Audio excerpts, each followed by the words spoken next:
tout cas.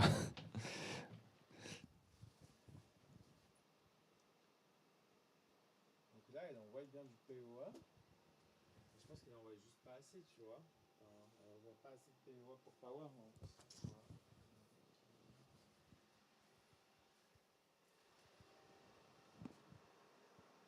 Bah, c'est marqué que ça peut envoyer 30 watts au maximum, j'ai l'impression. Ouais, donc après, ça dépend combien tu as d'appareils qui sont alimentés. Du coup, c'est distribué entre les appareils. je comprends pas pourquoi là, il veut pas. Mais peut-être que 30 watts, c'est pas assez, ouais. Est-ce que j'arrive à me connecter à cette camion?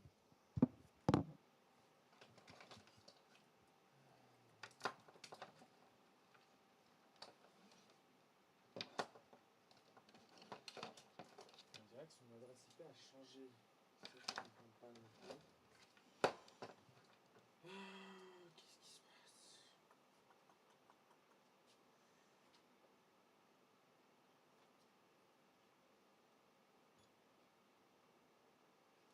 Je ne sais pas pourquoi il veut pas.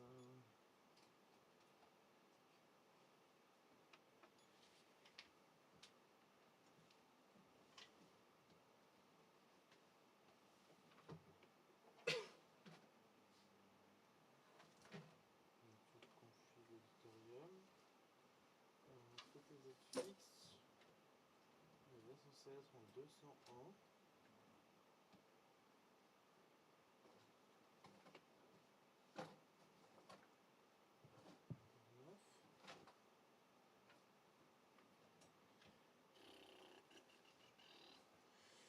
Il y a l'air d'avoir des lignes de spare ici. Ouais, bah ça c'est des lignes de PTZ, je sais juste pas si elles envoient assez, mais 12 volts à 42 watts, je pense qu'elle doit, à mon avis, elle doit bombarder assez. J'essaie de la brancher en direct du coup. Ah non, mais en fait, c'est pas les bonnes abîmes. En fait. Non, c'est ça, t'es en XLR là. Oui, c'est des abîmes, c'est le même que. Celle-ci, c'est la même, tu vois. Ça a l'air de. Ça a l'air de jouer. Ouais, tu le vois maintenant. Puis là, si tu veux, je peux te faire un test son vite fait. En fait, je le vois depuis le même compte, mais pas sur un autre. Sur un autre ordi, je l'ai pas. Donc c'est peut-être la privacy. Je l'ai mis en public. C'est privacy public. Normalement, ça devrait. Ouais, mais là, est-ce que là. De toute façon, il faut juste le lien est envoyé à Tupo et puis il Ok. y a tout de droit. Hein. C'est pas un truc public. Ce lien-là, j'imagine. Ouais. Ah, t'es sûr qu'il est bien live le truc? Parce que je sais que tu peux le mettre live pour tester, mais qu'après tu dois faire un autre truc pour le mettre live pour les gens. Je crois qu'il est live. Il est vraiment live là? Sur OBS, je suis live. Ok, ok. C'est pour ça que je l'ai sur YouTube. Je le reçois. Ah, live. Ah, live. Peut-être là. Non, je viens de cliquer dessus. Ça veut dire que Et là, t'es c'est live. rouge. Avant, c'était pas rouge. Ah ouais, là. Ouais, là tu l'as. Ouais, c'est ça, tu fais un pré-live pour tester, ouais. Et après tu recliques dessus. Voilà. J'ai juste pas fait un test son. C'était la seule chose. C'est comme le rec play sur les recorders. Teste le son, Loïc, juste Oh. pour c'est bon. Ouais, bah justement, j'ai un micro là. Donc, on a eu de la caméra. Comme pour l'instant, on n'a pas de caméra. J'ai un micro, et voilà. Ouais, ça va, y a pas une grosse latence? Non. Non. Ok, bon. On est bon. Chier ce truc.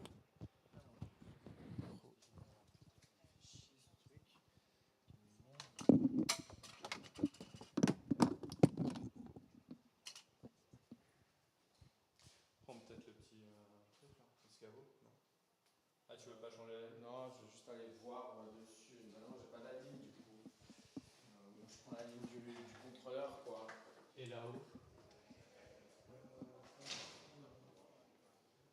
Ah, peut-être sur les autres petits contrôleurs que j'ai, ouais. Je vais aller voir. Déjà, le truc, c'est que là, j'ai la LED orange qui me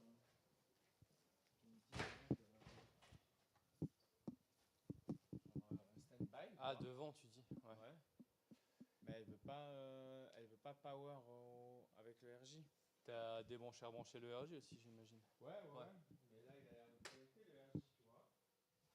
Je vais essayer d'aller voir sur la suite.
all the way?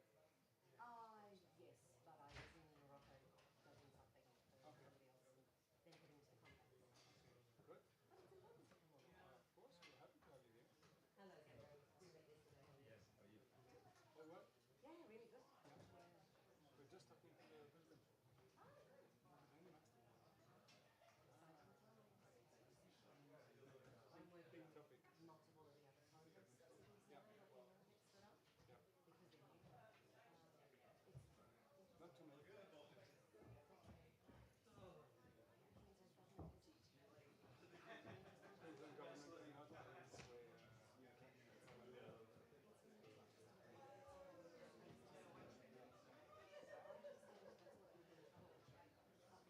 Not too many. Queensland government is not in this way. Bonjour, ça va?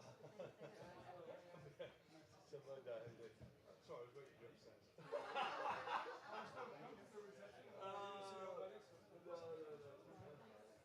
So no, we checked and we said that you said you're. I was having a meeting in Toronto with Vivian. I did, not to worry. Sorry, I was ready to meet you upstairs at the time then.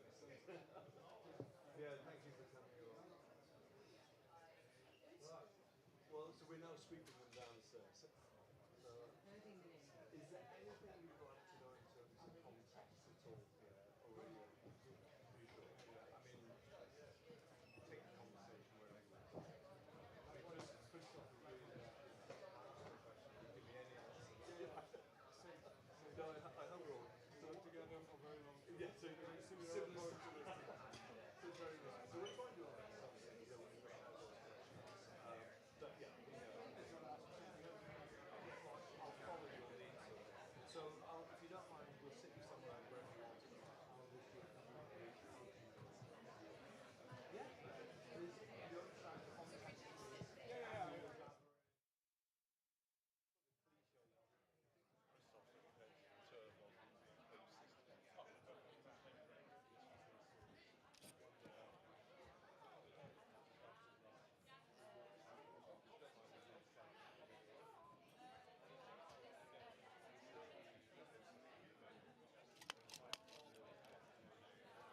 Good morning.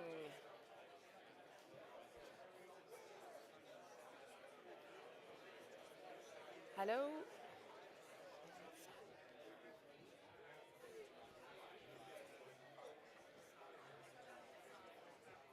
Hello, hello, hello.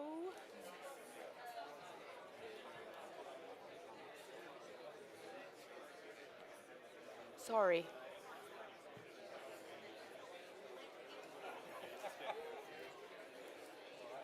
Hello. Ah.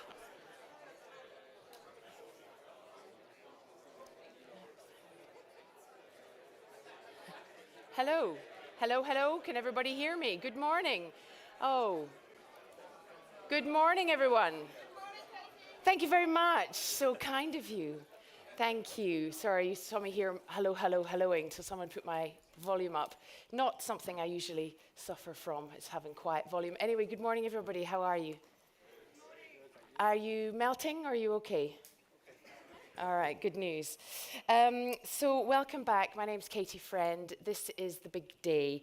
But before we get started, a couple of things, bit of housekeeping. There are no fire alarm tests scheduled, so if you hear it, it's the real deal.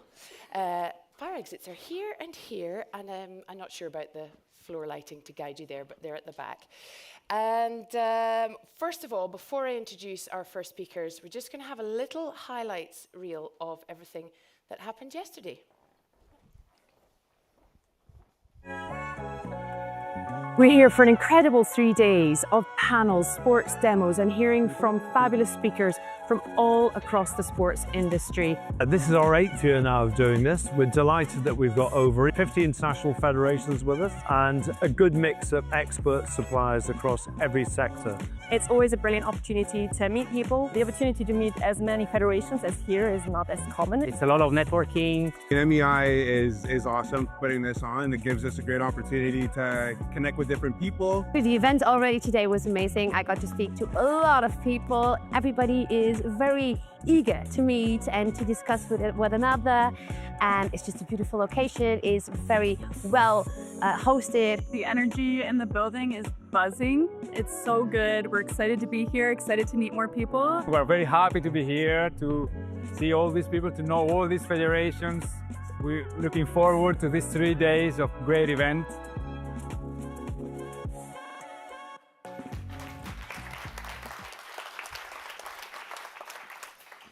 Excellent. So yesterday was all about the detail, the briefings, the closed doors and the early conversations. But today it's the big stage. Keynote speeches, panels, case studies, and hopefully a fair bit of debate. So let's get on with it. Without further ado, please welcome to the stage. You all know him. It's Dennis Mills, CEO of Major Events International.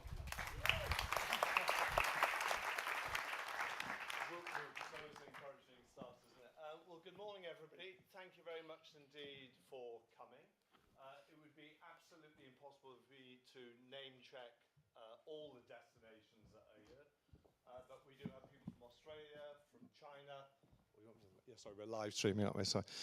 So you say good morning, everybody. It's impossible to mention all the destinations that you're from, so I won't go through a complete list, but we have got people from, virtually every part of the world.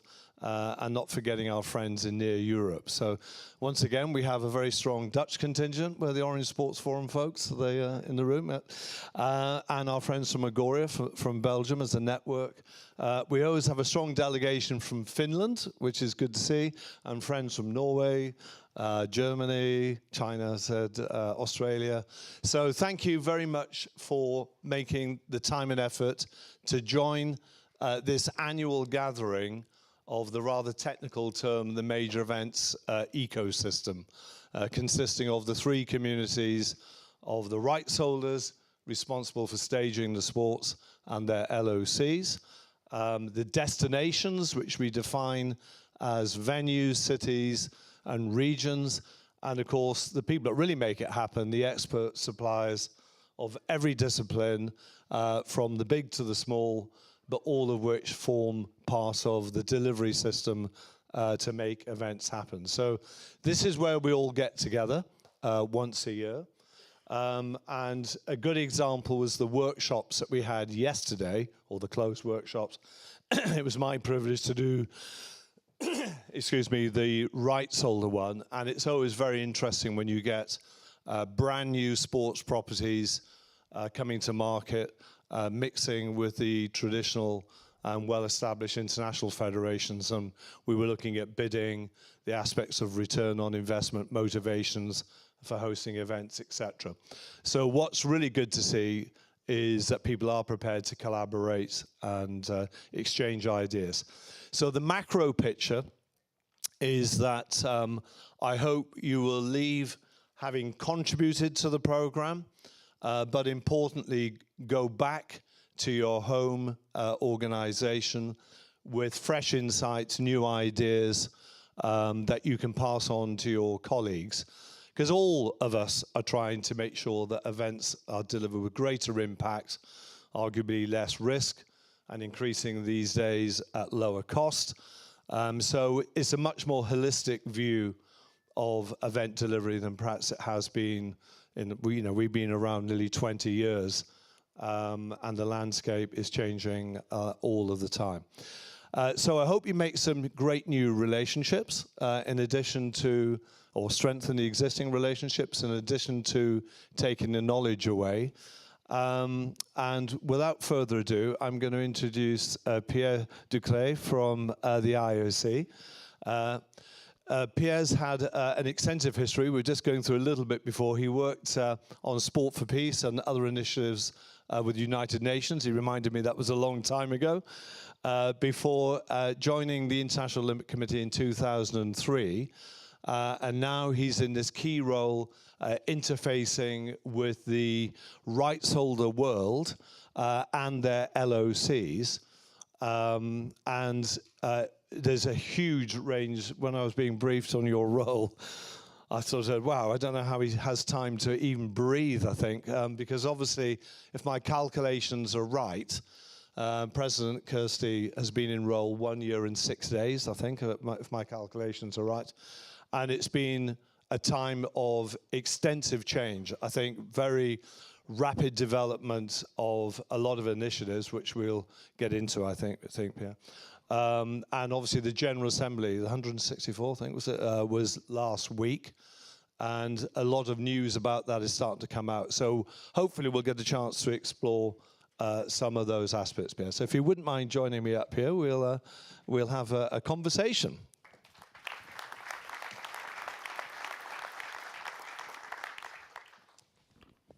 Right, well, good morning, and thank you for joining us again. I'm feeling a bit cozy here. I'm not sure you want me this close to you, actually. But let's just talk about some of those initiatives, Fit for the Future. And it's covering a range of subjects I made now here about sports program, athletes grants, games delivery. I mean, that alone, just those three illustrate the scope of what's going on at the moment. But any headlines you'd like to share with us, insights from these initiatives that were being announced last week? Yes, well, first of all, good morning, everyone. Thank you for having me.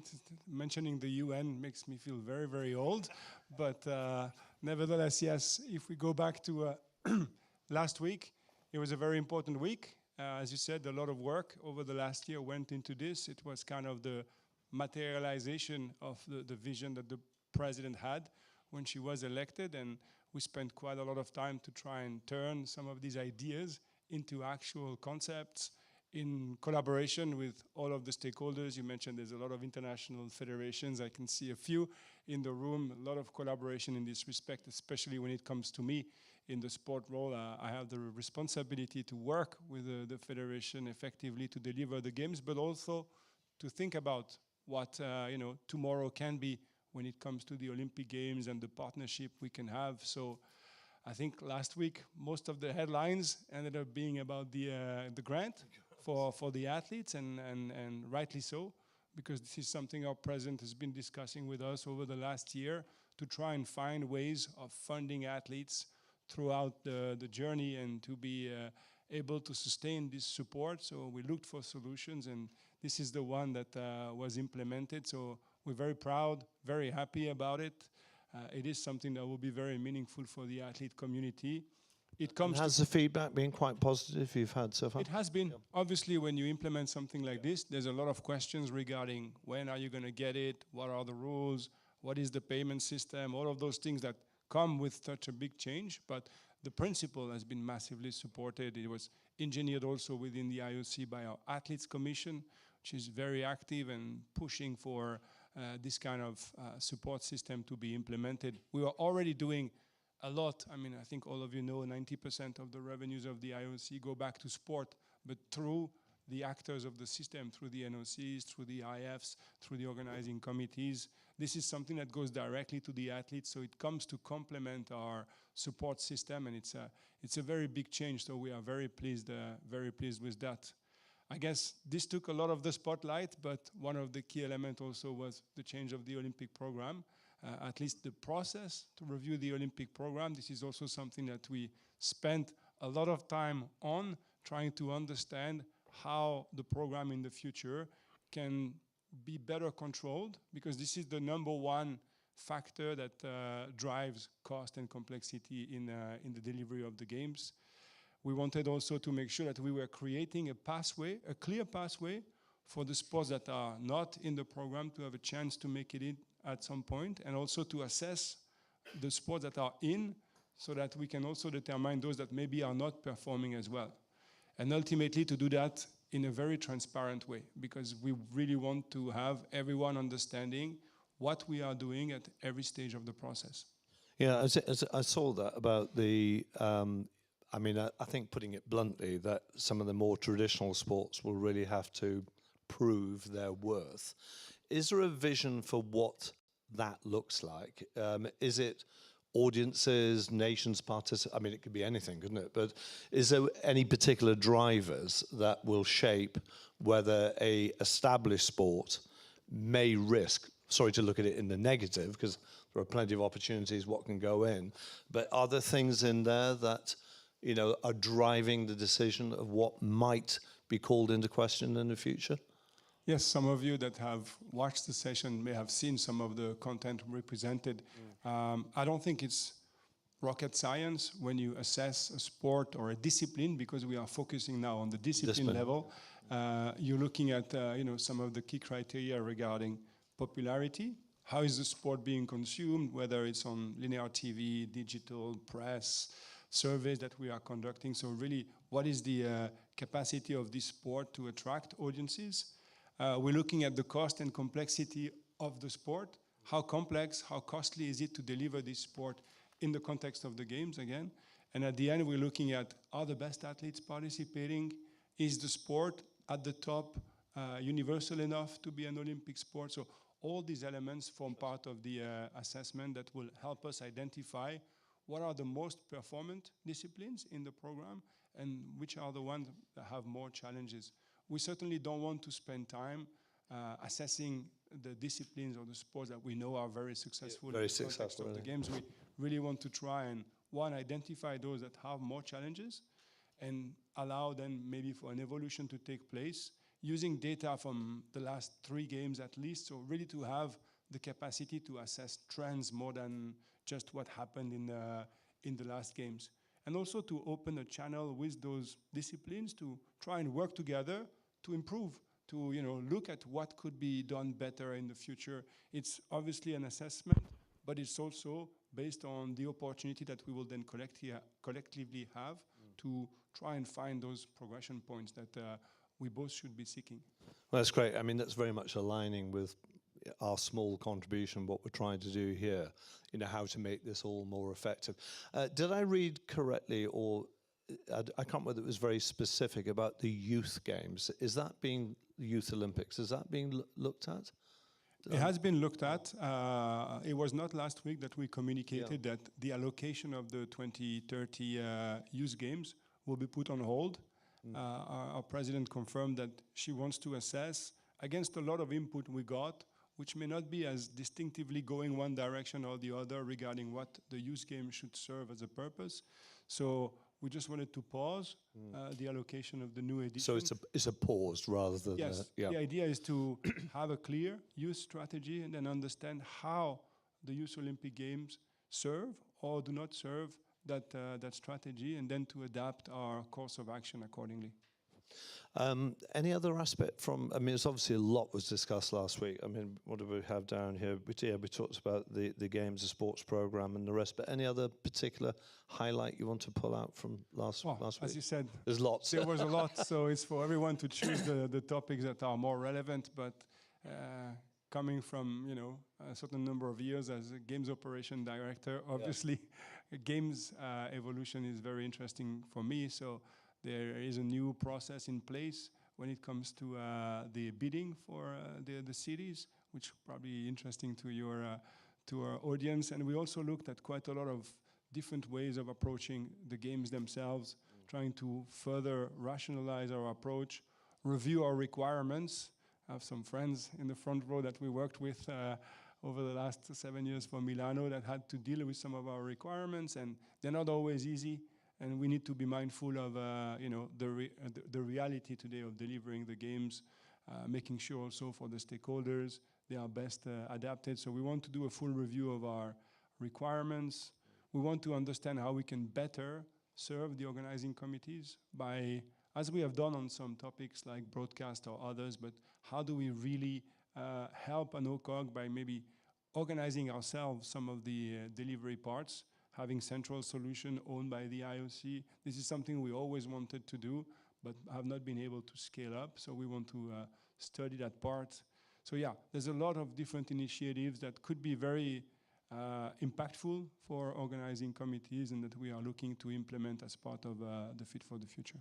It was interesting. That was a major discussion point actually in the rights holder workshop yesterday about the role of the federations and their organising committees. And one idea that popped up, I think it was from our friends from Archery, saying, I think it was yourself and it's Jean Carlos, I can't remember, saying that actually spending time mentoring the organising committee, which I'd never thought of before, of how to run itself effectively, not just getting ready for the competition. I thought that was kind of an interesting idea. Yeah, I don't know whether you have any thoughts. Yeah, I mean, it's...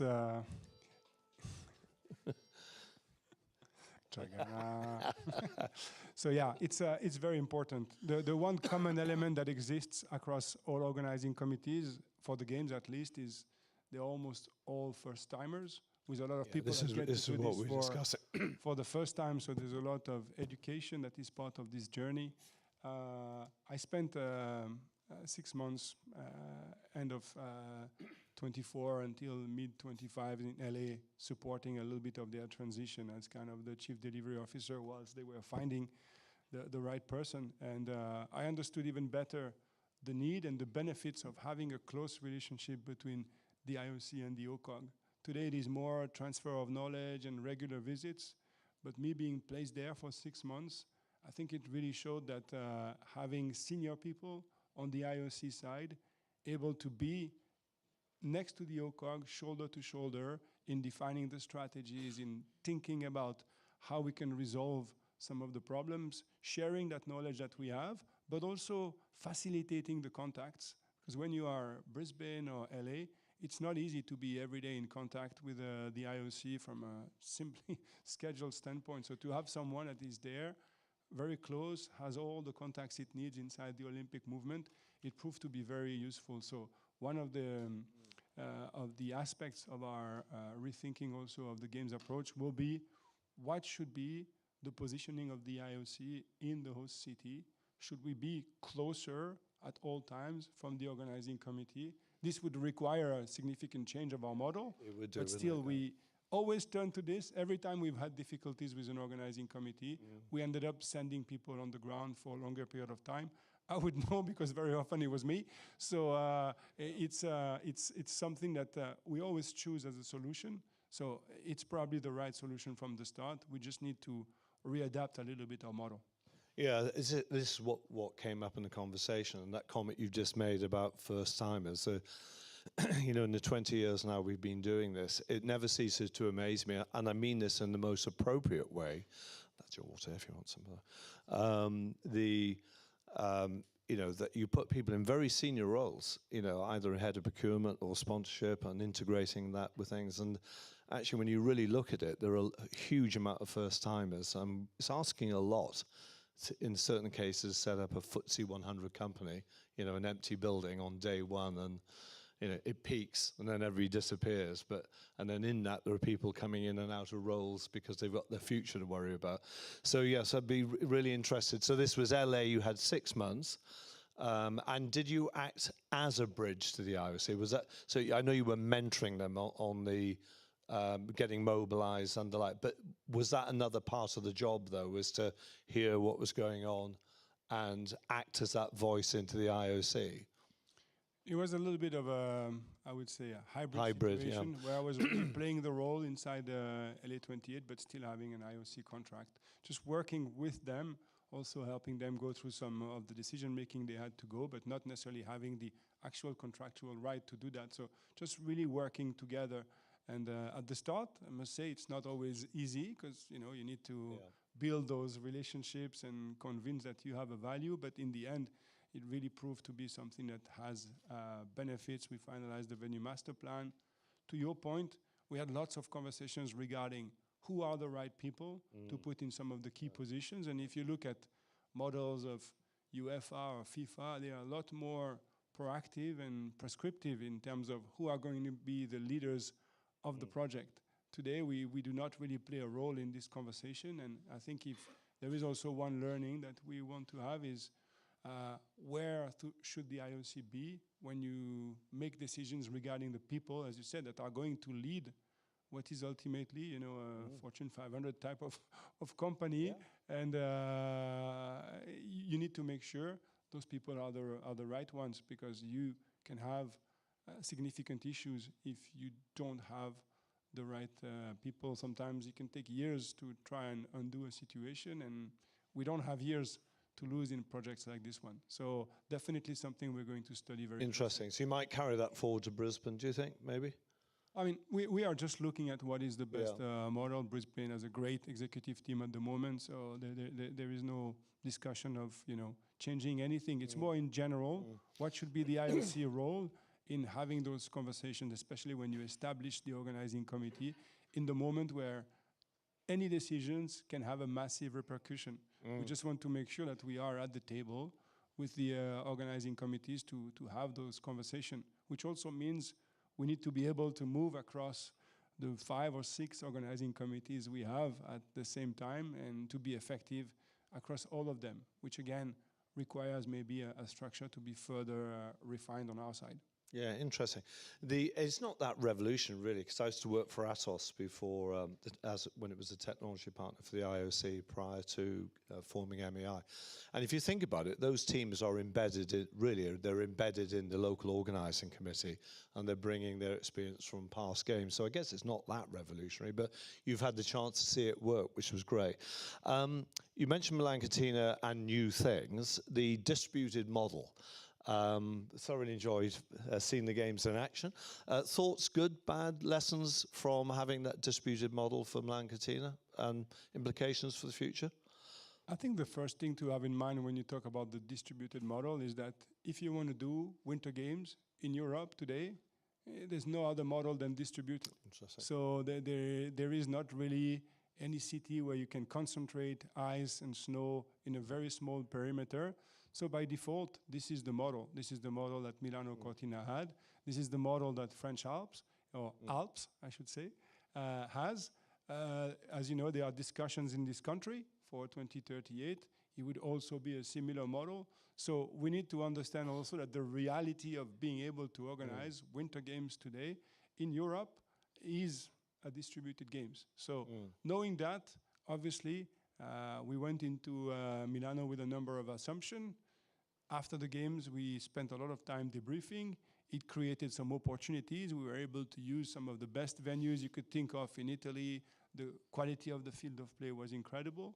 But if you ask the stakeholders, some of you, I'm sure, how easy it was to move around, to plan for your own operation, because you need suddenly to plan across, 5, 6 locations in a significant way. There are a number of constraints that comes with it. So as part of the Fit for the Future process, we are studying very carefully. Very importantly, what impacts does it have on the experience of the athletes? That's something that we were very keen on exploring. We explored ways of doing the ceremony in Milano Cortina, just trying to really understand what is the best way to make this kind of model workable and successful, very important to us. But we know that it comes with a number of challenges. Inevitable limitations, I guess. Yeah. We had a few weeks ago a debrief with all the winter federations, which also infused some of the decisions that we made recently regarding Alps 2030 by keeping the ice sports together. There were models where we could have spread the ice venues across France to try and use some of the better venues, but there was really a desire shared by the IFs and ourselves to maintain and let's call it an ice cluster that ended up being proposed for Lyon. So there are a lot of learnings. I don't think there is a one-size-fits-all solution. We need to be very pragmatic, but we're always going to have in mind the experience of the athlete, and then the complexity it brings to the stakeholders, and of course to the organizing committee. So it's just an inevitability then, I think, from what you're saying, and it's just now an option.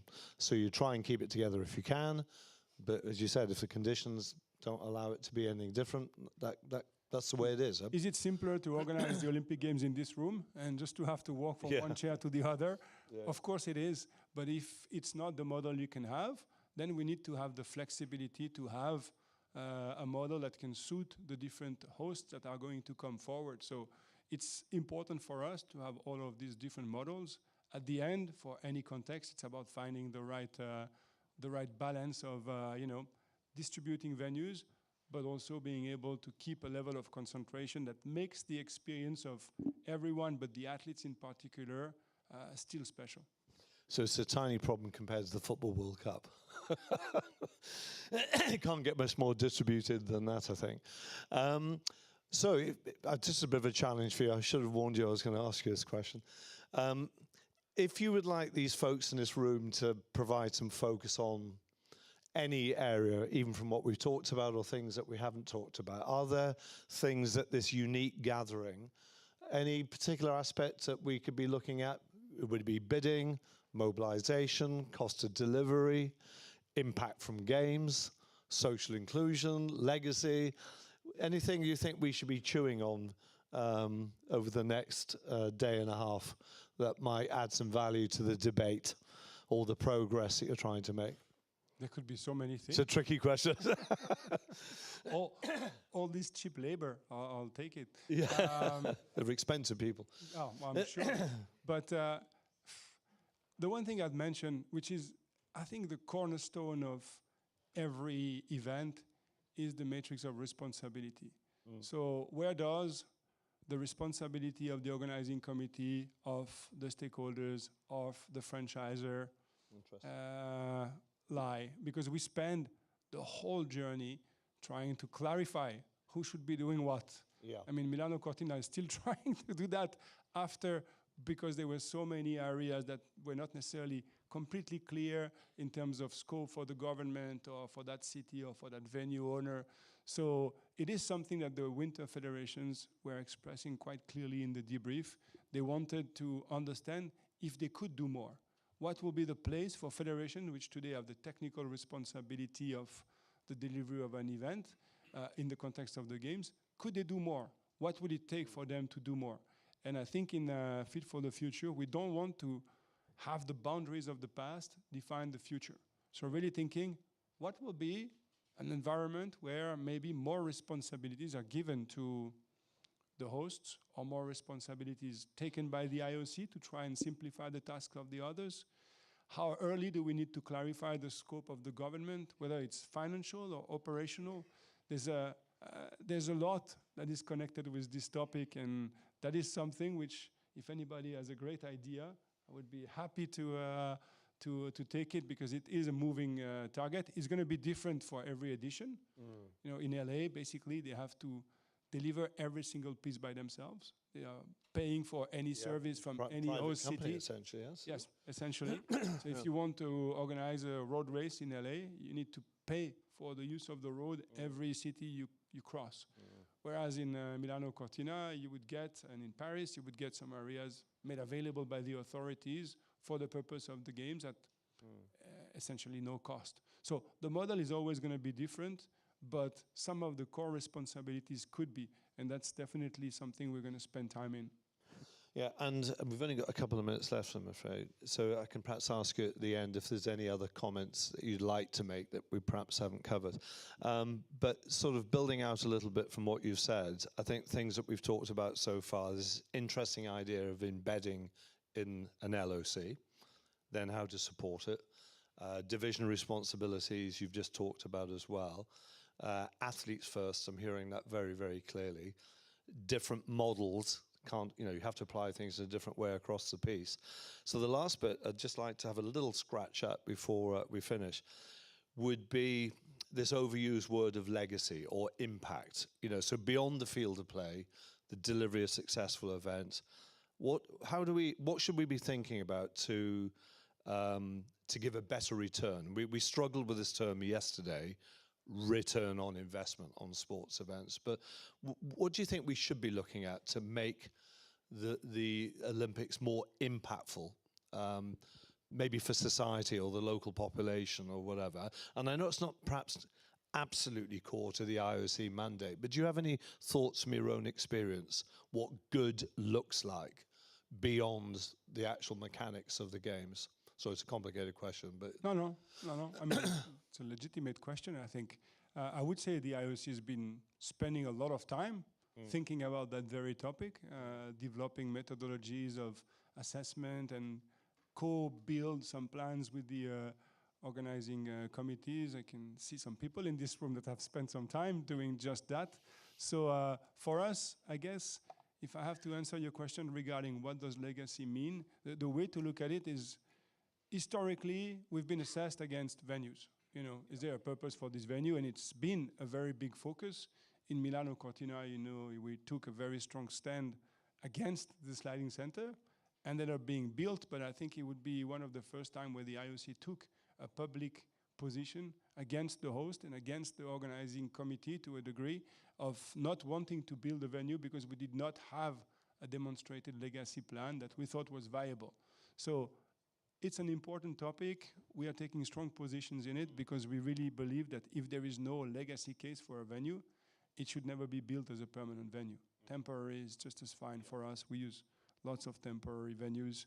But legacy in general, if you take a project like Paris or LA, where almost every single venue is already in existence, if you really want to touch the soul and the legacy of these games, you really have to go beyond that. You have to look at a generation of people that have been prepared to organize events in the future. I mean, there was, I think, 300 French inside the Milano Cortina at some point. So direct, qualified people, young people with a lot of skills that go into our market to work with us. That's something that we don't always talk about, but that made a big difference to future organizing committees. No doubt we will have a new generation of Italian staff that will try incorporate future organizing committees. You look at participation in sport. I would not be able to comment on specific figures on top of mind, but whether it's in Japan or in France, in some sports, the numbers have increased so massively. And that's so important. At the end of the day, bringing people into sport, that's what we are here for. We believe in the value that sport can bring to society. The best way to showcase that is by bringing more people into it. So to us, it's really about the multiple sides of legacy, whether it's societal, financial to a degree as well. Of course, we want to demonstrate that the legacy of the games from a financial standpoint is a positive one, but so many other places. Thank you very much, really, really helpful. Is there anything, final comment? I'm going to get shouted at in a moment, but anything you'd like to say finally that we might not have talked about? Any closing comment, if not? No, I think that was a pretty good overview, pretty comprehensive, wasn't it? Happy to answer any questions as always. Yeah, I think, Pierre, what we'll do is, in the interest of your time as well, I think we would all love you to be here. So we'll have to think about this for next year if we can get you back. But we were conscious you were busy with certainly with the General Assembly last week. So I think we're going to throw you out now, which is a great shame, because I'd love you to stay for a bit longer. No, thank you very much. And to say that, yeah, General Assembly was a big milestone, but it's much more of a start than an end. Yeah. So as the president told us right after, this is actually the starting point. Now we get to do what we want to do, but that's where, and I think lots of people were saying that around the session, the devil is in the detail, especially when it comes to the program. If you want to run something like this, you have to do it with all the necessary transparency and collaboration, and that takes time.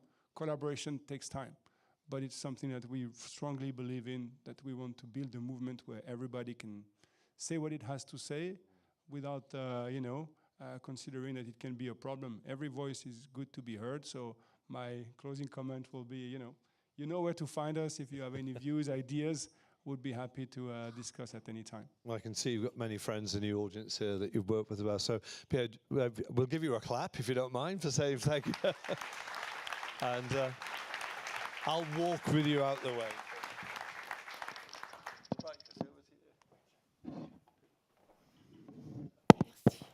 Oh, I wasn't going to shout at you, but now I am. Right. Thank you so much to Dennis and to Pierre. Just before we, the next session is Lessons Learned from Milano Cortina, and we've had a little sneak preview there. I hope we didn't steal any of your thunder. But with thanks to DSV for sponsoring this next session, before I introduce you to Anna, well, I'm going to introduce you, and then we're going to show a little video from DSV. But hosting the session or presenting our speakers from Milano Cortina is Anja Maria Schweikert, who is the Global Product Management, Sport and Events at DSV, and she is going to introduce, as I say, Lessons Learned from Milano Cortina. Eyes on the screen, please.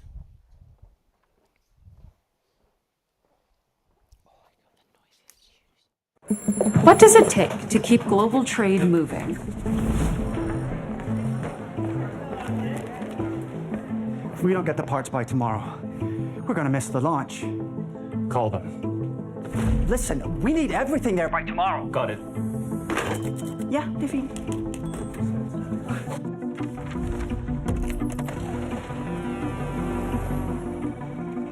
It takes partnership from the very beginning.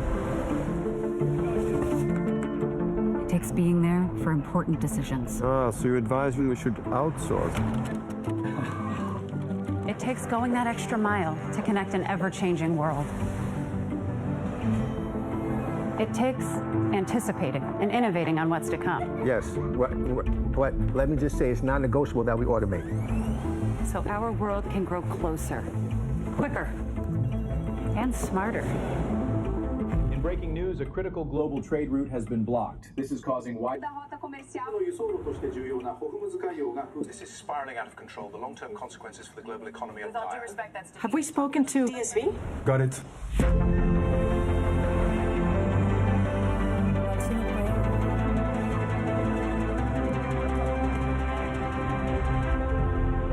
Anyone can say they can keep the world moving, but to truly know what it takes time. Good thing we've been doing this for a while.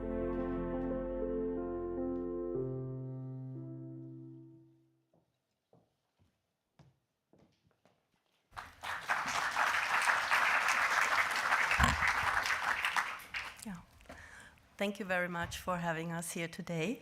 It is now my pleasure to introduce two top-tier global experts and leaders of game services and command center management for mega sporting events. Both can be seen as the architecture behind the scenes of games operations in that ecosystem of Milano Cortina. Dragana Clark, in her role as Director for Operational Readiness and the MOC.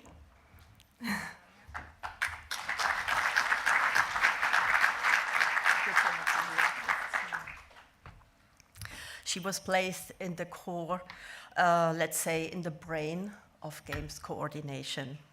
She was responsible for ensuring that all the moving parts at the venues for security, for technology, in the venues and in transportation and logistics operated seamlessly in time. Sandro Volpato, a specialist in game services and accreditation systems.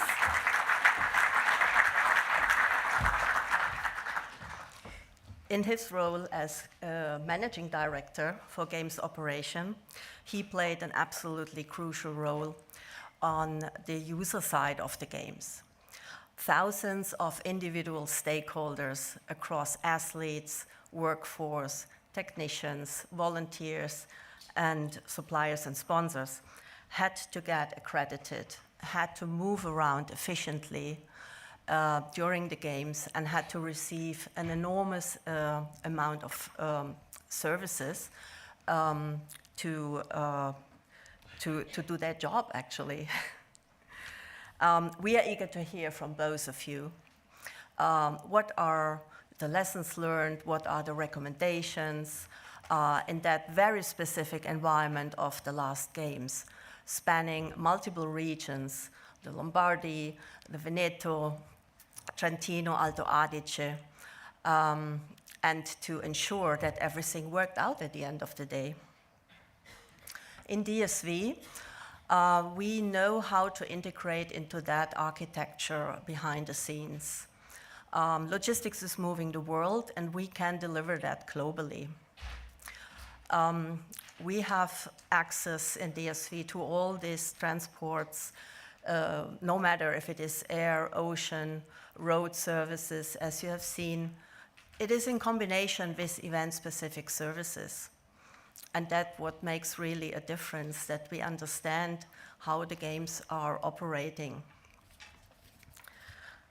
With a humble start, from a humble beginning, actually 50 years ago, with a group of Danish freight forwarders, the company is today the largest logistics player in the market, with the recent acquisition of DB Schenker that most of you probably well know. And last year we have been yet under the brand of DB Schenker. Today it is DSV. We have been integrated in the meantime.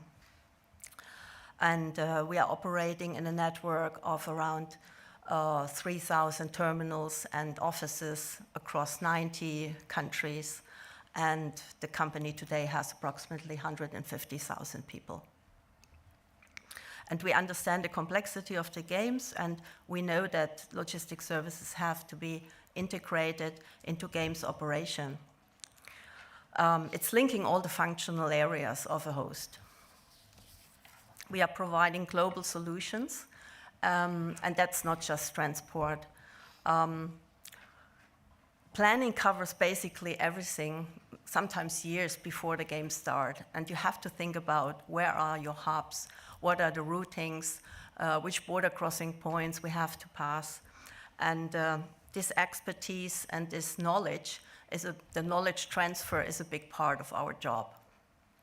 We strongly believe in our strategy in pairing the local expertise, in the case of the last games, with our DSV colleagues in Milano, pairing that with the global experience that we have collected over the last 30 years.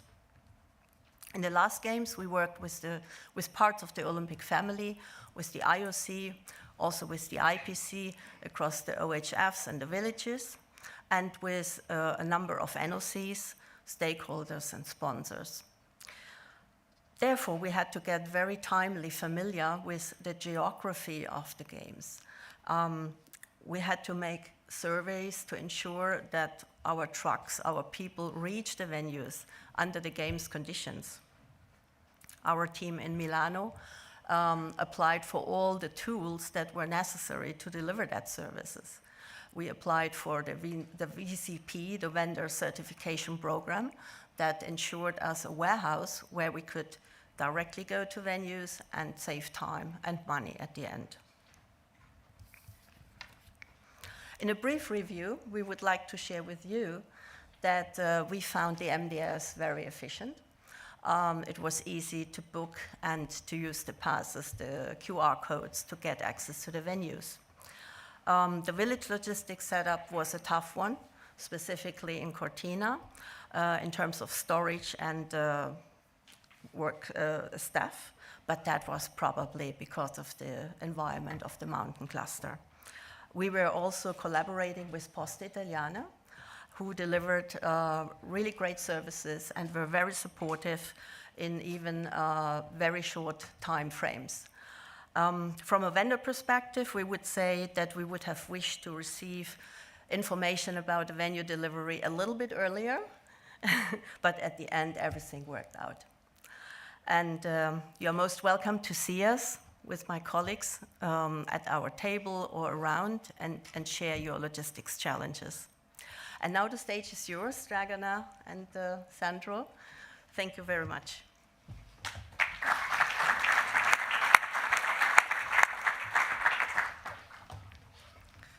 Good morning, everyone, and thank you, Anja. Very nice to be introduced here today by Anja. We have known each other for almost 100 years now. We were about 20, we were both young girls. She was still moving product globally for Schenker, and now she's doing the same for DSV. So thank you, Anja, for the introduction. We called our presentation the backyard of success because what we would like to talk to you about is what you don't see. The client facing in every event is very much different than what it is behind the scenes. Behind the scenes, the teams always want more, want the best, always challenge themselves and challenge also the final outcome. So we would like to share with you some of these lessons that happened behind the scenes and that contribute to what then is perceived as the overall success.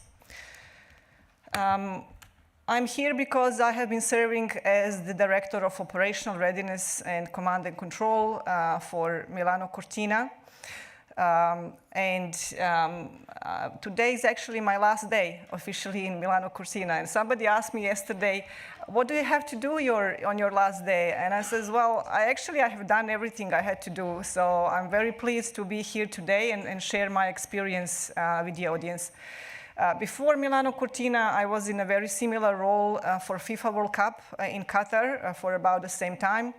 And before that, for more than 20 years, actually my whole professional career, I have worked in this industry on the side of different right holders mostly, and in very different destinations around the world, mostly in Europe, Asia, and Middle East. So very pleased to be here today with my colleague, dear colleague Sandro Volpato, also 100 years friendship. Thank you, Dragana. Good morning, everybody. Really a pleasure to be here. It's not really important to see what's the background and the experience is. A few Olympic Games, other events, major international events, that's okay. I just noticed that that's an old picture. I was not wearing glasses at that time. Let's move forward. So let's see if this works. Yes. Backyard of success, these are the main topics we're going to cover today, but without spending much time on this, I'm happy to have listened to what Dennis and Pierre were saying a few minutes ago, because some of the topics were already discussed also at the hot debrief we had with our executives, with the IOC just after the end of the games. So it's quite nice and important to see that we are very much aligned on some thoughts and some ideas and proposals for the future games. So just to recap what the games were about and give you a sense of the scale of these games. As you already know, we were spread across 2 regions and 2 autonomous provinces, which means 3 regions in North Italy, 9 cities, mainly in bold on an area that was over 22,000 kilometers squared. We had to set up 6 villages for the athletes, 3 proper villages, plus in 3 other locations we had to use 11 hotels to accommodate the athletes and the team officials. A total of 14 competition venues and quite a high number of non-competition venues and additional facilities that we had to set up for the games. 16 Olympic and 6 Paralympic disciplines for a total of 31 competition days and 585 medals to be distributed across the 2 games. We had about 3,500 athletes participating from 93 national Olympic committees. There were actually 92 plus the independent athletes, but for simplicity we say 93, and 55 national Paralympic committees. When it comes to the participants, again, these are quite high numbers. We had over 90,000 workforce and contractors and service providers accredited for the games, around 18,000 volunteers that helped us delivering the games. And the total number of accreditations that we issued was over 150,000, which is quite a high number compared to the most recent Winter Games. But that's probably another evidence of the geographical distribution, because clearly most stakeholders and participants had to increase the number of people to be involved in the games. And then we were able to involve over 1.5 million of spectators. Back to Dragana for a second. Yes, I will introduce the aspects that Sandro and me would like to focus on that have impacted and increased complexity of this major event. Every major event is a very complex undertaking, in particular the Olympic Games, but there were some aspects in this distributed model that increase that complexity. Sandro and me are not here to represent officially Milano Cortina, so it will not be like official statements from the organization. We will talk from our experience, from focusing on what we were responsible for in this event.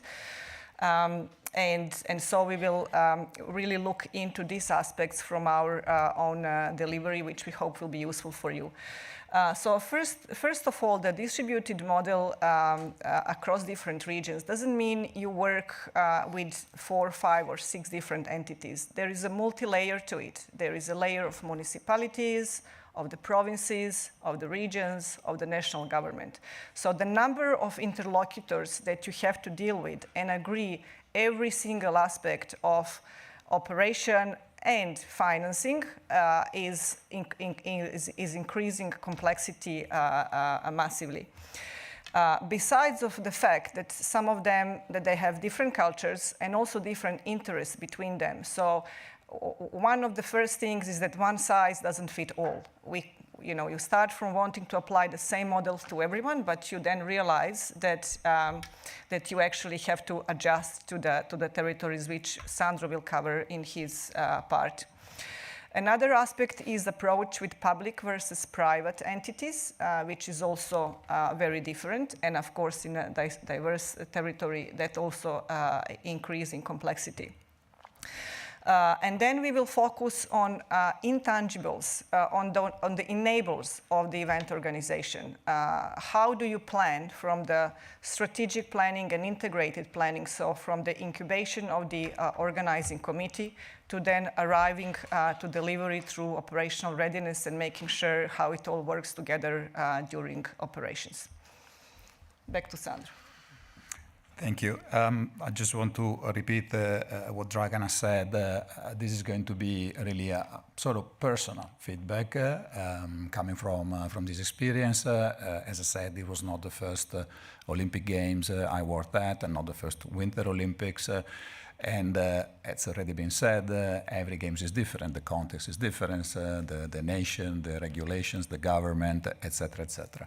But in this case, there was the first of the widespread model that we had to work with, we had to learn on the way, and it was not definitely always simple to work in this context. Dragana mentioned the multi-layer authorities and government relationships. I think, and the reason why I'm sharing this is because I hope clearly this feedback can help future hosts and organizing committees. Milano Cortina, unfortunately, started quite late with the engagement of the national government and the authorities. I see someone in the room saying yes, and I know you may have been affected by this as well. Unfortunately, we took a bit of time. The central government, I can't say that it was not responsive, but in Italy, central government has its own timeline, and there were quite a few events, even international events, before the games. So they started being involved when they thought that was the right time for them to be, not necessarily aligned with our timelines. Same in a way with the local authorities. Local authorities were our founding partners, so they've been involved in the games preparation since the beginning. But we've already said not necessarily in a consistent way.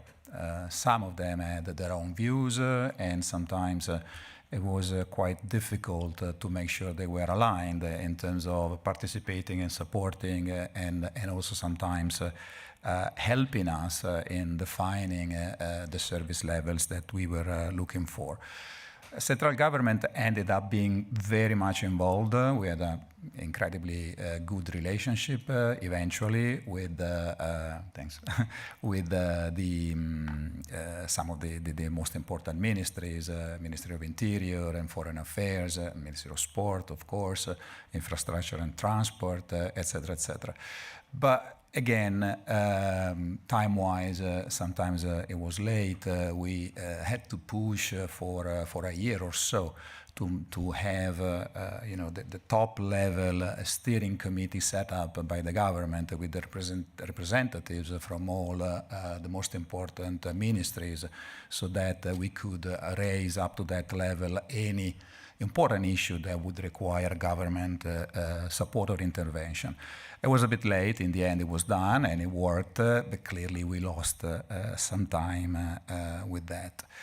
And last but not least, talking about the authorities, quite a wide geographical area for us meant 9 different prefectures and local police authorities that we had to engage and deal with in terms of setting up the security for the games.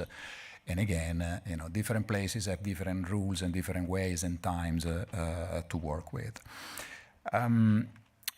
With the municipalities, it's the same. Not all of them had the same views, and we took a bit of time, even very close to games time, to make sure that they were aligned and they were supporting and helping us in achieve what had been part of the plan since the beginning. But things change, mayors are elected, etc., etc. So all elements to consider. We also had to work with the so-called event delivery entities.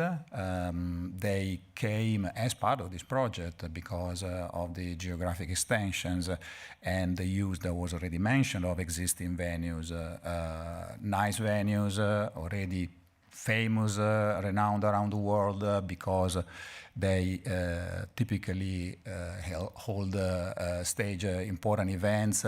So there was quite an impressive local expertise that clearly we wanted to peruse. But managing the event delivery entities proved not so easy in the end. And one question has to be well considered.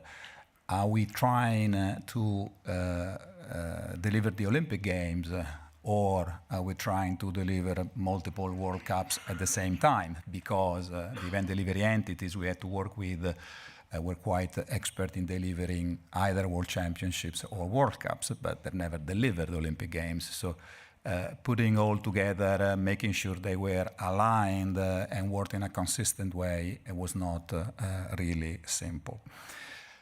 Moving to the next point, again, the geographical extension, but also the fact that we started late with quite a few internal processes, especially now I'm talking about the procurement process, created quite a few issues for us. Some of the suppliers very well know that. But I also have to add that these didn't really help in finding global suppliers or main suppliers. We had to delay a lot of procurement processes because it was quite difficult to find in the Italian market, but also in the international market, suppliers who were actually ready and wanted to be involved across all the different venues, considering the distances and the implications of finding services for themselves, like accommodation and transport, etc., etc. So we find ourselves in a position where we had to republish some tender processes, we had to review the plans, and in some cases we ended up using local suppliers, increasing the number of suppliers, especially when they become smaller and smaller, then adds on to the complexity to coordinate everything and make sure that we were able to deliver the services in a consistent way. Another point about the service levels, I think this is what I feel is more important in reality, given the fact that I was coordinating 12 functional areas and 12 services for the game's participants and stakeholders. There was no benchmark we could start from with the widespread model. So that proved quite difficult. We had to engage with the stakeholders themselves, sending surveys, asking for plans and information. It's not so easy. 2, 3, 4 years out of the games, it's quite difficult for everybody to figure out exactly where they're going to be, what the plans are going to be for them, etc. Nevertheless, we had to follow the timelines and the requirements. So when it comes to services like accommodation or transport, we had to make sure we had a certain number of rooms available for all the stakeholders. But in the end, there was quite a big effort, especially between the two functional areas, accommodation and transport, because we had to make sure that every accommodation was served by the transport services. But the accommodations in some cases were spread across multiple villages, small villages in mountain areas where transport could not even arrive. So we had to change and adapt the plans so many times.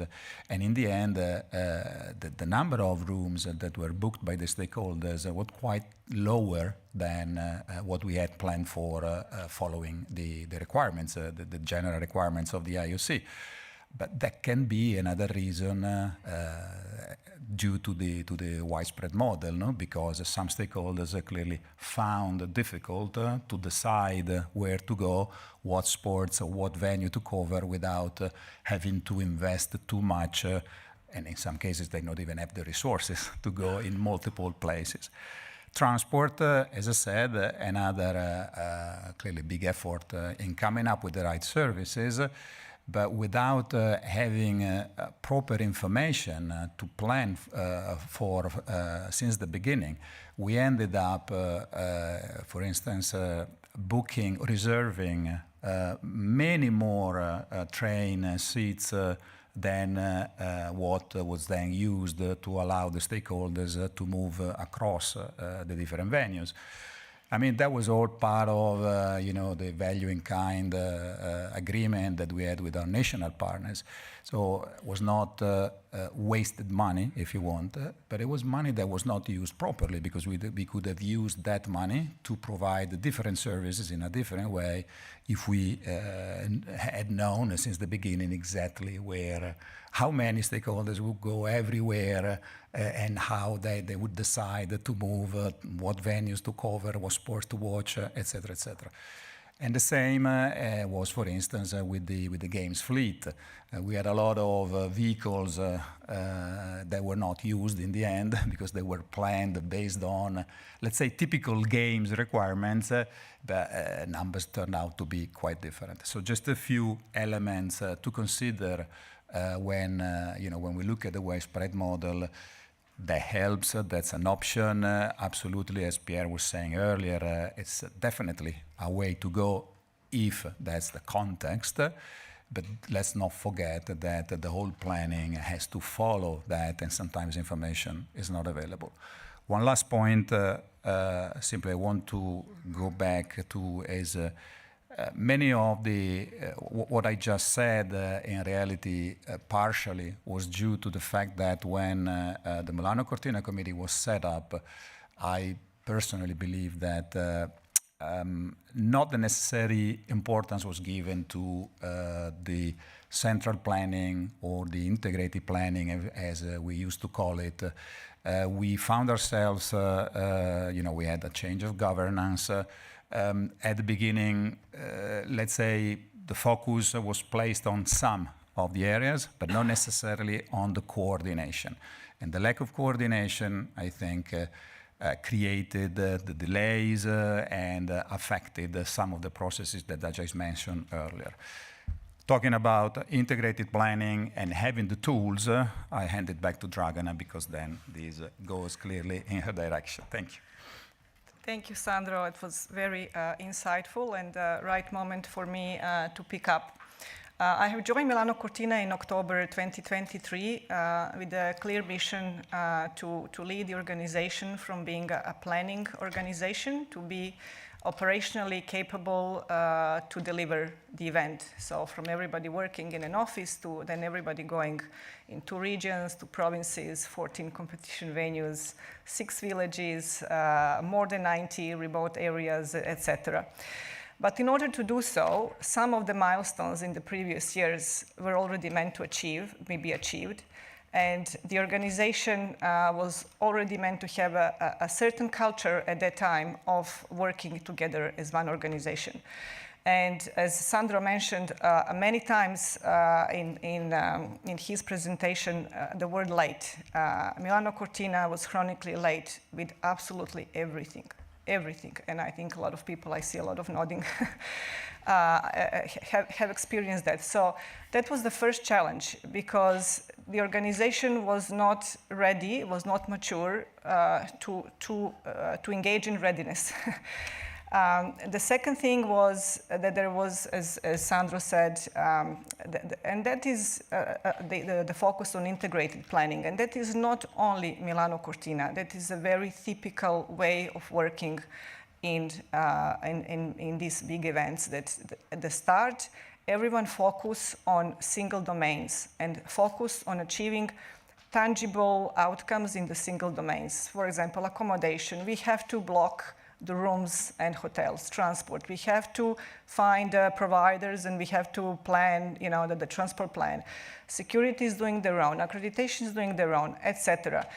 But if you're going to contract the accommodation 50 kilometers, for example, in Cortina, away from Cortina and accommodate workforce there, it means that the transport needs to have a workforce transport 50 kilometers away from Cortina.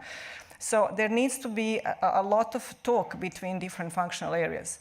And that was actually not happening yet as much as it was meant to happen. So one of the first, let's say, objectives I had in front of me is to use the readiness to make functional areas work better between themselves, work in a more integrated manner, start sharing some assumptions, and start sharing the numbers. Because the situation we had at the time was we didn't even have one unique games model about the numbers of the stakeholders. So that was done 2 years before the games.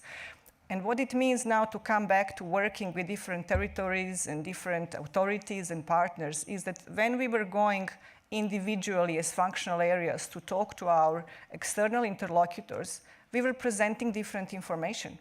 So we were overall very confused. But I will come back to that because the first task I was given by our leadership was the test events. We had to propose the list of test events that is going to be delivered, that was going to be approved by our board, international federations, IOC Executive Board, and all gods of the world have to approve the list of test events as a very important milestones in readiness for the Olympics. And at that point of time, we had a list of more than 30 all top events, World Cups, World Championships, for the budget that was more than 2 times what we could afford. And no one was stepping back from their own standpoint because nobody wanted to take a minimum risk to say, if we don't do that, it's not my fault if things go wrong. We have to do this event. We have to test it. We have to test everything. And of course, in ideal world, we want to test as much as possible because the test events are the main proof that things are going to work well. But if you work to a very constrained budget, then you can't test everything. You have to make decisions. So how do we make decisions what to do and what not to do? I ask everyone to step back and focus on what our strategies, what our operational readiness strategies, what are our strengths and weaknesses, what is our risk? And that was one of the key questions. What is our risk? Because if you work, and I think this is not a secret that Milano Cortina, and I believe a lot of organizations have to work to a very constrained budget, you have to identify what are your key risks and what are your priorities. And through key risks and priorities, you'll then define what is more important and what is less important to focus on. So I've been reminded there are 5 minutes left. I still have a lot to say, so I'll try to be as brief as possible. So in a nutshell, everything that was where we had already the venues that were tested in some way, so we already had events, existing venues or existing teams, it became a second priority. Our new venues and our, let's say, new teams that had to be formed was the first priority. And we went through approving the list of test events that no one was happy with, just to make a point, because everybody considered it's not enough, but we just had to deal with it and we had to move forward. Then to come back to the previous point of making functional areas work in a more integrated manner. Our planning team, our central planning team, was sitting separately from the readiness team. And for me, that was not right, because the planning and readiness is a continuing process in the organizational cycle, and they have to be overseen by the same senior leader. And I was pointing that out from the start, and it took a little bit of time, but in 2025, the central planning team was brought to the readiness team, and we became one team to move forward the organization. We had to start with the readiness exercises. So the readiness exercises is when you start focusing on some operational problems and bring teams together that are going to actually work on that problem during the games to see how they're going to resolve them. Before doing that, the basis for all the work was the risk assessment. So after having completed and delivered, let's say, the test events list, we focused on identifying the operational risks. And the first round of risk assessment was done together with our insurance partner, so Alliance, so they could take away the insurable risk and focus on that. And on the other side, my team was focusing on operational risks and how we are going to deal with that risk. So developing policies, procedures, contingency plans, and doing a lot of readiness exercises on those situations. And because we were so late, we were late with recruitment, so we didn't have the right people to participate in these activities. So we didn't have the people that are going to be participating and resolving these problems during the games. We were late with procurement, and we were late with delivering the identifying, giving the service level. So everybody were telling me, all our functional areas, we are not ready for readiness. But I insisted we have to do these exercises because the things will come up that we are going to focus on. This is all now about focusing on priorities, because if we keep postponing even the readiness, we are not going to be ready. So we started doing the readiness exercises, and first of those exercises were more like a talk shows. People were talking about their problems. But moving forward, then they would take away something, and then they would work on it more in a background. And every of these exercises was becoming more and more meaningful and more helpful. And that actually, from the other end, starting also moving planning and starting having us all working more together, functional areas starting reaching to each other in between the exercises from the things coming out of these sessions, and the plans were getting finalized. So that was one, let's say, important decision that was taken that was not the best practice, because in the best practice you would complete the plans as much as possible and start with readiness. But in our circumstances, we took a decision, no, we have to start with readiness and use readiness as a vehicle to finalize the planning and also bring our partners together. And actually, through the readiness exercises, we started bringing the partners into these exercises, so the transport providers, the security, the prefecture, the municipalities, etc. And they started seeing the value, and it started putting their mindset also in the operational mode and how we are going to all work together during the games. Because during the event, everybody worked together. Doesn't matter anymore who is from which functional area. When the problem occurs, the problem needs to be solved.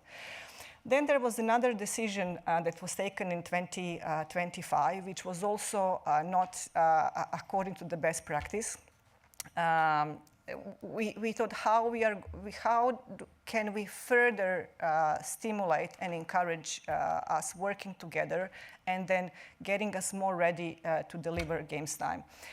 And we decided to launch MOC, Main Operations Center, in a very soft mode through some of the processes in May 2025.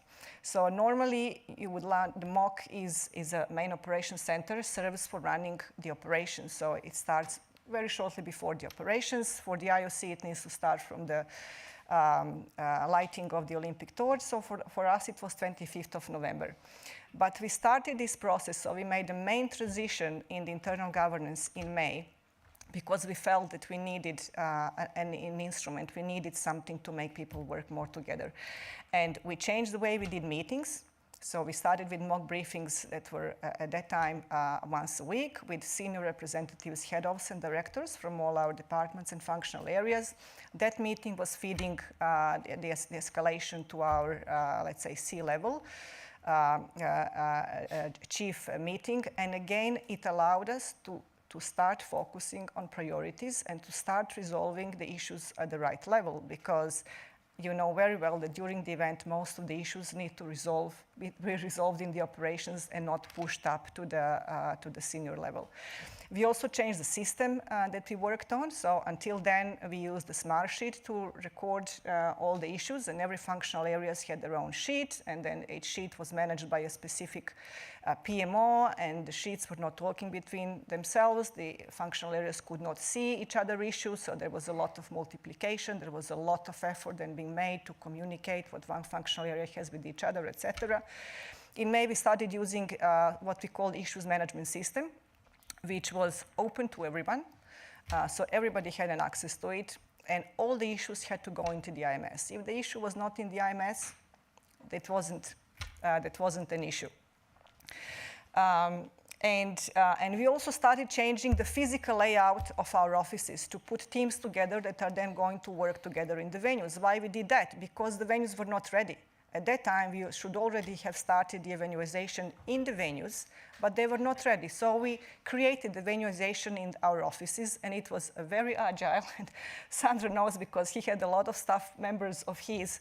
Every month and a half, we were shifting people in the offices. As soon as the venue was ready and somebody would move out, we would move people again in the organization to start putting teams together. And new people, of course, were coming in. And we also created a little mock space where people started sitting together as mock and working together as mock. I think that was another key decision to start in a context in which we were very late, and we could have said, okay, because we are late, let's start even later with mock. But we did the contrary. We brought the operational model earlier to the organization, and in that way pushed, let's say, us being ready and build this absolutely indispensable resilience for the games time. So during games time, a lot of things came together in the last days for us. We got some of the major contractors 2 weeks before the events. We get appointments of some key people from the authorities in the last 2 weeks before the games. We started the games, we were still contracting some of the services providers, but we worked behind the scenes as a Swiss watch, I would say. We worked so well and so integrated behind the scene at that time that every problem was resolved really quickly. Okay, we are out of time, so just maybe to show in some numbers then what readiness meant. We ended up with 33, not only test events, but just tests, because sometimes we would just do a specific test, not a big event. We did 84 readiness exercises, spending several hundred hours in exercises and in the briefing, because the briefing then brings what we have learned from these exercises and need to bring forward in the plans. Risk registered had almost 500 risks, based on which was 765 policies, procedures, and contingency plans developed. We had 111 days of full operations of the mock, so that was from the start of the of Olympic Torch. And then there were, from May through the end of March, in issues management system, 4,520 issues were managed and went through the, let's say, through the issues escalation system and through the mock. So I could continue talking for much more, but hope this was helpful. We were also asked to allow a couple of minutes for questions and answers. I'm looking here to say 2 questions. If anybody has a question. One at the back there. Someone take a microphone. Thank you. It's coming, it's coming. It's being recorded. Please wait. Thank you. I guess my question is, in terms of all the things you've talked about and your experience, why do you think in an industry like this, the same issues keep coming up time after time, when everyone sort of understands what needs to be done and what best practice should be approaching?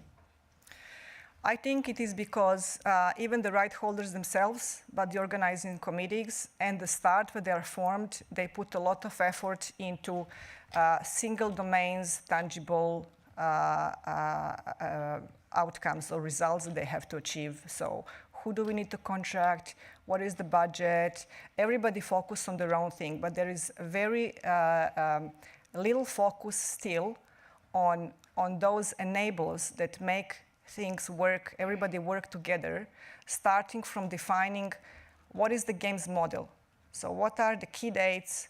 What are the key numbers we are all working on? What are the key assumptions? And these assumptions change over time, and it's okay that they change. So games model needs to be updated year after year. But once it is updated, until the next time it is updated, all functional areas need to work to the same model. And somehow, I don't know why, that keeps not happening, because still even the leadership of these organizations, they maybe don't recognize the importance and the value of those centrally driven assumptions and models that make everyone work together better, which eventually also saves issues but save costs. So I think this is my takeaway from your question. Just a quick addition to that.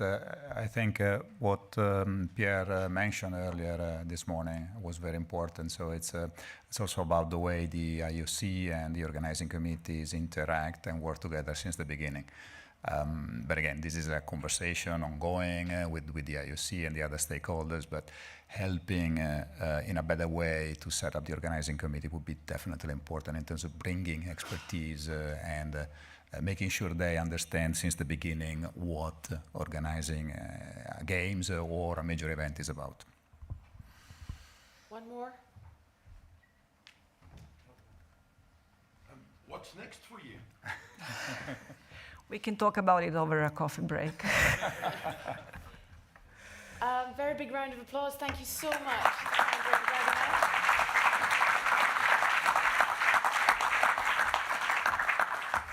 That was an extremely candid session. I see our next speaker who is about to talk to us about Brisbane 32. I'm not sure if she was scribbling her resignation letter, but she was scribbling furiously. So moving swiftly along, thank you everybody, from Games Past to Games Future. Please welcome to the stage to talk about the road to Brisbane, Dan Curry, and with her will be Eamon Kerrigan. Thank you.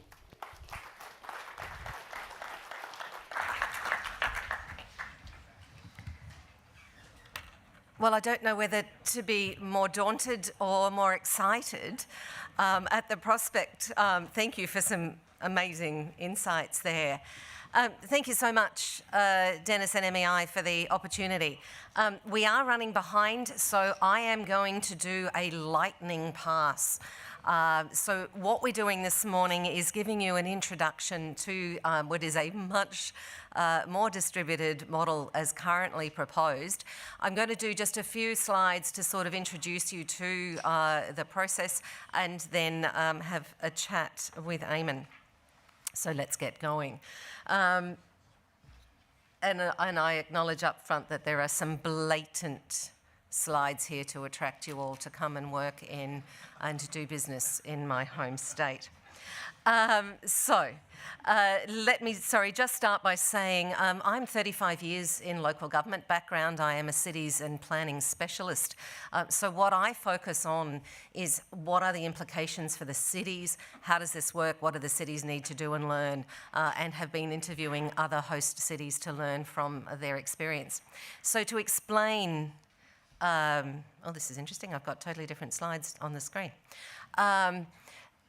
So I'll be making it up, is how I translate that. To give you some context for those of you that don't know us, Brisbane is, of course, the capital for Queensland. And this is a distributed model moving from Cairns in the north through to the Gold Coast and then a couple of others interstate. This in particular as a proposal was a regional games from the beginning, and it was a proposal by the collective councils of South East Queensland. In that process, which did start in 2014, and I've had the privilege of being connected into this bid process from that time when I was the Director of Planning at Gold Coast, looking at what are those opportunities across the changing nature of the IOC processes at the time, but then, of course, also the opportunities for a regional and a distributed games. That's the sort of story of our journey, and of course some of our assessment period was through COVID, so even more complicated, then through until the awarding of the games in 2021. And some of those conversations that we heard both from Pierre this morning and then also from Milan Cortina have been equally applicable to us with changes of governments and then changes of plans.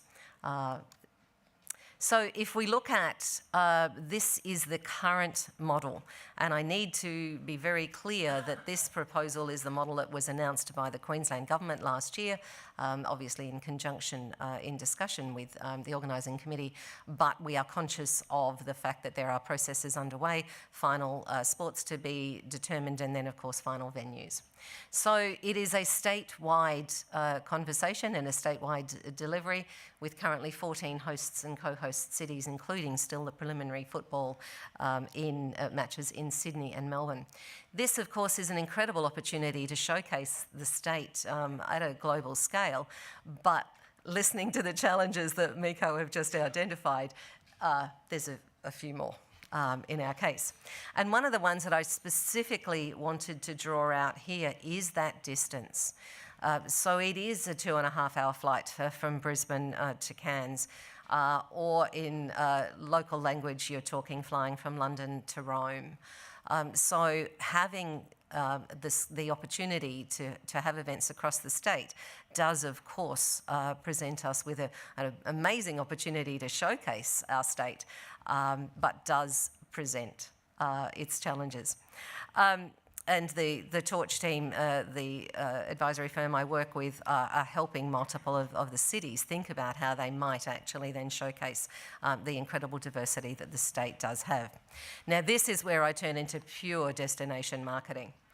Cairns in our far north, what an incredible opportunity here. This is the gateway to the reef. This is also one of the initial touch points, landing points into the city, in particular from Asian flights.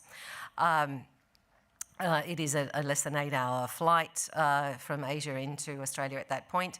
And yes, that is short if you are flying in Australian terms. It's 32 hours for me door to door to move from Brisbane into most European destinations. Cairns is also the entry point into the Daintree rainforest and the Torres Strait Islands, so beautiful opportunities for local culture. It's also considered to be one of Australia's most accessible destinations, which is of course particularly important in these games. Cairns will host at this point the football preliminaries and an indoor sport yet to be allocated. It as a city has a really strong focus on women's sport and is building that, but also has a really interesting opportunity as a humidity training camp. And I understand that humidity is the new altitude training. For those of you that have been to Cairns, it does have high humidity levels, and that's proving particularly interesting to international sporting federations at the moment. Certainly a place to visit before, during and after. Fraser Coast, the games are actually on during whale watching season in Queensland. So there are 40,000 whales which move up and down the Australian coast over that period, and 16,000 of them stop at Fraser Coast to help the calves, essentially give them some rest. So this is Gari, Fraser Island in Old Language, is a particularly stunning spot, and it's also the spot that many of you will have seen. Four-wheel driving is permissible on the beaches, and it's the gateway to Lady Elliot Island, which is another section of the reef. Then moving much more down, so Redlands Coast is a city in just close to Brisbane. So this is directly within public transport of the Brisbane area and accommodation. This will be home to the new Whitewater Rafting Centre, which is one of the venues being built for the Games. You will all have seen and cheered for Jess Fox in particular during the Paris Games. So we're looking forward to dominating the medal tally for that particular event. One of the things that I'm particularly keen on, though, about this particular facility is that it's obviously going to be a great local facility and a great whitewater rafting facility, but it's also being proposed for emergency response training opportunities, so swift water training, which is at the moment we fly people down to Tasmania. So again, thinking through those legacy opportunities of the multi-dimensional facilities. And then this is Stradbroke Island, so a particularly stunning part of our venues, our locations for Indigenous heritage experiences. Wouldn't be an Australian presentation without a gratuitous koala shot, but Logan is one of my favourite of our co-host cities. And I put up the koalas there because most of the housing is literally within a kilometre, so within an 8-minute walk of koala habitat. This city is focused very strongly on the fact that it's placed geographically in between Brisbane and the Gold Coast. So it's a really interesting logistics hub. So for those of you that are logistics people in the room, Logan is one to check out. It is in a very intelligent spot for that in particular. So that as a city, they're very clearly focused on particularly their role from that resourcing hub, in addition to the fact that they will be a host and looking at also, of course, at training venues.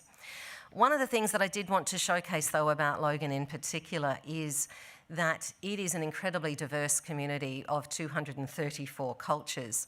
And ethnicities. So huge opportunity from their perspective to really welcome people from all cultures around the country into their particular town. I showcase this shot in particular because for me this is legacy in action. This city provides free swimming lessons to new migrants and refugees, which helps with language skills as well as, of course, absorbing into swimming, which is a fundamental part of Australian culture. They then teach people to be swimming coaches, which gives them cash inflow while they are developing their job skills within the country. And I think these are the sorts of legacy programs that we can really showcase and expand. They aim to, we've talked about their logistics hub, they're also a training hub. This is them hosting the Irish team in the recent Women's World Cup. Then, of course, we've got major venues of the Gold and Sunshine Coasts, sometimes referred to as the beach communities of Brisbane, but Gold and Sunny probably wouldn't appreciate me saying that. This is an incredibly beautiful community. Brisbane, of course, is the host venue and will feature the main new Olympic stadium. The 63,000-seat stadium is absolutely critical, in my opinion, as a new venue. Was much needed. We were losing major events out of Queensland. We lost, for example, the ability to host the Taylor Swift Eras Tour, and we had also lost the ability to host the Ashes due to the capacity and technology of the venue. So, as much as there is debate about the costs of new venues, this is one that was critically needed for the growth of the state. We lost 100,000 people out of Queensland down into New South Wales and Victoria from the Eras Tour alone. That just doesn't make sense to me from an economic or societal perspective, so I welcome this one. A couple of quick lessons on what we're learning from past hosts, and I couldn't go past mentioning the Tartan Army. That, I think, has just showcased how much the City of Boston has gained through the hosting of those particular World Cup events from a societal perspective, but also from a financial. This concept of festivalisation of individual events is changing how everything is working on ground, and we need to be really thinking that through as part of our formal future events. We have spoken previously in this conference, and will again tomorrow, about London, fabulous legacy out of London in terms of construction, from societal perspective, from cultural perspective, you know, whether it's the multiple universities, the fashion houses, the BBC Sound Studios, the V&A, the aspects we will hear more on tomorrow. What outstanding legacy.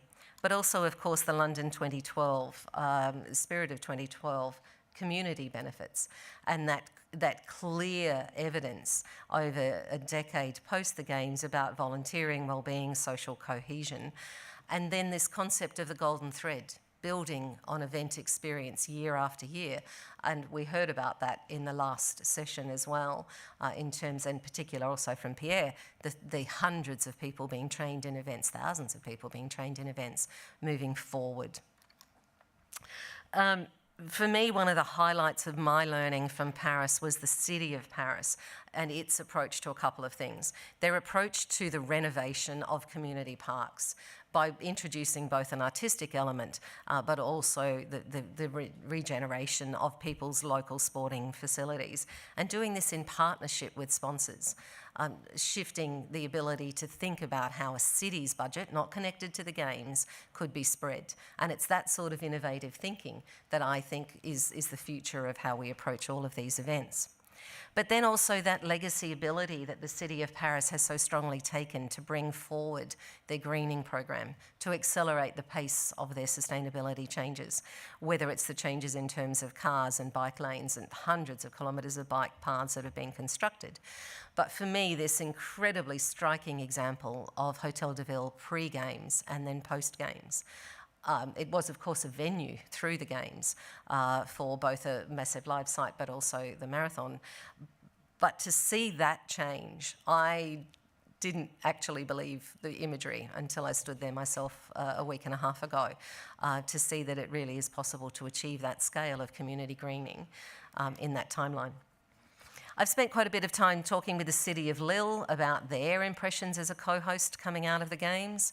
Phenomenal success for them, global broadcast audience of 2.2 billion, clear uplift in international visitation, and amazing success rates with people's satisfaction of their time in Lille.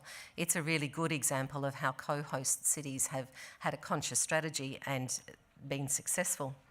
We've heard so much about Milan Cortina this morning.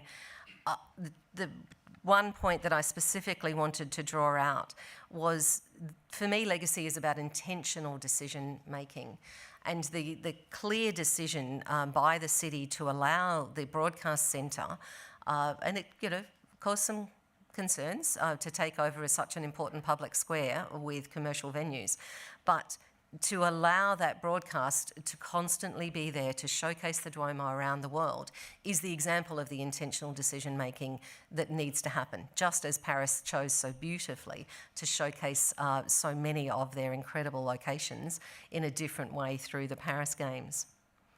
So in summary for me, legacy is about choice. It is intentional choice. It is the concept that we've heard so far, both from Pierre this morning and then our MECO colleagues, about knowing where you want to go, having that vision around legacy and decision making, and then following that through in terms of every single decision. We will be a very distributed model that is, of course, subject to the final venues, location, and sports locations and decisions by the OCOG and the IOC, hopefully over the next 18 months, but it will be dispersed at some nature. That was the original intention of the bid. So we have the potential to deliver legacy across all of Queensland and, of course, for all of Australia. And it's something that we're really conscious of working with. I work with co-host cities and thinking through how might we do that to deliver the important economic and community legacy across the state and across the country. And I look forward to welcoming you all to our city and state over the next 6 years and then during the Games. And then Eamon, over to you.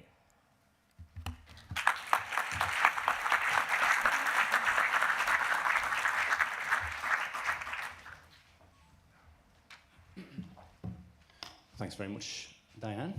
It looks beautiful. Absolutely fantastic. We've spoken a lot about distributed games today. One of the things that I wanted to mention, we saw the map before. Queensland is a very big place. It's bigger than most European countries, I think, spanning most of Western Europe.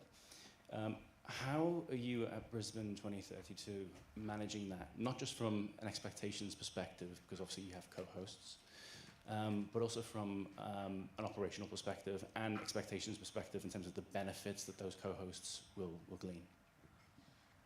Well, to be clear, I am not Brisbane 2032. I am not a part of the organising committee team. I am a separate consultant. I think what we have done from the beginning, I was with City of Gold Coast during the bid process and then Brisbane and led the BCC input team. We focused from the beginning about what is it that cities actually can achieve through this. The organising committee will have its own legacy approach. We have developed a joint legacy plan that's been published. You can see that online. It's called Elevate 42. But we have tried very, very clearly from the beginning of this exercise to look at what is the legacy for all partners and how might we deliver that and articulate that. So the cities themselves are undertaking legacy plans and working on how they deliver those just as much as we are as a collective group of games delivery partners. So for me, it's pure planning. It's about what's your vision and then creating that delivery plan and monitoring it to make sure we're getting there. And when you say monitoring, how would you monitor something like that? Each of the cities is, as I say, undertaking their own pieces of work and will monitor progress of those. And there is a very live conversation at the moment about how as a collective that will be monitored. The firm I work with, the Torch Advisory Group, were part of some of the critical benefits realisation assessments as part of the bid when they were in previous roles, in particular at KPMG. So it's at the moment going through that process of articulating what are those measures, how do you track them. What I'm really keen though, to draw that question in a slightly different way, is to think about how are we monitoring the other benefits that we don't currently track. And we spoke about this in the workshop yesterday afternoon, but Pierre also alluded to it this morning. There are many things that we don't track in the traditional aspects of legacy that I think we miss because we don't share them. We don't actually pick up on the fact that we are creating generations of people experienced in a different field. We don't necessarily record all of the apprentice builders that came out of London 2012. We don't record and shout and cheer about the changes to the ethics laws that occurred in Paris, the changes in the building codes in Paris that occurred as a result of innovative thinking. I'd like to see us now start to track some of those other tangential items that are part of, I think, the legacy of every major event, so that we don't just focus on the numbers of tourism. I think there is a greater legacy story that we're not necessarily telling. As Dennis would say, going beyond the beds, beers and burgers.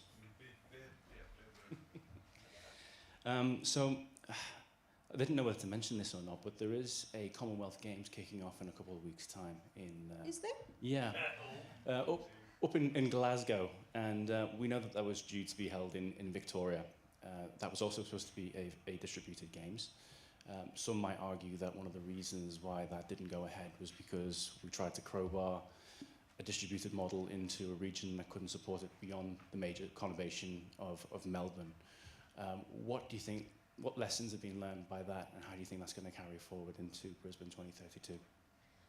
I think the difference, and I've not been involved in the Victorian conversations, but for me the difference is the Brisbane process was thoroughly thought through.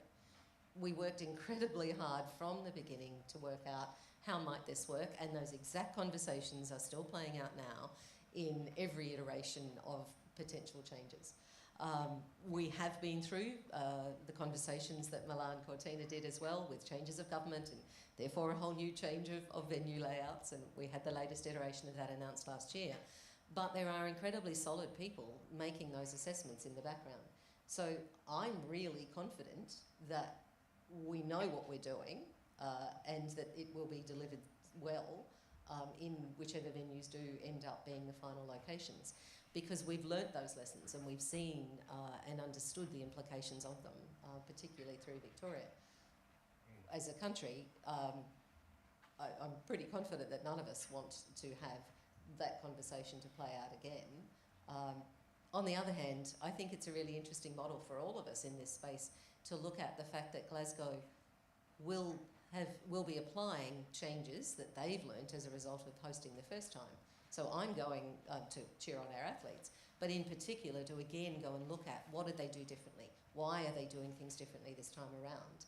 And does that mean that we end up with a more sustainable and affordable version of a Games to move forward? Because that is a Games that I think has a fundamental place in international sport. I'd like to see it stay. I'd like to see it stay in a financially and sustainability wise in a manner that works for every one of its hosts. I think people have referred to the hub and spoke model when talking about Glasgow, both from the UCI World Championships that happened there a few years ago. I think that means different things to different people. I think in the case of Glasgow, for UCI and for the Commonwealth Games, that meant distributing decision-making to those spokes. Is that something that we're going to see in Brisbane as well, where some of that procurement, some of that decision-making will be happening locally away from Brisbane? I think one of the genius points of the Brisbane 32 hiring process has been to persuade FX to, after such a successful exercise in Paris, to come and now enjoy life in Brisbane. And the OCOG have been very clear at announcing they will have, again, that focus on local procurement, that focus on making sure that businesses across Queensland will also benefit from it. They're still very much working through those processes, so I'm not so sure about the distribution of the decision-making there. We'll wait and see. That's all still literally happening on ground. We are 6.5 years. We're 6 years to go. Next week is July. Yeah. As a technology supplier myself, I'd be remiss in not asking the question, how important is technology going to be to all of this? Look, I think fabulously and fundamentally important. And we've seen that through the technology changes implemented in Paris and Milan Cortina. And there are a number of products that I think are transforming how we work through any major event operation, how absolutely minimising waste, improving our sustainability, just the ability to have the clarity of modelling that we now have to understand how a venue will work, how crowd modelling will work, how people's trip journeys are happening, is changing everything about the sustainability of our exercises and planning, and saving us carbon miles at the same time. So for me, that keeping up with the technological changes and bringing them into the procurement processes is critical. For those of you in the room who are not aware, the procurement processes are open for Brisbane 32, but also for the Queensland Government for any of the construction components of that. So catch me up if you need those sites. I'm more than happy to help you. Okay. So I think we've got 5 minutes left. Looking beyond Brisbane 2032, and obviously these changes to models, what do you think makes for an ideal host city for a major Olympic Games or a major event?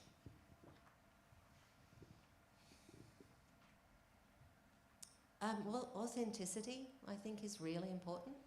One of the things that I loved about Paris was they took the opportunity to showcase their city in a completely different way.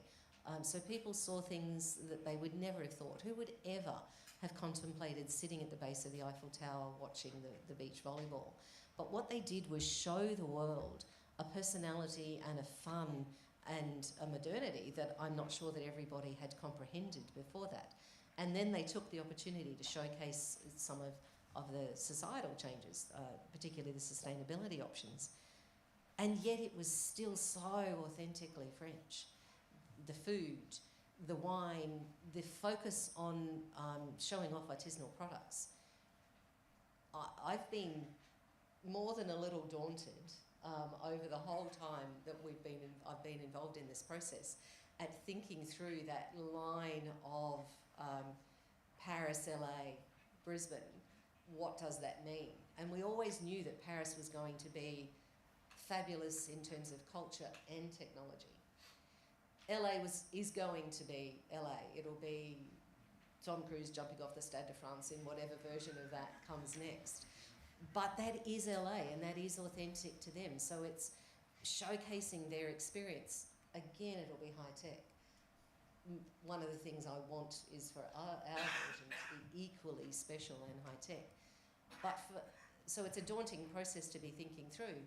But what we've all talked about and settled on in many conversations through the process is that all of Queensland, but in particular Southeast Queensland, is just so beautiful, as you've seen today. And it's that natural environment, isn't it, Dennis? That 1,000-kilometre of white beach. It's just, it was why the Com Games on the Gold Coast was so beautiful, and I was lucky enough to be there as part of that management team before those games.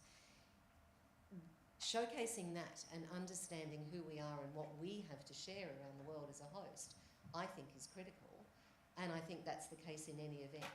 What is it that makes us want to travel to that event is why we go. It's otherwise we could stay at home and watch it.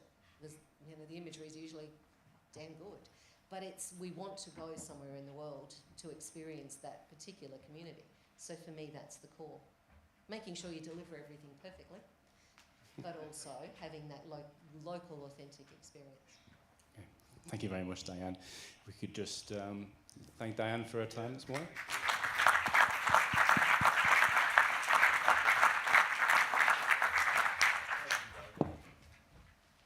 Thank you. Especially thank you, Diane. No Scotland, no party. Thank you. We are running a little bit late, but we're going to trot on immediately with the next one. And I'm really sorry to tell you, but I am cutting coffee break a tiny bit short just to try and catch us up after that. But before we get to that part of the day, thank you to WePlan, who are sponsoring the next session. Please welcome onto the stage Roberto Daneo, co-founder of WePlan, along with Cindy Bedinsky from Explorer Edmonton, Diane Curry again, go Diane, non-stop, and Bastien Sancy-Richard from ANOC. Thank you. So, thank you very much, and we'll try to catch up, of course. I'm Roberto Danio. I'm the founding partner of WePlan together with Giorgio Re. It's a consultancy boutique, and we have been involved into the bidding phase, the planning and the delivery of different events, a few Olympic Games editions, expos, World Championship or Ryder Cup. So I think, and I'm particularly happy that the topic of today is really in line with the discussions we have heard before, because it's more the evolution of major event delivery models. And if we focus more on the word evolution, not only delivery, although delivery, as Sandro and Dragan explained, is crucial, and sometimes is crucial when you run late. The evolution is really important because compared, as we have heard, to past editions of the games or multiple sport events, this evolution is moving towards a different approach. No more one city, one single city that is bidding and then build up an organizing event, build venues, and deliver the event by itself. So with a model that is more shaped around the event, but towards a new evolution that shapes the event around the host city, the host regions.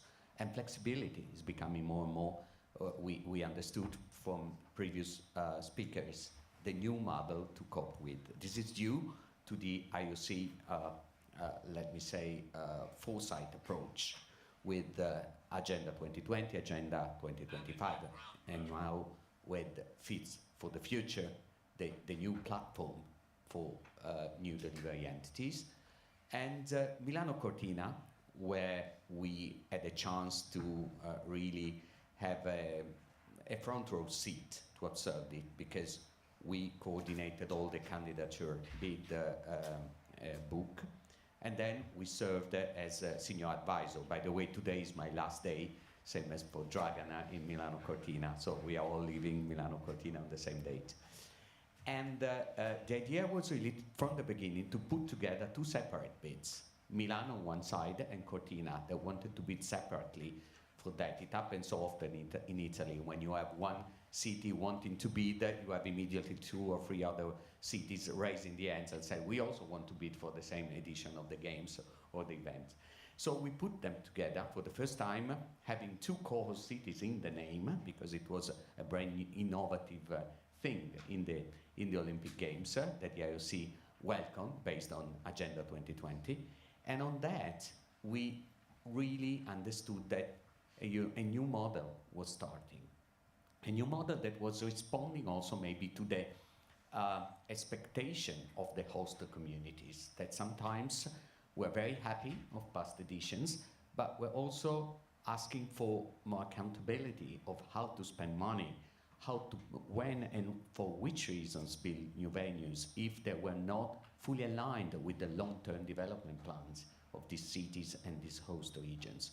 So what we did was really to select from the very beginning, in a wider area of Italian Alps, all those iconic venues that were already existing. Instead of building new venues, and instead of instilling, of injecting into local communities some skills that were not rooted, for instance, in certain disciplines like ski jump or biathlon or bobsleigh, luge and skeleton, that unfortunately where we observed in Torino 2006, the previous experience I had, were injected quite artificially into these local communities and disappeared very rapidly.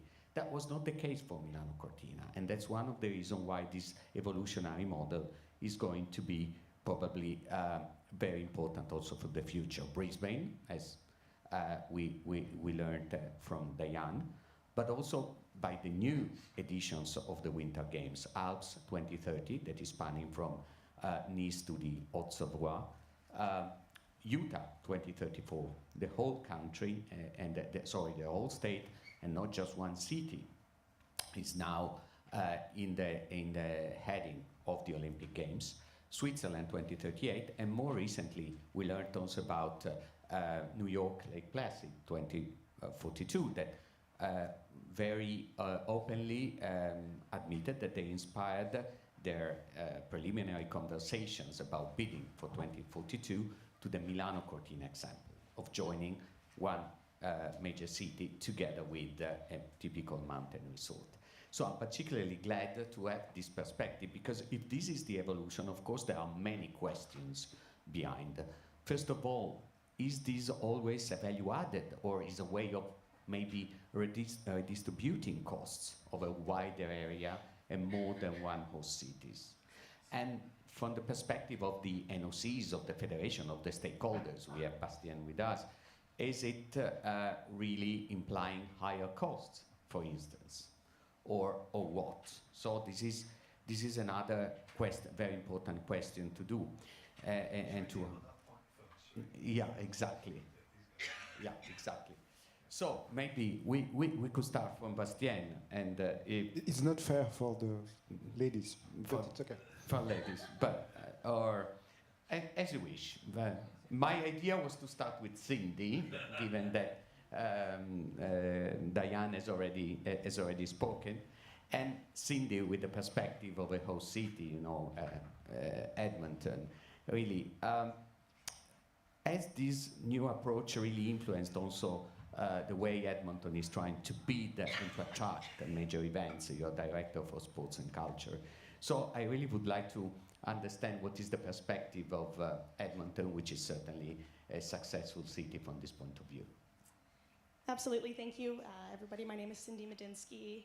For those of you that don't know anything about Edmonton, we are a Canadian city of almost 1.5 million on the western side of Canada, and a real true sport host city. So I think what's evolved is how, we're not just looking to win an event, we're looking to build something around that event. For a long time, Edmonton, to be very honest, it was, here we are working very hard, we feel so lucky to be on the world stage, but we've built this reputation, we've built this capacity to host major events, and now we do require some of that flexibility on the rights holder side, so that we can offer additional value. There's so much pressure to create opportunities within the events. They're not just, the event isn't just the product, it's the platform for us to be able to do so much more. And for a city with great aspirations like Edmonton, we want to make sure that we're loud and we're proud and we're heard about our event hosting goals. So I think some of the ways that we have perhaps shifted how we're looking at event delivery, it's about that internal shift. So it's not just the sales team has done their job, that's great, we're gonna host the event, the organizer can go with it.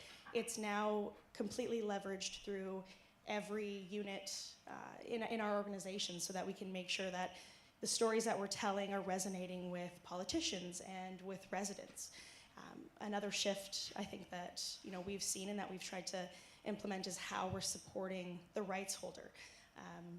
We talked a little bit about, or you talked a bit about how that investment looks. So of course there's investment into a rights fee that of course will never change, but we're pushing back and having a bit of that investment carved out for us to spend at our discretion on the event, to support the event, but in the eyes of Explore Edmonton and the city, and how we can really have a lot of control over some of the things that we want to leverage and how we want to spend that money.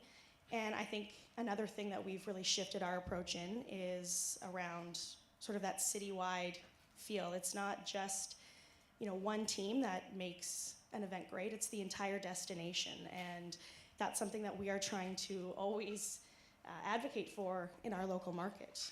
It's really important that every event or every city knows the role a major event plays in their city, and to really build a strategy around that. And Edmonton is a different market than Brisbane, than London, than anywhere. So it's really understanding that role that events play in our city and being able to leverage it in the way we feel like is best. Okay, great. So flexibility, we could say, is even more important than scale or prestige of an event, even for Edmonton. I think it's important. I don't think it's one or the other. I think it's flexibility within prestige. Of course, Edmonton greatly benefits from an event or a brand that is highly respected across the world. So we very much value that.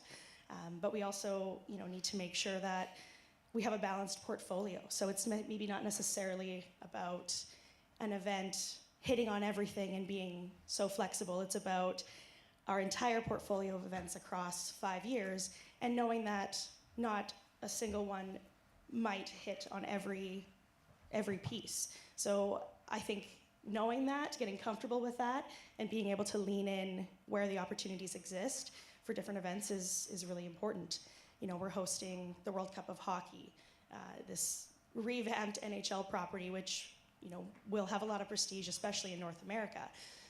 But we also host the biggest domestic Canadian championship, the Volleyball Super Nationals. And those events deliver such different things. And the reason we can invest and justify in that whole portfolio is because it is so balanced. Very good. So as suggested, the two gentlemen, Bastien, I will move on with Diane with the second question. So you have already said that you are an advisor, a very important advisor. You're not part of the organizer committee. But anyway, I would like to understand from your perspective what political and financial realities are driving governments, starting from the example of course, of Brisbane 2032, towards more regional model that are spanning across all Queensland in this sense. And so how much is this, political pressure, we could say, encouraging the idea of having multiple venues and sparse around a wider area? I'll start by saying that every time anybody in my career has ever come to me and said, would I consider running for politics, I've said, very classic Australian answer that, I just realised. The pressure on them, I just think is staggering. And in a growing world of social media where people just demand answers within milliseconds and don't want to hear the other side of a story. For me, the very fact that I have spent the time I've been able to spend learning from other host cities, visiting them, brings back inordinate return of knowledge, saved the cities I've worked in hundreds of thousands of dollars, if not millions of dollars, from that sheer knowledge that you return. But that's not the stuff that gets published. What gets published is that there was a multi-thousand-dollar airfare. So I think the community are demanding more knowledge. And I think they're demanding that the love and the benefits of experiences like this, societal and economic, are spread more. But I think one of the things we need to learn to do better is also really quantify and convey those benefits, because I just don't think we do that. And the world now is so much better at storytelling and explaining why we do that, why we spread the types of activities that you choose to host, because we are spreading that joy across communities. We need to get better at telling that story as well, to take the pressure off the sheer political reality of needing to respond to the pressure they're under. And I fundamentally think that's a big change we need to make. I agree, especially also to quantify better fiscal revenues for the host communities, cities and the state, because sometimes we tend to neglect this part, which is more than compensating or offsetting the cost of the events in some cases. And there should be more literature on that in order to quantify more precisely. That was something that we were requested to do by the Italian government before deciding to engage, for instance, with all the costs for security that for Milano Cortina had to be, of course, provided by the state, by the Italian state. Can I just, sorry, throw Absolutely. the rules out the window and ask a question? One of the things that I think is particularly interesting is how do we quantify those things over time? If we look at the London model, because they've got the LLDC in place, they've been able to continue to produce the reports that quantify the benefits, that quantify that legacy outcome.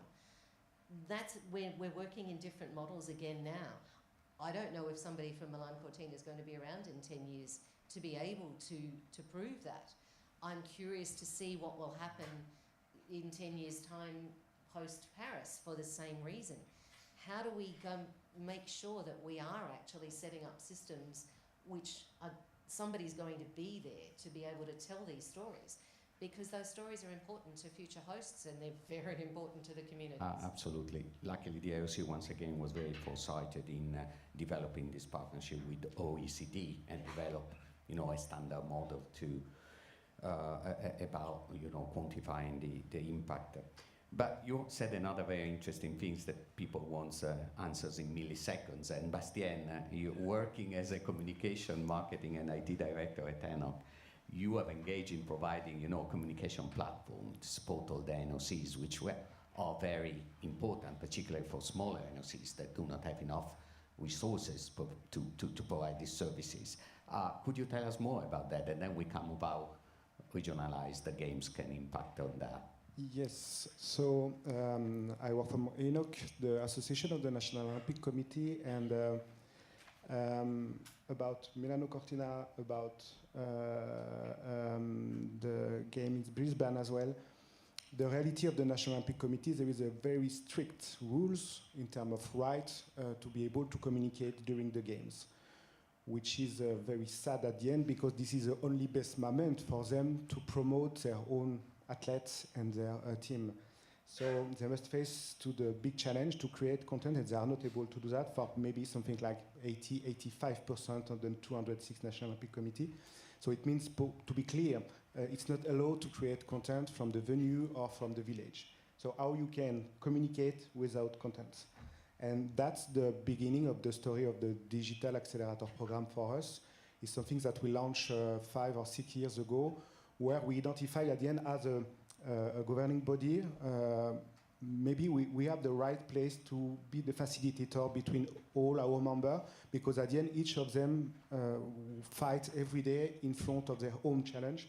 So we started to identify the reality of the needs, to find potential partner or supplier, or we go until to build inside ENOC some teams and to increase our skills to facilitate the process. I think if I'm going more in details, for Milano Cortina, we worked very close to 50 NOC, so more than 50% of the country would take part to the games. And in partnership with IOC and Getty Image, we try to facilitate the process to receive the content and to communicate. So it means if you are a communication manager in National Olympic Committee or other type of stakeholder, every day you receive thousands and thousands of pieces of content. So you need to find it, to sort it, to identify the nice piece of content, create the post, and communicate. And to jump about the challenge to have clusters spread everywhere in the country, for the communication team, they run everywhere, they don't have the time to find the content and to communicate. So we have a digital platform to facilitate the sorting of the content, the distribution, and we go until to be the community manager as a service for some NOC, for 15 NOC in 7 languages. So, and like that, National Olympic Committee was able to ride the waves of the game, to continue to reach the fan. And it was not the case of Milano Cortina, unfortunately, because according to the challenge of the multi-cluster everywhere in the country, we develop another services where we come on the ground, we build a studio video, and we bring athletes to create specific content more behind the scene, which is very interesting and useful for the host city because the athletes and the National Olympic Committee are very good ambassadors to promote the city. For sure, it's important for a host city to create their own social media account to promote the games, but nobody followed these accounts. If you go more down, I am a fan of some sport, like rugby in French. I follow some French athletes, and when they take part of the last World Championship, or the Rugby 7 in Paris, I was very happy to see very nice behind-the-scene content of the French athlete in the town of Paris, when they enjoy the town, which type of, I mean, they come from Paris, I'm from Paris, so, but which type of food they eat, which type of visits they do, and we are here to try to create this type of content as well to promote the city, and at the same time, just to show to the fan what's happened behind the track and field, what's happened between the competition, what's happened inside or outside the village, because we are not able to record inside the village, but we can speak about what's happened inside the village. So we offer this possibility to the National Olympic Committee, and these last 5 years, they was able to increase more than 20% of new followers in their own social media. And I think it's a, I always speak about a win-win-win-win-win-win-win project, because at the end, the host city take part of this new visibility, the athletes themselves, because they need to showcase their own journey to be able to earn more followers and to negotiate potentially more sponsorship contracts. The same for my member, which is my main goal, first of all, help my member to communicate. So, and other stakeholders can take part, like the International Federation, the National Federation, which is the same at the end challenge for between us as ENOC and our member, the National Olympic Committee, the International Federation and their own national federation must face to the same challenge at the end during the game. So us as a facilitator, we can be the solution to find some way to facilitate the process, and at the end, everyone win at the end. Thank you very much. And so, of course, the more widespread the games, the more difficult is also this kind of work to be done, and therefore your role is becoming more important to support, as we said, smaller NOCs. Coming back to Cindy, of course, you have already said it, but I think that many other cities are following, Edmonton's approach, and they're becoming more selective about the events to host, really bringing value added. What is a key lesson that can be learned from your approach? First question. And second question, compared to the traditional model and the traditional assumption of past events, what could be, let me say, one assumption that we can definitely forget and leave out, moving towards a new generation of events to be hosted? I mean, I think there's so many. Sebastian, with something you just said about the athlete perspective, Diane about the storytelling pieces, it's not just about the event, the operations. Yes, the bottom line is extremely important, so we can continue to host these events and provide these opportunities for athletes and residents to take this in. But, I really think that power of storytelling is huge. And the assumption of, we'll host the event and it'll be great and it'll be so great for our city and we'll have this legacy forever. But if you don't keep telling that story and you don't keep telling it to the right people in the right way, you lose some of that. We hosted World Athletics Championships in 2001, an incredible event, had a massive legacy.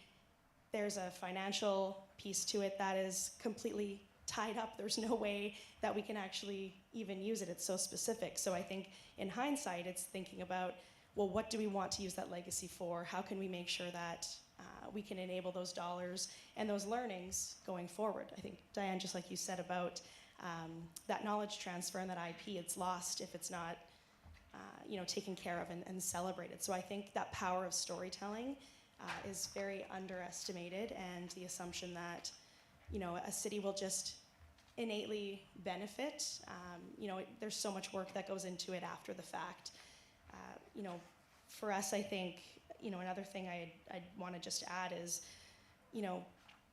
that assumption around mega events just naturally mobilize a city. I think that's, in a sense, yes, people get on board, but it takes so much work, and it takes even more work when it's not a mega event. And I think that's where Edmonton is faced right now, is we have identified the right fit for our market today, but we want to continue to wrap our arms around an event and have that mindset of that whole citywide engagement and storytelling and what it means for people, so that we can continue to build that muscle when we are ready for the megas, because we're getting there.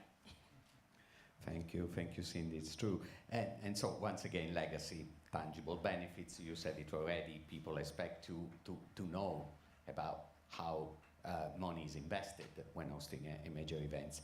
So one thing I would like to ask you is, having regionalized games, so having more communities involved, could be, on the other way, more difficult from this perspective, because you have to deal with more different communities. And Sando and Dragan have said it well.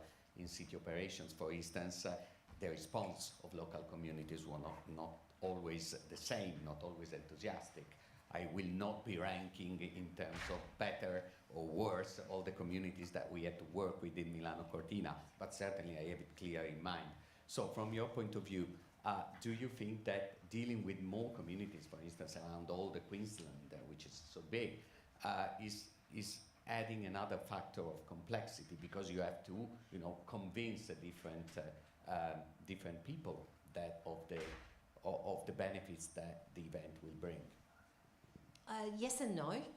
Yes, and it makes it more complex because that's engagement at a different level. But I think it also spreads the knowledge and the love and the excitement. And if you don't do that, we would have had the rest of the state arguing against why was all of that activity happening in a particular area. So for me, it still comes back to being able to explain what that means. And you know, in Queensland language, we had some people perhaps not so fussed on the games. And the way to explain that to them in Brisbane context was to speak about Expo. Intentional decision making there. Expo 88 transformed an area of Brisbane from dilapidated industrial activity into a place that Queenslanders love. And to say to a community member, but you liked what happened there, and then they'll go, that's a point, I hadn't realised. Yes, you're right. Or to use a London example, when Spirit 2012, when British Post painted a letterbox gold in the home of every Olympian that they could track, that changed the community's understanding, regardless of whether they were perceiving a benefit. That was one of the most successful things that they did. And that's not hard to do. So for me, it comes back to the social license is gained by sharing the knowledge and sharing the explanations through good storytelling. Great. One final question for Bastien. So you introduced us to a different perspective. So ANOC is no longer a regulatory, let me say, body. Also is becoming more and more a service provider. Is this, you know, an evolution that you will see also in the delivery of events also for the future? You already said it, but I really like to build more on that, because in the past we've always thought of international federations or association of national Olympic committees as, you know, regulatory bodies. Yes, indeed. The thing it's maybe we started to deliver services to the National Olympic Committee during the pandemic period. I mean, for a lot of organizations, it was a good occasion to try a new thing. And so to maintain the contact with our member, the only way was to build some digital event like webinar, workshop. And we discovered that there is a real need from us to facilitate that. And we launched 2 years ago a huge consultation to all our members to build our new strategic plan. And the result was clear. They want from us more services, more following, more understanding from us to facilitate, one more time, their own day-to-day. And because the other conclusion of this analysis and this feedback is that, as I mentioned before, at the end, they have all the same challenge, approximately, not the same capacity to facing to this challenge in terms of finance, in terms of resources, in terms of skills, in terms of maturity, a lot of level. But at the end, it's easy to create some group, I would say, and try to move forward with everyone. So to come back to your question, I think it's our position and mission to try to facilitate that and to invest time to make something good with our member, yes. And I think this is the same for the International Federation as well. Yeah, of course. For the question of closing, I think, and thank you for reminding us, but I think we are on schedule. Maybe 3 takeaways that from our conversation and from previous, of course, discussions. Flexibility is becoming a strategic asset, first of all. Governance model are changing and are of the utmost importance in order to make sure not only that the events is accountable to the different communities involved, but also that the operational conditions are properly put in place in order to allow the events to take place. And of course, you mentioned many times legacy, which is not just tangible legacy, but intangible legacy made of many different projects and many different objectives that an event should bring aligned with the long-term development plans of the host cities or host region. I don't know whether there is time for any questions or... Final comments, maybe. Yeah, final comments? Any of you? Yeah, I mean, I think again, as I've said before, you know, for us as a city, we need to know exactly who we are as a city, so we know which events and opportunities will be successful. But I think from that perspective, we also need to be an extension of the rights holder and the organizer and be their advocate in our own city. because if we are not acting as that liaison, as that conduit to, you know, changing minds and showing the value, you know, it's even harder for a rights holder who is not embedded in that community. So we really make a very concerted effort to ensure that, you know, the value of sport and major events is understood in our local ecosystem so that they can continue to thrive when they're hosted in Edmonton. And I think that extension of the host city from the rights holder is really key to that. I think for me there's two components. The changing nature of games and games delivery, you know, single venue into dispersed models, but even dispersed within a city, means the importance of the city and the importance of the experience within the city is just critical.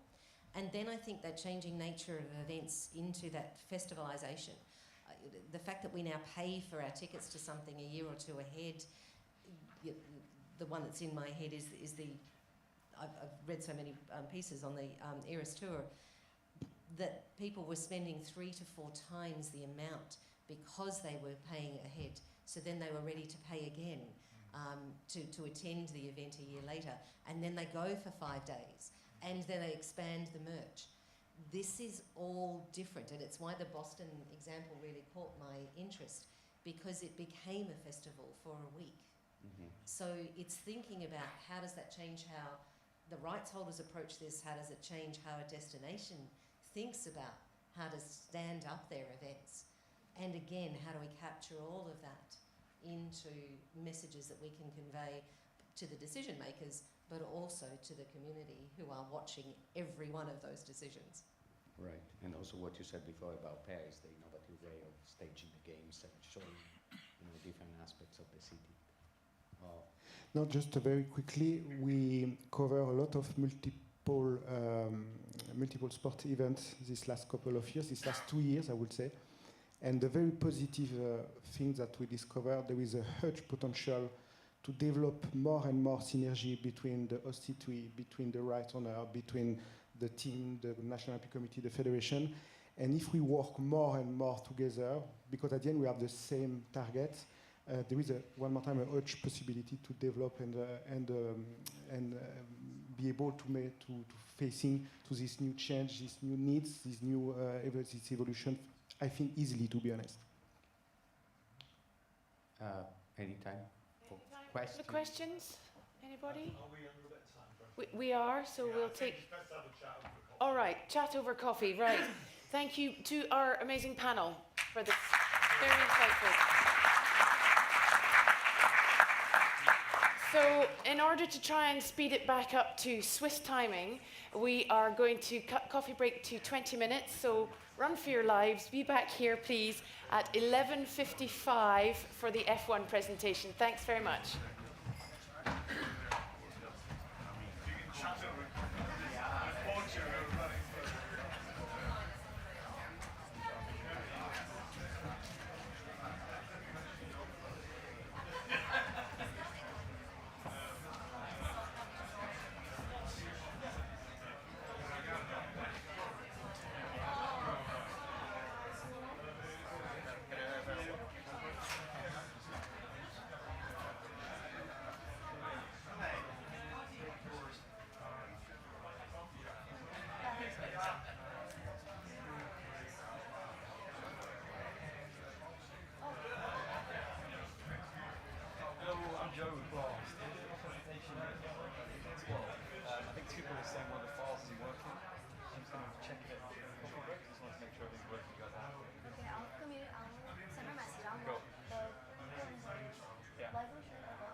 I'm right, okay.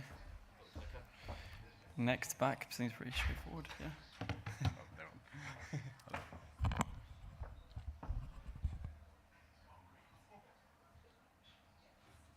Do you think the height difference between me and you is going to be okay? Is there going to cause issues with the sound, do you think? Because that's what we said, he's far too low. Do you hear me in the room?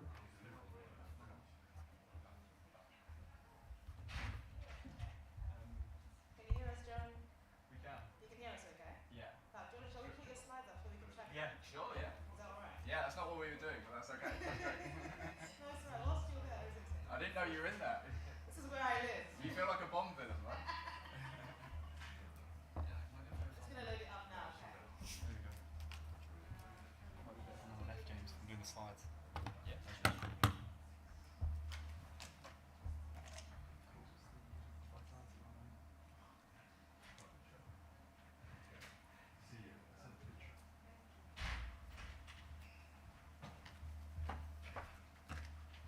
Right, and just there should be a clicker on the Yeah. there, so I'm just gonna switch that.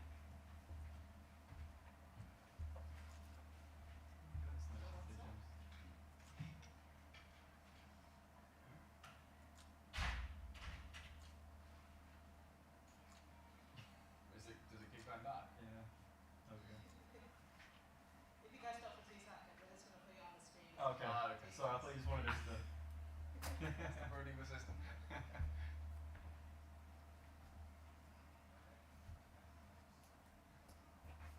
thought Tupa was trying to troll us there, keep pushing it back. There we go.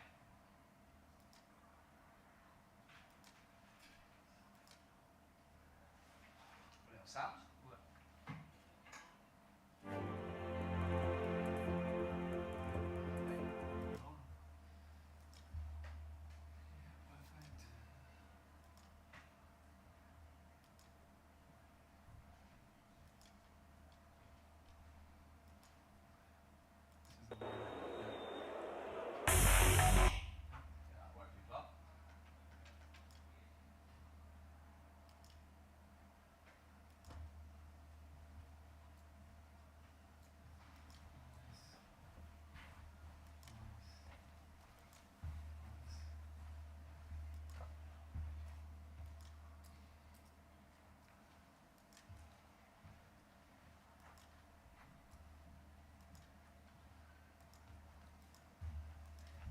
Perfect.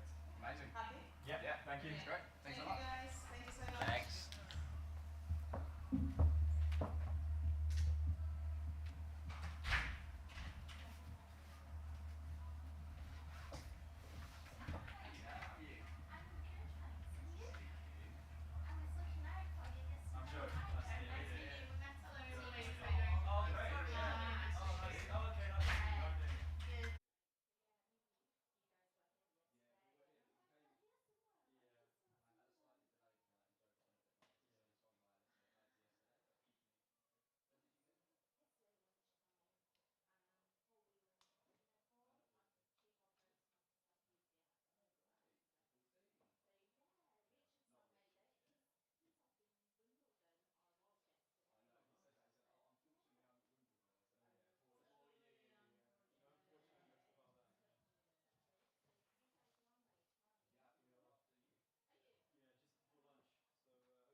My check.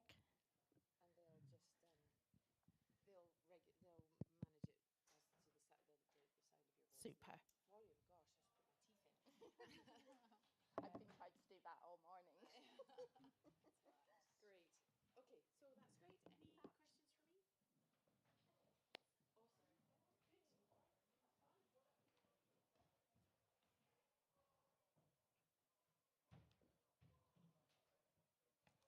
Awesome.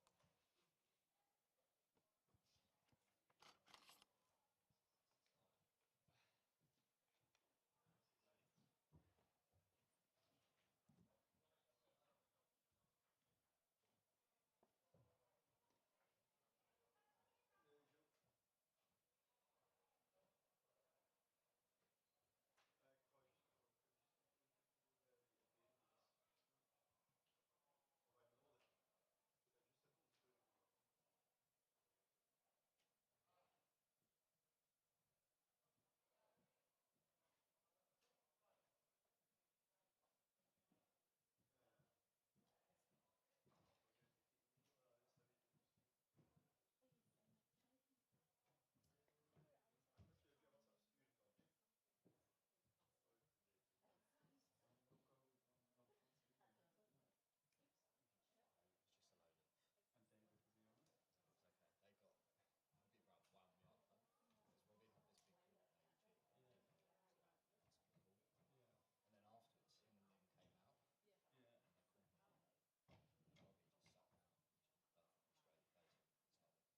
So slick. Oh, there we are.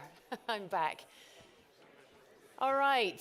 Now, for those of you who were in at 11:55 sharp, you are my new favourites. Well done. Welcome to Switzerland. You are most welcome here. It probably was the Swiss, actually, having thought of that. Right, so thank you all for cutting coffee short. I'm going to crack on right now, and to energise us after the coffee break, we are going to hear from F1, because we all know that there's nothing quiet or boring about that. And just to get us started, we're going to see a fabulous video. And after that video, I would like you to welcome to the stage Louise Young, Chief Race Promotion Officer at Formula One, and Victoria Twiggs of Match Hospitality. Roll VT. Oh, I've always wanted to say that.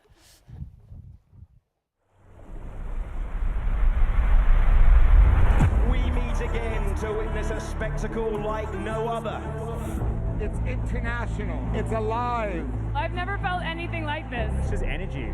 Welcome to Formula One. You know, when the race starts, it's a different game. Radio check. Loud and clear. The new season is underway. That McLaren looks mighty. Could this be the battle for the championship? Lewis Hamilton wins for Ferrari. Mega job. Yes, yeah. I just love the glamour. It's become such a worldwide symbol now. For sure the best racing movie of all time. Just an experience I will never forget. The McLarens collide! Yeah, sorry. Oh, my bad. The racing's become so much more competitive. What a day for Mercedes. Yes, mate! Woo! Bounce back when bottles is on me. I'm pushing a new pen, rewriting the story. Hello to my old ways. There's some new players in the game, which makes it exciting. That was the most fun dry parade we've ever had.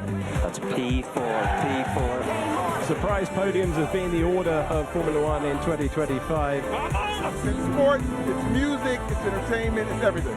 We're going all the way. It's the biggest comeback ever. Lando Norris is the Formula One World Champion.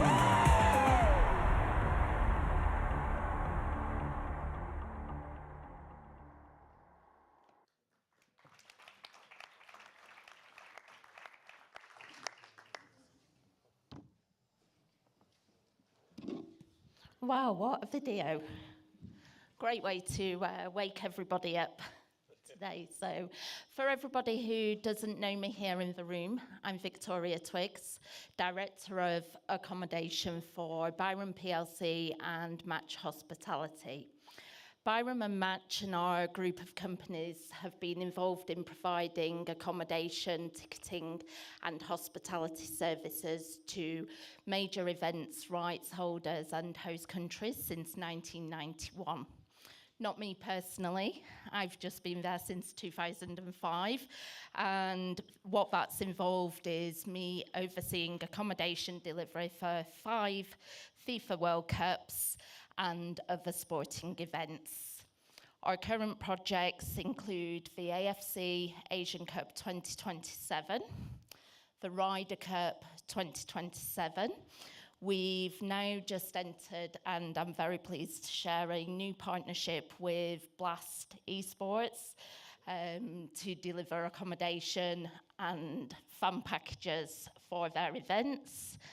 And coming up in September, we're working on this year's Formula One race in Madrid, which brings me nicely to introduce Louise. Louise Young, Chief Race Promotion Officer of Formula One.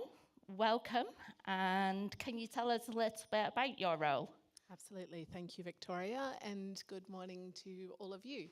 So, as Victoria said, I am the Chief Race Promotion Officer at Formula One, and will I switch it? Yes, there we go. Okay, very good. So all around the world where you see Formula One events, we are fortunate to have a promoter partner. Those are made up of a variety of entities and business types, ranging from an automobile association to a private enterprise, and some are government-backed.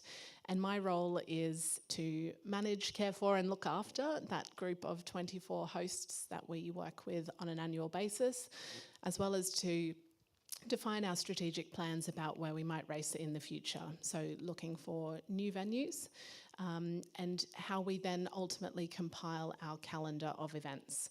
It is a complex jigsaw to put together the Formula One calendar each year, but that is the part of the magic of my role. Super, thank you, Louise. So let's start at the very beginning. What makes F1 different to other sports? Well, I think when we look around the room at some of the folk that are here, one of the key differences is we show up in these cities every year. We're able to build a business case with the host around an annual economic injection. It's not the once-off, the once-in-a-lifetime, it's an annually recurring event. The modern Formula One, in fact, has become bigger than a race weekend. It's no longer about 2 p.m. on a Sunday, it's about 3 or 4 or more days of engagement with a city. We have, in the sort of post-Drive to Survive era, as many of you might know, built a real change to our audience. We now engage with a younger and more female audience than historically we were known for in the past. And we've found that as that audience has changed, so have the demands and expectations of that audience in terms of who's coming to our events and who's engaging with us online or through our broadcast product. And it is for that reason that the program has really changed. As I say, it's not just the race on Sunday, it's now about the entertainment, the experience, the quality of the experience, all the way from gates open on Friday to perhaps a concert or entertainment on Sunday night. And I guess that's a really good point as well when you're working with host cities.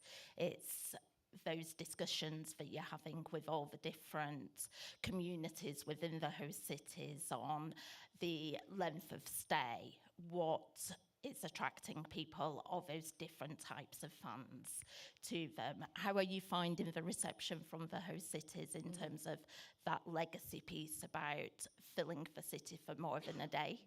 Yeah, I won't pick on them too much, but Norbert from the Dutch Grand Prix is in the audience and I think could tell us something about how the city of Zandvoort feels when the event descends on this small seaside village every year in terms of the economic impact they see, the occupancy, as well as the surrounding areas.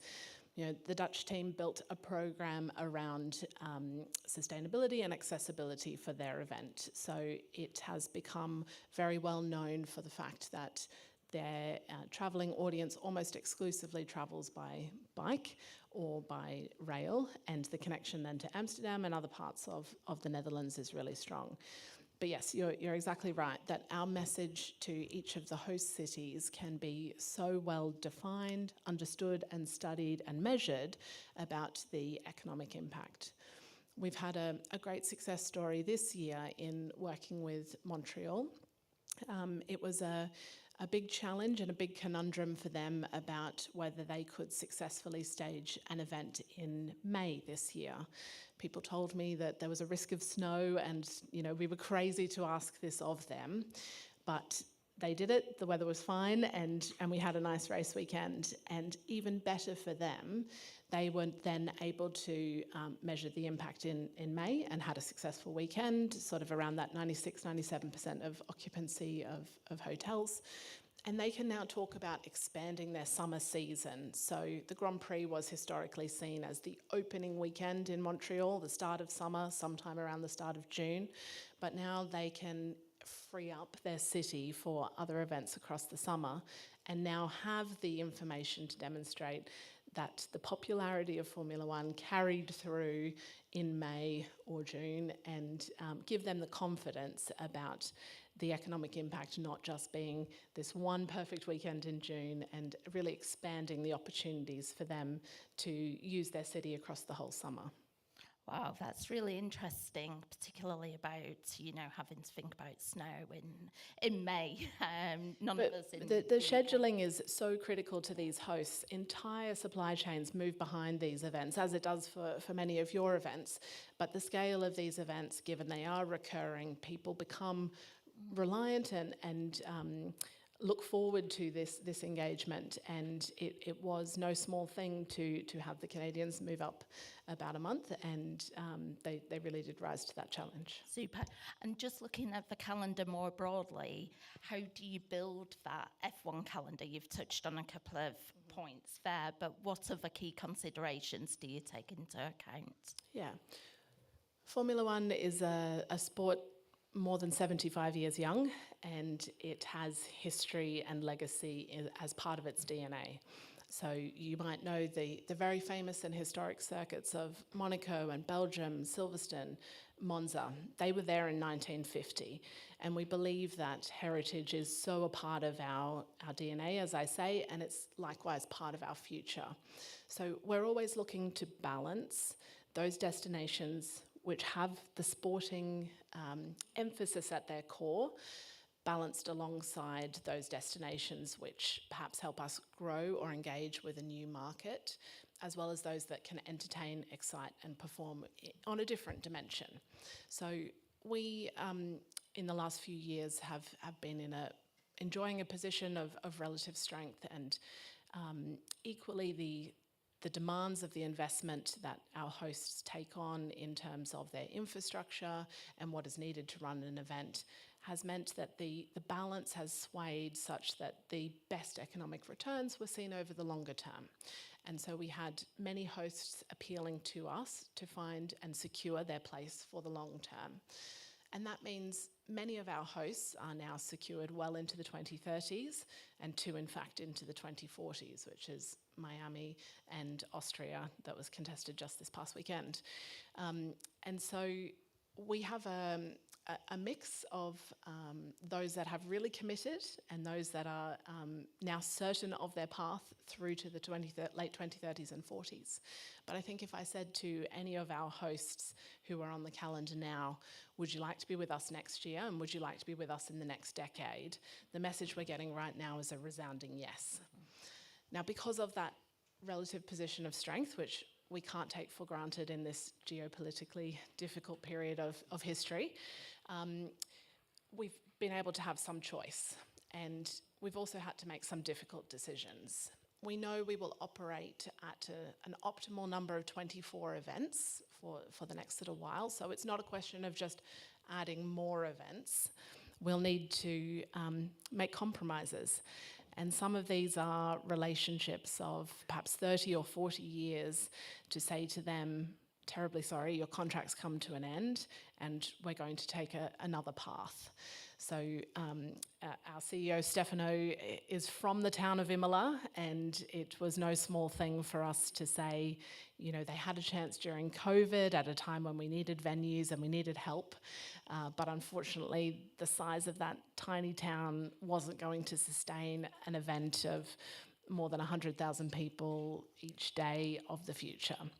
So that's one relationship that we have had to leave behind. We've also moved to a model of alternation. So Barcelona and Belgium will, beginning in 2027, take alternation as part of our calendar. That means we can preserve those relationships, and we haven't had to lose someone with so much heritage and history, as well as an amazing team of hosts and promoters there who put everything into our events. But by creating this alternation, we were able to then, of our 24 slots, find a new opportunity for Istanbul to join us in 2027. So it's a continual weighing and balancing of what are the features of that destination, what are the features of that circuit, what will serve us in terms of markets in the future. Certainly we have an eye to the future, and perhaps a new race in Asia in the future. We don't have a presence currently in Africa, and that's something we're actively working on. And, you know, being bold and courageous to make sure that we are connected with the next generation of fans is a really strategic part of our thinking, but it does mean sometimes there are tough decisions to be made. Absolutely, and I guess you touched on it there. The relationship with promoters is really a key part of the F1 race calendar and the whole ecosystem. How do you work with promoters, and what would you say are the key learnings when it comes to that relationship with promoters from area to area? Well, historically, Formula One has generated its revenue through three major streams: broadcast, sponsorship, and rights hosting. And I like to say internally, when my colleagues in those other areas are getting too big and too loud, that don't forget, you don't have anything to sponsor, you've got nowhere to put your signage, you've got nothing to broadcast if it were not for our hosts. So to me, our hosts are the center of the F1 universe. It is such an integral and key part of the Formula One ecosystem. They are our arms and legs in country. They are there all day, every day. We are arriving at most 2 weeks before a Grand Prix.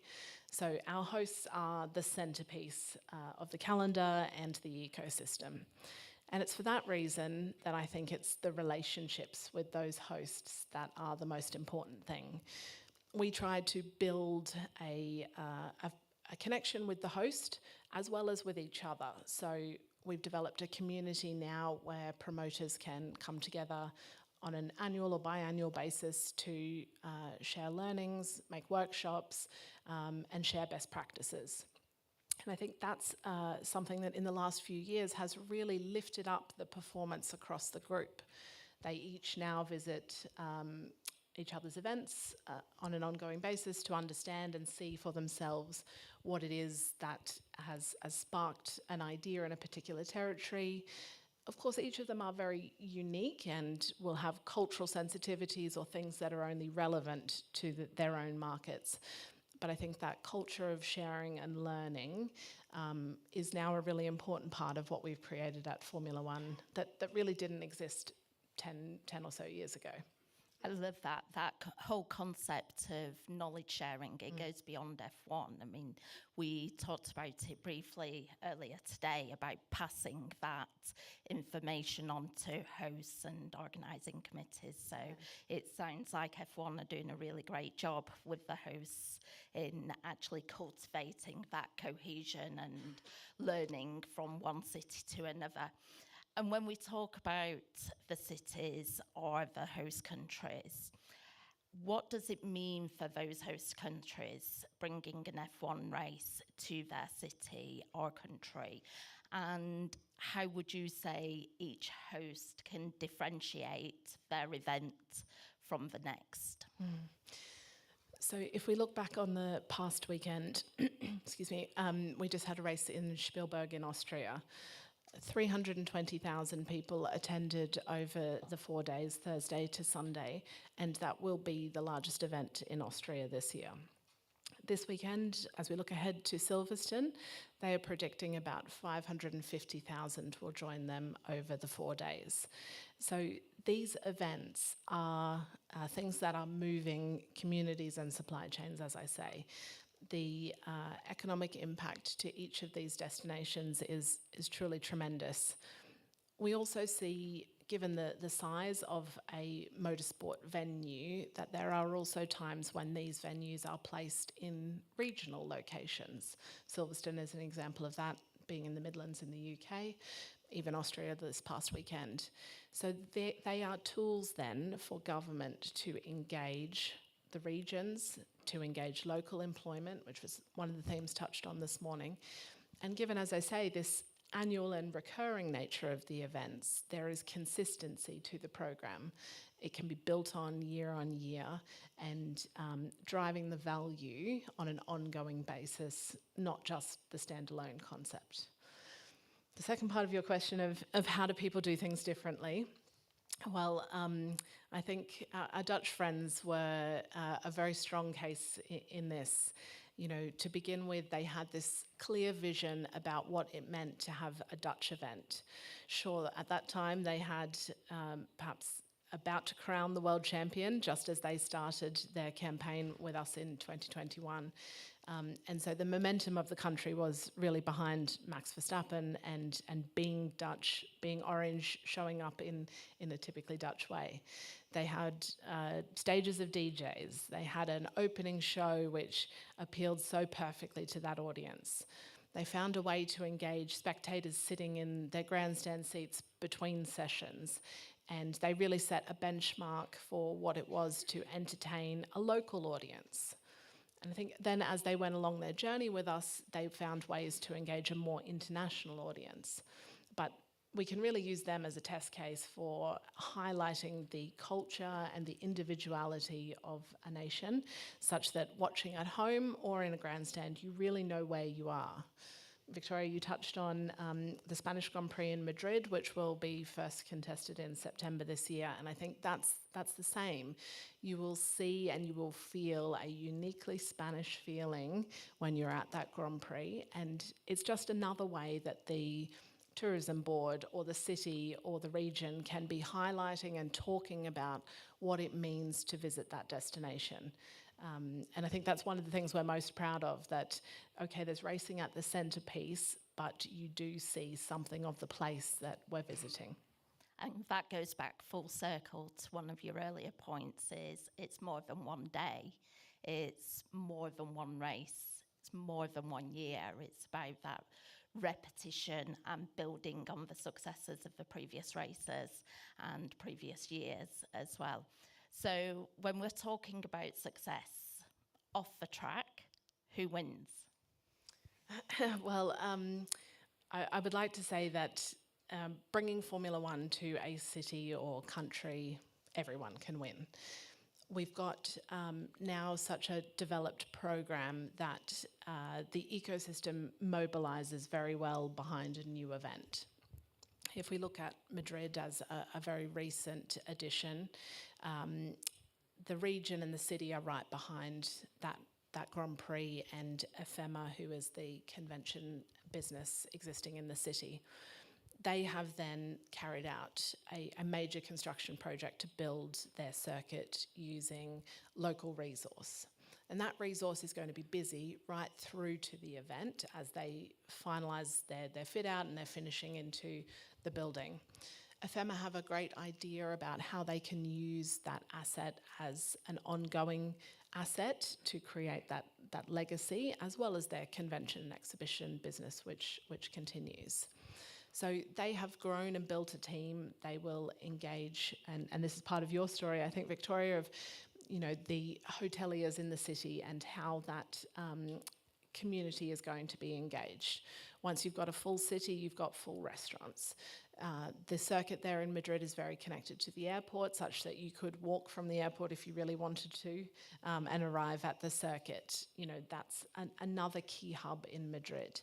And Madrid has really arrived on our calendar at a time when you can see that city is in a period of regeneration and growth and expansion, and they have taken it as their golden thread, being the message we saw earlier, to link that through their training, be that the connections with the sporting marshals or hospitality staff, gate staff, volunteers. They've got a strong internship program. But ultimately, we hope we've built an arrangement, a commercial arrangement with Madrid, which means the event is successful for them economically, directly, as well as indirectly, and that they can build a program over the next decade to be one of the most successful events. There's a lot of political will behind that event, and so it's become really important in the conversation and the community about what it means to bring an international event to the city, alongside the other things that are in Madrid. But yeah, I hope it can be a win-win and a position of strength for whatever community we visit. Certainly an exciting thing to look forward to in September for us. And I think just to wrap up that point, I guess when an event is done properly, in real collaboration with all the various stakeholders, be that the rights holder, the promoter, the host city convention bureaus, the hotels, the transport providers, everybody in that entire ecosystem coming together, then everybody wins. Absolutely, and the best events do that seamlessly such that we don't see, or the fan doesn't see, any of the friction in all those layers that you've listed. And I think one that just came to mind that does that very well is in Melbourne. So you're in the city centre, but everyone can travel by tram. You know it when you arrive at the airport. They've got the hotel infrastructure connected to the city, and a fan can experience a truly seamless journey. Alongside then the pictures that are broadcast out of Albert Park to an international audience is really spectacular and the best promotion that Victoria can have. Super. Thank you very much, Louise. I think we might have 1 or 2 minutes for questions, if anybody has any questions.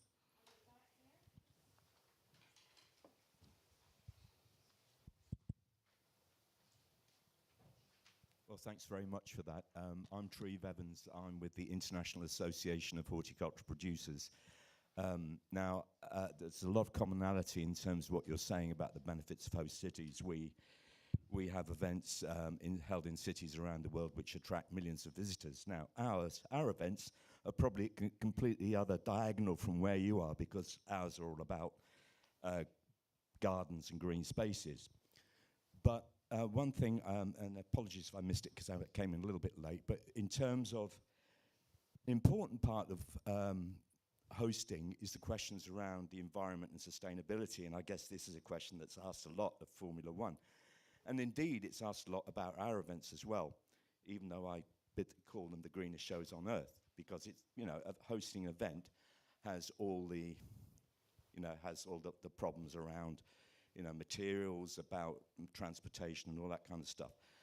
How do you address that with host cities and contextualize all that kind of stuff, so to put it as a proposition that's going to help them with the citizens in their particular cities?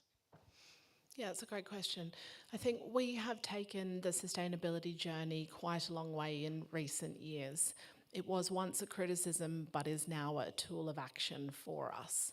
We have just in the past 2 weeks or so announced some big reductions in our carbon footprint. So that goes back to how we move and how we plan to move.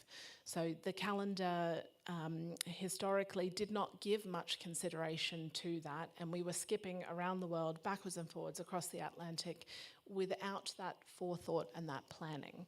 So that's been one of the really big projects, and part of my work is how do we establish a synthesized calendar which is logical and rational about our travel. We've also spent a lot of time thinking about how we act and how we operate our events. And I had a great conversation last night with someone who might be here today about our remote broadcast operations. So when COVID arrived, that became a real kickstart for us to change the number of people that were travelling. And in that period of lockdown, we established our remote broadcast operations, taking a large part of our kit out of our travelling infrastructure, as well as a great deal of people who now operate from Biggin Hill. And this is a journey that we're continuing to go on as we look at how we can use sea freight rather than exclusively air freight. So our operations are continuing to evolve and grow. And that's when you just look at the Formula One part. Behind us are 11 teams who are on a similar journey about how they can change the number of people that move, what they move, and how they move it. So that ecosystem, I think, is really moving. But then on the other side, Formula One is a sport of technology and innovation. And you might know that the hybrid engine and all of the work that goes into that and how that's now transitioned into road cars. We are also running now sustainable fuels in the cars, and that transition has been a big part of the sporting element. So I think we have taken that challenge about sustainability and turned it into a conversation, a commercial lever, and actually not something to be feared, but something that we're actively working on across a number of dimensions. Thank you. Any time for one more? No, I'm afraid all done. I'm going to lose my job, so I think no. we could talk all I know we day. could all hear about this all day. It's been absolutely fascinating. I think Louise and Victoria will be around for a little bit longer if you want to grab them afterwards, but in the meantime, a massive round of applause. Thank you.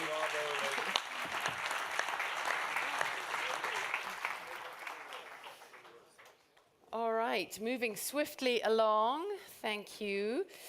So, with thanks to Blast for this session that's coming up, it will be on the next chapter in Global Live Experiences. Please welcome James Willard and Joe Lovelace.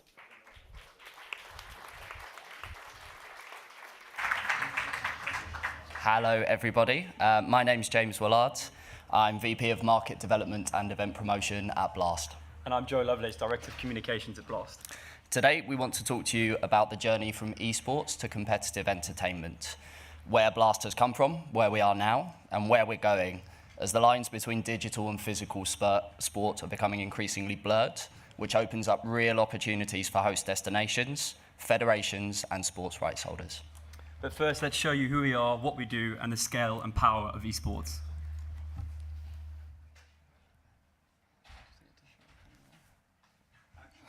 Action.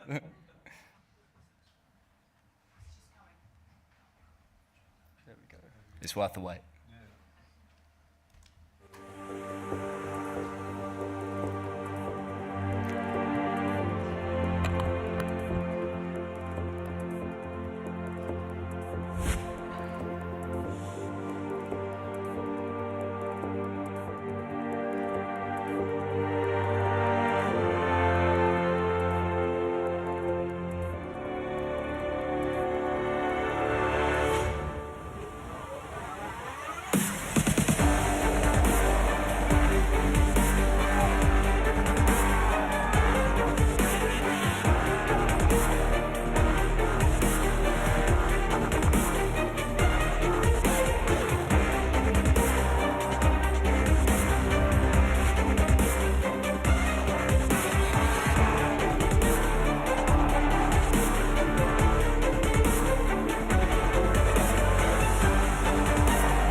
So that's what we do.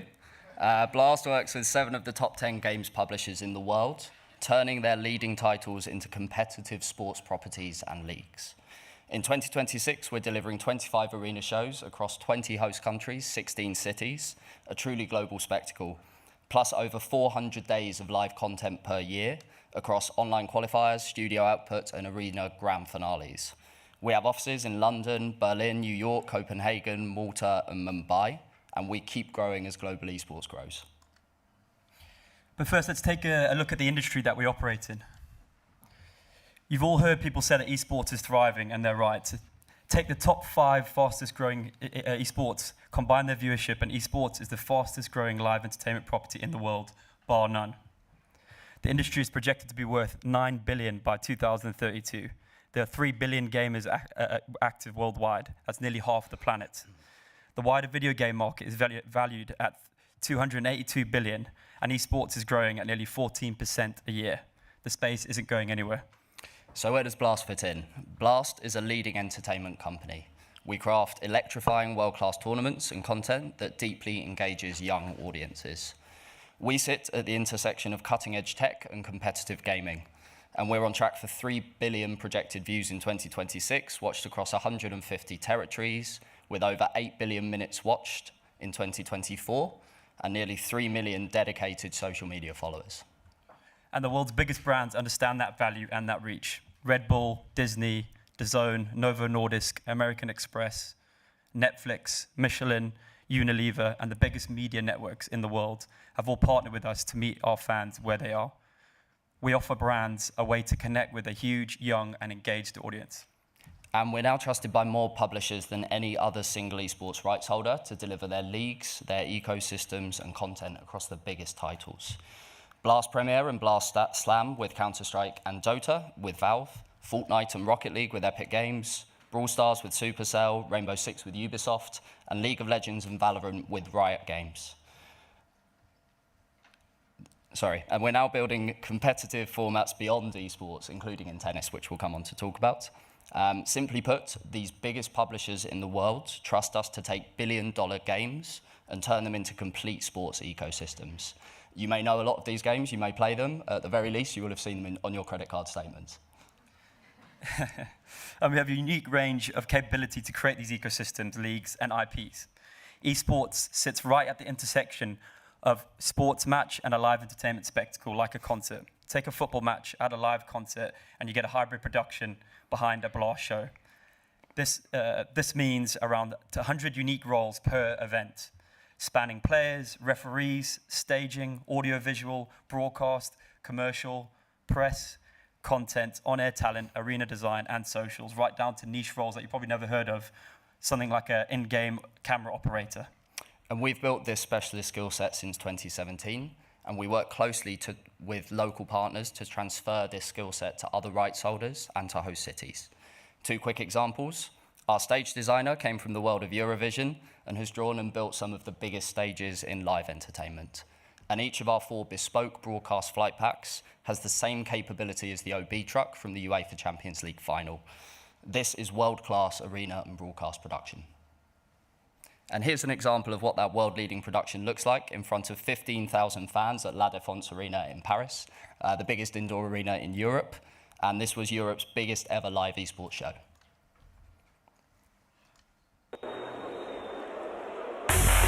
And their opponents, on the orange side, your overall #1 seed, the pride of the Golden Hornets. This is Team Vitality!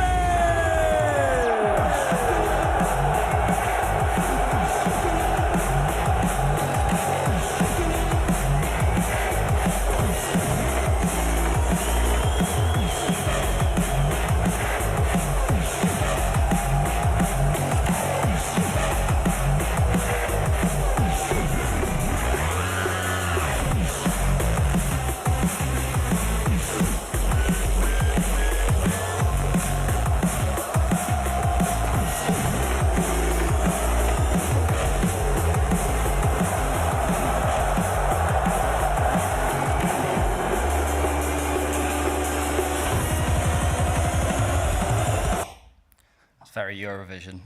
Our production prowess and publisher pedigree mean that we deliver the biggest arena esports events in the world.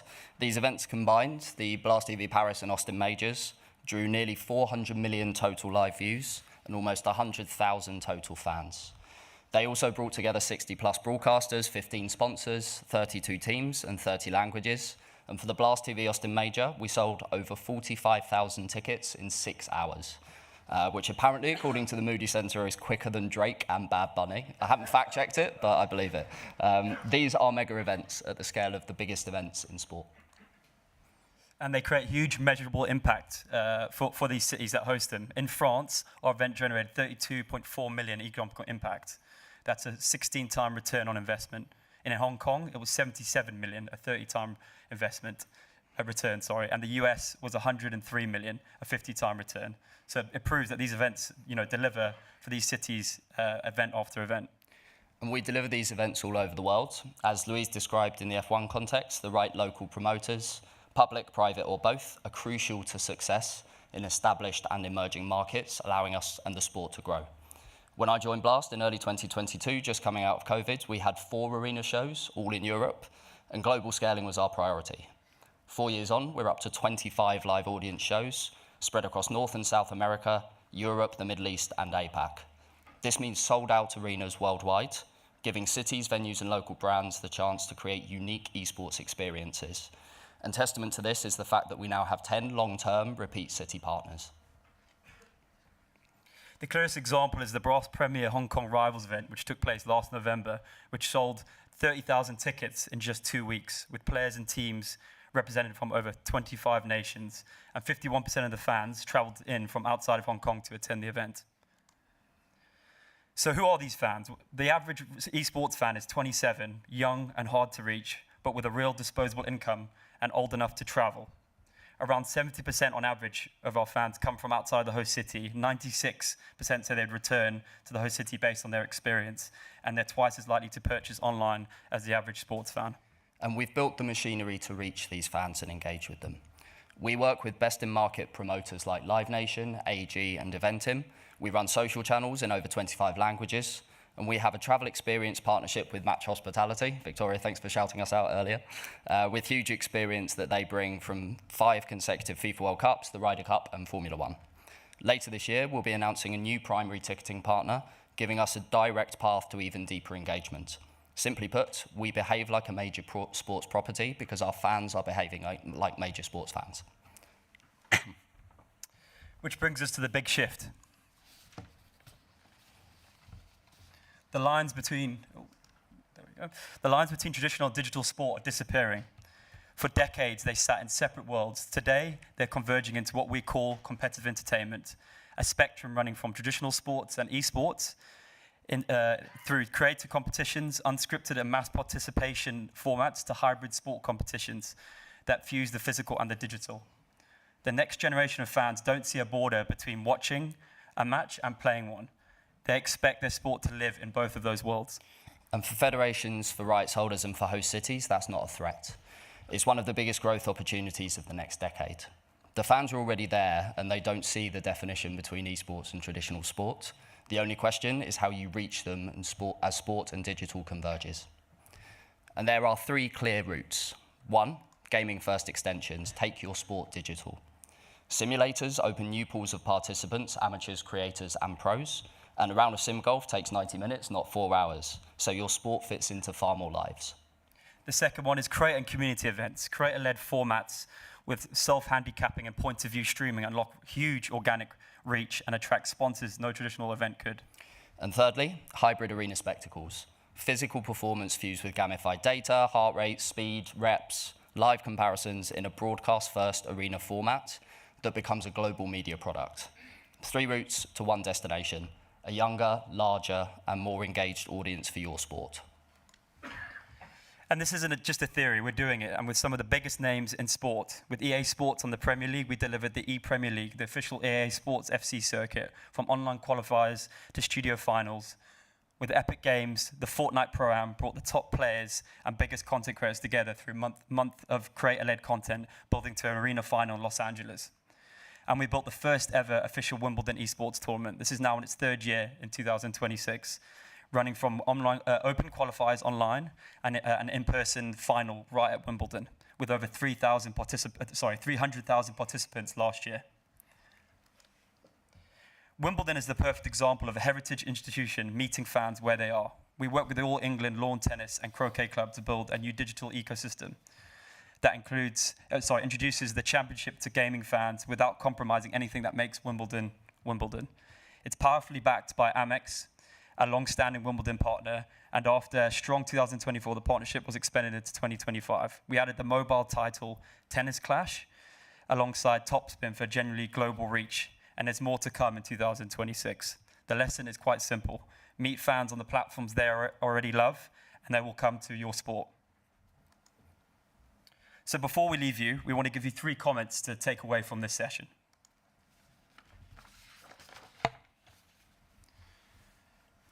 Firstly, there are 3 billion gamers worldwide. That's nearly half of the planet, a stat we gave you at the beginning of the presentation. That's not a niche in any means, not a subculture, not a fad. This is one of the largest, most engaged audiences on the earth, and around 7 in 10 are aged between 18 and 34. Exactly the audience every destination, every federation, every rights holder and host city is working hard to reach. And they are increasingly overlapping with sports fans. Second, the future is digital. Hybrid formats, creators, and sport meeting gaming. The overlap between gaming and sports fans is increasing, and this makes digital products compelling. These fans are mobile, they're digital, they travel, and they spend. They are the future of your sport and ready to be engaged. And thirdly and lastly, Blast is already creating and innovating in this space. not just in esports, but in darts, poker, pickleball, golf, and more. Working with leading rights holders, technology companies, and brands, the audience is ready, the formats are proven, and Blast has the production capability, the publisher relationships, and the global reach to get you there.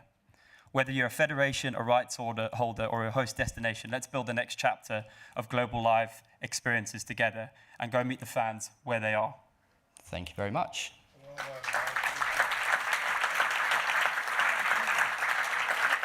Happy to take questions. Yeah. Anybody got any questions? Oh, yeah. That was quite mind-blowing. Anybody? Yes. I'm gonna wait. Just. I think it was great to hear about the audience and the popularity of e-sport. I think one of the probably burning questions of people loving and involved in traditional sport is the fact that when you speak about sport, it's not about entertainment only, it's about education, it's about the impact on health, impact about upbringing of the young people, all those positive effects of amateur sports, recreational sport, just doing physical activity, which is one of the main objectives also in the Olympic movement of engaging more young people practicing sport for the benefit of the sport, of those young people, of education, of the society.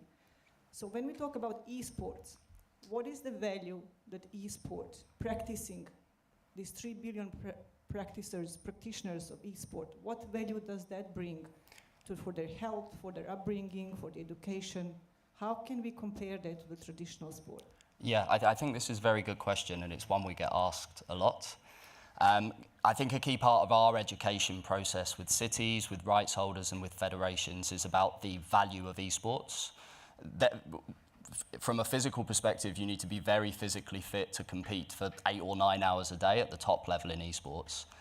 Some of the teams will do altitude training. They have top physios from the world of traditional sport, and they are actually incredibly physically fit. They request that they must have a gym at all of the different hotels they travel to around the world. So actually there is a physical dimension. But also we make sure that we educate people about some of the other benefits of esports as well. So communication, teamwork, collaboration, being able to sort of teach your colleagues and your peers how to play at the top level.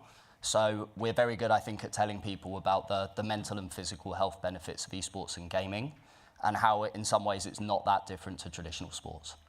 I think just to add to that, I think a key message that we tell young people, I think obviously James is touching on the pro level tier 1 athletes, but the younger, maybe your children playing at home, I think the key word is moderation. You know, you don't want them to sit there and play, 7-8 hours. You want them to play a few hours and then go back outside and play sports. I think sport and esports can complement each other if you're a young person, and that's a real key message. We don't want someone sitting in a dark room at a screen, spending all of their day. So, but as James said, I think the tier 1 organizations, they have a huge kind of support networks around them.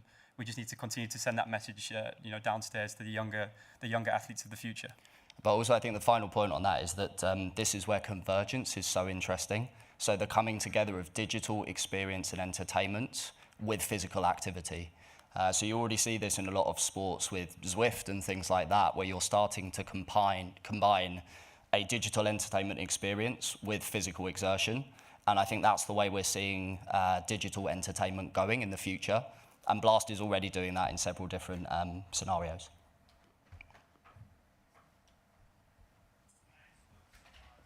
Hi, Alex from International Football Federation. Do you see a possible connection to activate also through esport, new tendencies for classic sports, so that they come also outside and practice it and start to competing in real sports? The answer is absolutely yes, and we'd love to talk to lots of you about that today and tomorrow.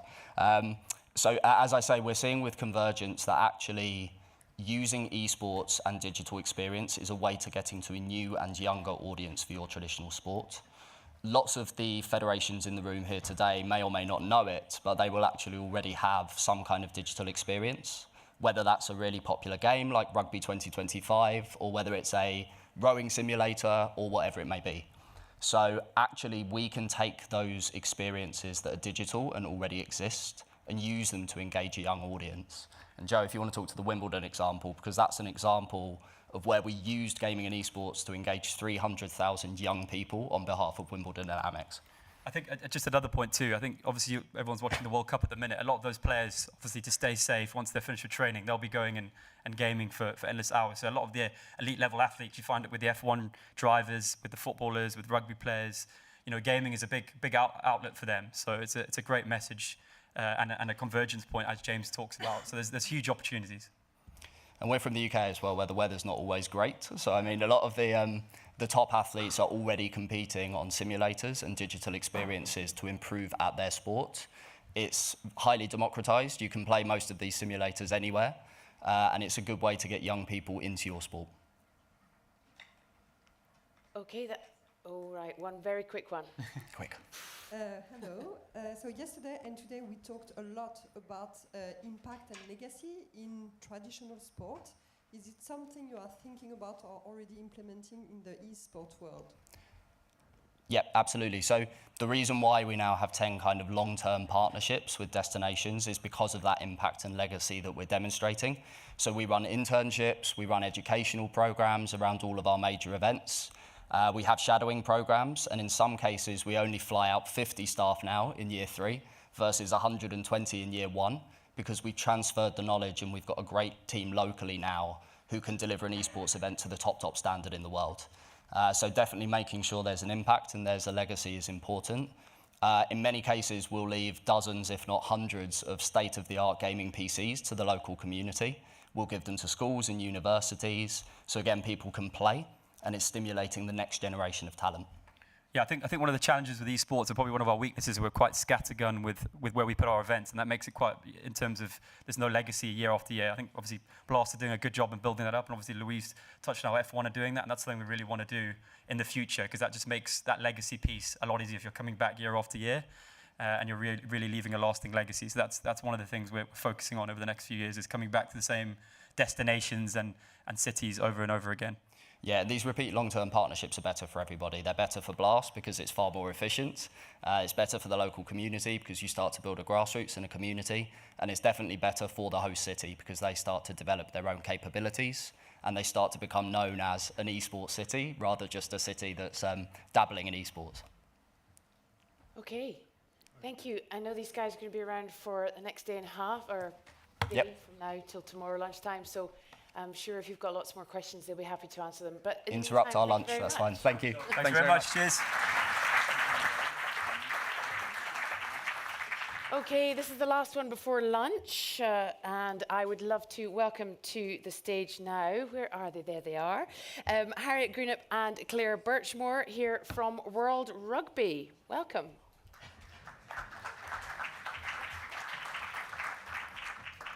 Wonderful. Thank you so much. It is great to be here. I'm very cognizant that we are the last thing between you and lunch, so we will try and keep this short and sweet. So to start off, I'll just introduce myself. So my name is Harriet Greenup. I am the head of tournament planning, currently focused on the Men's Rugby World Cup 2027. I didn't fly all the way from Sydney just for this. I have been in Europe for the last few weeks, so the jet lag is past. I've had the pleasure of being part of World Rugby for almost 4 years now, so this is my 3rd Rugby World Cup that I get to be a part of. And thank you very much, Harriet. My name is Claire Birchmore. I am Head of Events for Team Services. I'm based in our London office, so I oversee both the men's and women's plannings for the Rugby World Cups. I've been with World Rugby since 2023, but actually been involved in rugby since 2015. So this will be Rugby World Cup number 5, I think, for me. Wonderful. It's been really interesting to hear the conversations that have already happened today, and a lot about kind of the changing world of major sporting events, delivery models, what that looks like. And some of you may or may not know that World Rugby actually went through an evolution of their delivery model starting back in 2021. So we are no longer just the federation. We don't have LOCs anymore. World Rugby own all of the Rugby World Cups everywhere. So I am part of World Rugby, but I have been seconded down to Sydney, and exactly as what Pierre was talking about, it's that model of how do you permanently put some of that staff into the location so that you have that constant knowledge transfer. So we'll talk a little bit about that today, about the methodology that we are developing at World Rugby, how we can look at those processes, and not only how that's actually working in practice for 2027, but how we carry that forward into the work that Claire's already doing when it comes to 31, 35, and beyond that as well. We're really lucky. I get to work in Australia, and that is a phenomenal backdrop to host a major event. As Diane already alluded to, we are looking to build an iconic Rugby World Cup, and Australia is an iconic destination. It has world-class venues and, really importantly, a culture that is rooted in sport. So before we go a little bit more into our model and what 27 is going to look like, I will let our brand campaign video do a little bit of talking for us.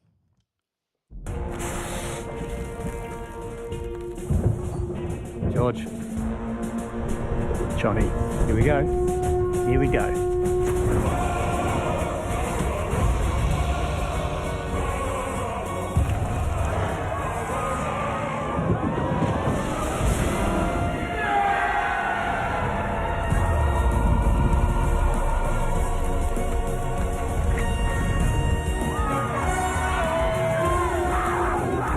Oh, that's a huge pass. Great hands.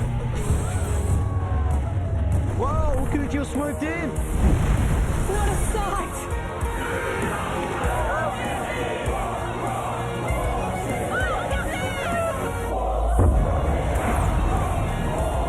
24 teams ready to go all out.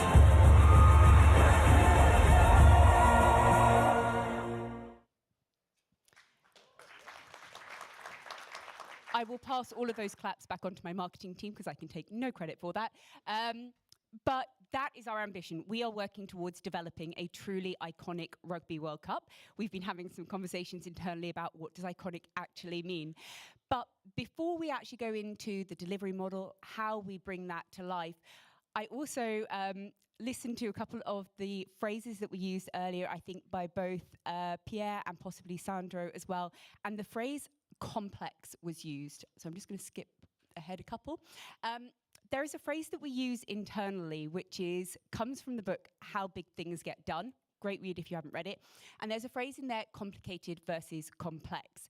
And we've talked a lot about complex, and I think it's just a useful differentiation if you don't have that in your mind. Complicated activities are ones like brain surgery, rocket science, two activities that I have absolutely no right to be anywhere close to. Those are activities that need a really complicated step process to get there, but they are a set of steps that you can learn and grow in your skill set on. A complex program or complex project is one that requires processes, it requires agility, integration, and a process of how you get to it. There is no way that a complex project, if you follow the exact same steps every time, it will have the same outcome. But hopefully, your brain surgeon, if they follow the exact same steps every time, they will get to the same outcome. So a lot of what we are trying to do is come up with a methodology about how do you take what is intrinsically a complex project of delivering a major sporting event, but creating a methodology so that what we heard about with Milano and other ones, we're not starting from scratch every time. We can take those learnings from the model and we can take them from event to event. And that is part of the beauty of this central and local team. Claire has those learnings that she's taking from not only what she's doing with 27, but onto future Rugby World Cups as well. So I'm going to skip back a few slides, apologies. One of the changes that we've had in our new tournament that is one of those complexities that we're working through, and it's just one that we're going to pick up as an example. For those of you who are rugby avids, you might know we've moved from 20 teams to 24. Not quite as many teams as FIFA yet, but those 4 teams alone make a massive impact on our planning that we have to adjust to. So 4 teams means not only a whole new, not only means more matches, but it means a whole new tournament format, a round of 16. Round of 16. That also means that we now need more travel, more accommodation, And with all of this, we have to keep the same standard no matter where we are. And we're doing that in a geography that is huge. Again, Diane alluded to a little bit of just the geography and the scope and scale within Queensland. And don't take this exactly, it may not be 100% right, but vaguely, for those of you who aren't aware of the size and scale of Australia, and you think it's easy to get to, we are also talking about teams moving from Sydney to Perth to Adelaide to Melbourne in the span of just a few weeks in there. So all of that is a very complex project, and I will hand over to Claire, who can talk to you a little bit about how she goes about dealing with that. Thank you very much, Harriet. Yes, that's correct. This is where I come in. And although I've delivered a number of Rugby World Cups for teams, I've never delivered one this complex in a country this size. And not only have we gone and increased the number of teams, we've also got to think about these new teams that have come in. A couple of them have never competed at this level before, and we're also dealing with a number of different financial budgets. So what, as Harriet's mentioned, our standards are so important. So I'm here centrally thinking about those standards, and then it's so important about my engagement with those teams locally on the ground who understand the Australian market to see how we can work together and how we can collaborate to ensure we deliver this iconic Rugby World Cup for the teams, but also make sure that it is for the teams and ensuring that we've got everything that we need, but with that Australia lens. And that is so, so important to us. And again, as we start to think, I'm also, as Harriet mentioned, looking to 2031. So that's our next Rugby World Cup, which will be in the US, which is a brand new market for us and will bring brand new challenges. So it's so important that I'm connected with my colleagues in Australia. I understand those learnings, what we've done, and I'm trying to think about how we can then apply them to the US. Because some of the challenges will be similar. You know, there's distances, the freight, everything that I've got to think about, the accommodation needs. But also, we're now dealing with multiple different states and multiple different legislations that we've got to think about. So it's that connection. And that's where, you know, working with host cities and their local knowledge is so important, and local suppliers. We're going to rely on them so much to bring that local flavour. And I think the complexities that we're dealing with means that we're looking at things far earlier than people potentially think that we should be. And that's where it's been great having these conversations over the past few days to try and say that, you know, I'm already, as well as 31, we think to 33, which is our next Women's World Cup in the US as well. And then we're also starting our bidding process for 35. These conversations are happening earlier and earlier. And what we really, really want to happen is for it to be such a collaborative process, and that's why I keep emphasizing that local knowledge is so important. We need to understand and be very clear to our host cities what we're looking for. Certainly with my role from team services, I look at everything outside of a match venue. So, you know, when we're talking about putting on a rugby match, we also need training facilities for between 4 to 6 teams, which potentially might increase depending on our match schedule. So that's 6 different hotels, 6 different training fields, 6 different gyms, all which need to be at the same standard, which can be an awful lot for a host city to be thinking about. But that's where I'm here to know, okay, we've looked at things a little bit different, say, in Brisbane, so maybe we can look at doing it differently in this city. And it's taking us as a group to work together to go, you can supply that, fabulous. Well, us as World Rugby, we can come in and potentially look at trying to do things a bit different to enable you to be part of this. And I think that's kind of the message I think we hope for you to take away from our new model, our new way of operating, is it's, for us, I think, to deliver it, it's a collaborative approach. We're looking, for me, from a high-performance environment. We want to ensure those standards are the same. But our new world is coming, you know, the way sport is consumed, so we just heard from Blast. And we do different sporting environments, so everybody needs to adapt and change. And I think that's just a little insight into Claire's world, which is a huge amount of work that she does, and just one piece of the jigsaw puzzle that you all know all too well that we're having to try and put together. So these are just a few of the other considerations. You know, we're looking to the US at the moment, and we're working through that kind of bid process with a number of states. I think we're working with 33 different cities and regions at the moment who are going through their bid process. That will be narrowed down by the end of the year to something like 27, and then we'll end up with around a range of different actual match venues.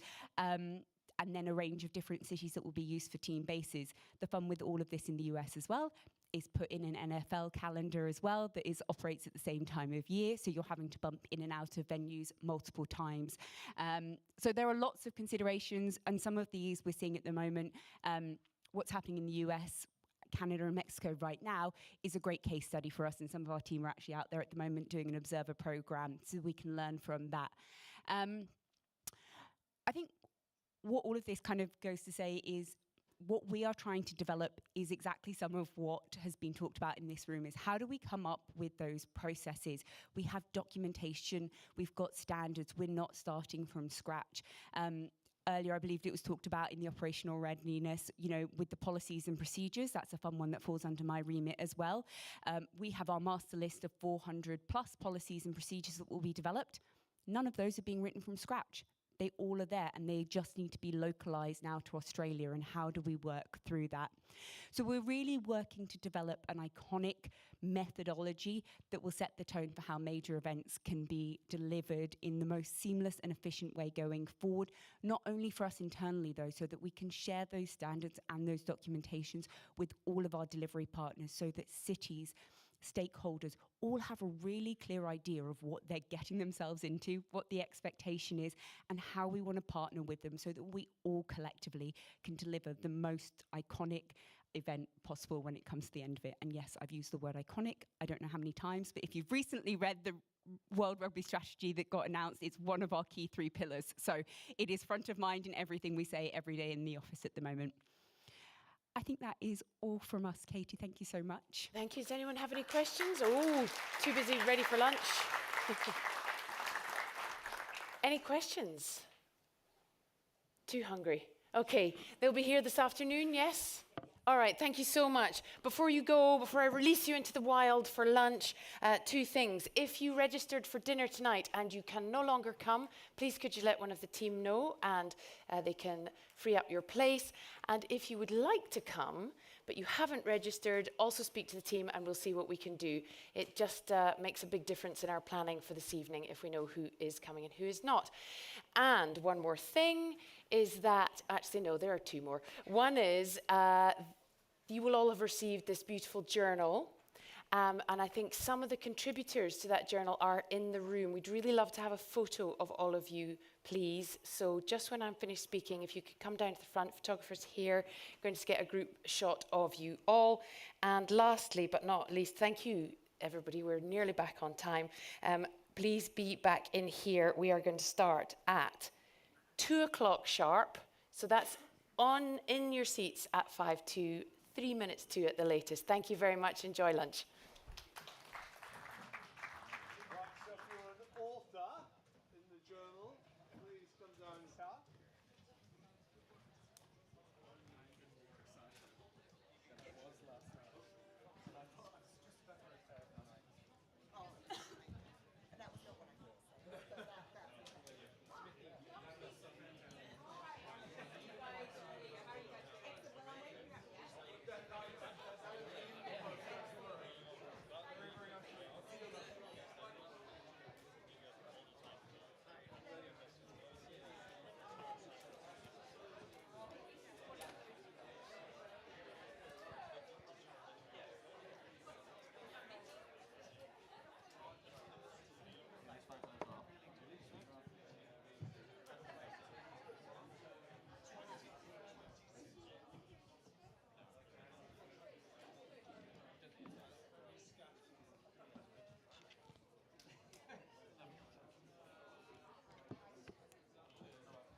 By the way, that was superb. Thank you very much. Somebody said these things don't happen by accident. You put a lot of work into the flow back. Appreciate it. Yeah. Thank you. Appreciate it. I'd love to follow up anyway. Yeah, of course, definitely. You need to know. You need to get it. When are you up? I have to do ultimate competition because I'm the same thing as repetition is key to people remembering. What's your message? What are you trying to get across?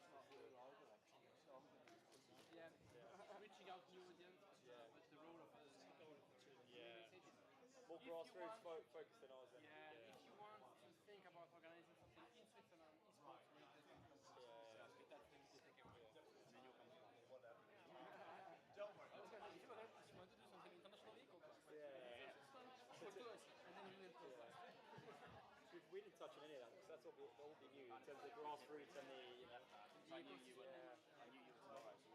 The educational aspects of too, like schools and colleges. Would you mind sending me the slides? Yeah, of course. No problem. If you could send them, I took a few pictures. Yeah, happy to send them. Oh, I quite like that. I don't know if there is a... Did you see quite and then they said even the question panel. His boss from last night had a call and he's like, just make sure you say convergence a few times. So he didn't tell me what he defines as convergence, but he kept saying convergence. Let's go and have some lunch. And then we've got a call actually in.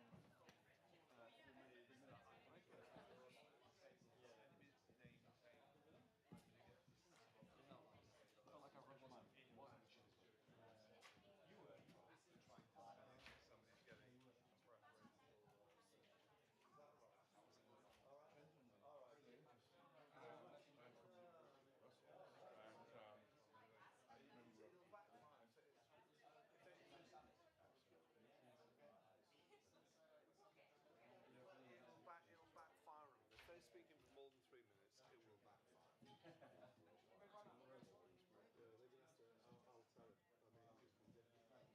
Was it part of a deal? Yeah.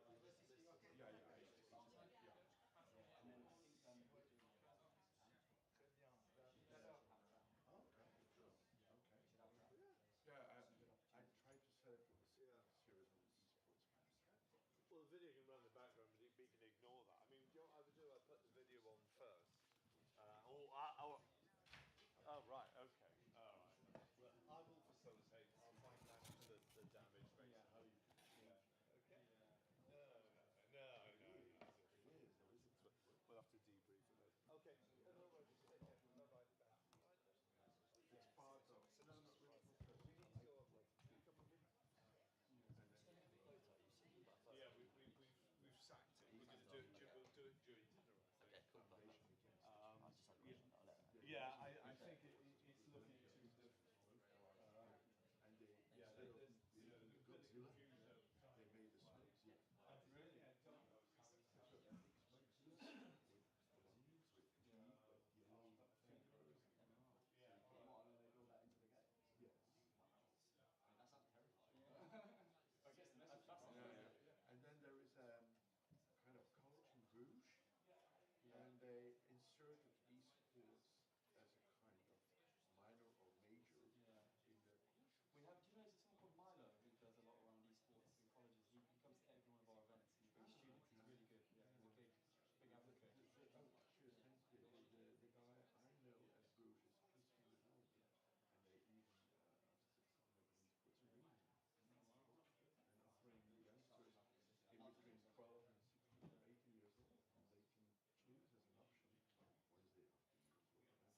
minutes, isn't If it? you run out of material, I can tell you that the Aston Martin leather, not in your Formula One cars, actually, but it's made by my dad's family business. Amazing. So there Can you you go. can you tell them not to ask about team performance, because I won't be able to talk about the car. Oh, sauce. Because when they ask questions, that's all that ever comes up is, you're not doing very well this season. You're a bit like, yeah, but I'm not. I don't build the cars, you know. So what are we not allowed to talk about? No, I just won't be able to. I won't really know what to say other than, yeah, I agree, we're doing rubbish. You know, like, I don't build the cars. So Or drive them. it will apparently get better. Apparently it's going to get better in Belgium. Apparently they finally an upgrade coming. Upgrade is coming. Should be more. Says Christmas, isn't it? Yeah, should be more competitive.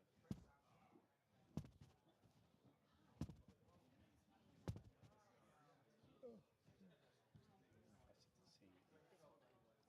if Louis from F1. That's the woman that did it Yeah, with it. that's what I thought. Slightly airbrushed face. I have a friend like she has like her photo, and I see her photo on like Facebook, Instagram. She looks like she's very slim and very beautiful with lots of makeup. She is Medusa. She's the size of 2 houses. But there's no photos of her on social media. Below her neck, it's just the face, which looks. But when I was bigger, I didn't have that. Yeah, there's no body. And then you're like, You don't. no, I know, but when you're dating and stuff, it's misleading. It's a bit like Lucas with his six-pack. That's why Lucas doesn't bother meeting him. He just angrily rejects him online. It's a bit of a power trip because he's a narcissist. I don't think Melina's come either, has he?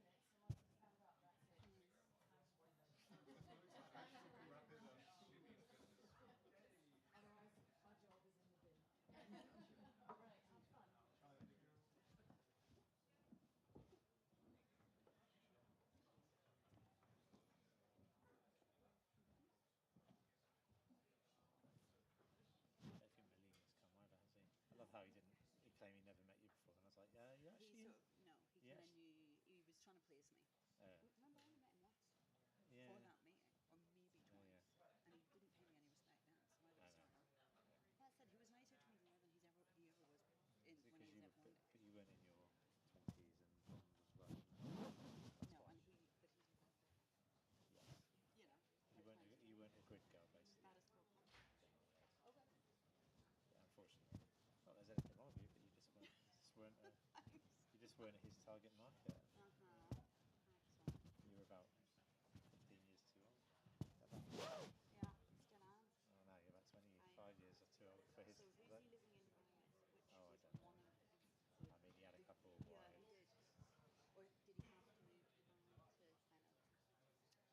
kind of I don't know whether he does sort of all the drone shows you see, that's kind of it's world now. This chap looks familiar here. he's Dennis Mills, he's the CEO of the MEI. That's not why he looks familiar. I think he looks like someone. He looks like a director general of like BBC or something. You know what I mean? Like, what's the one that used to be a few years ago? Greg Dyke.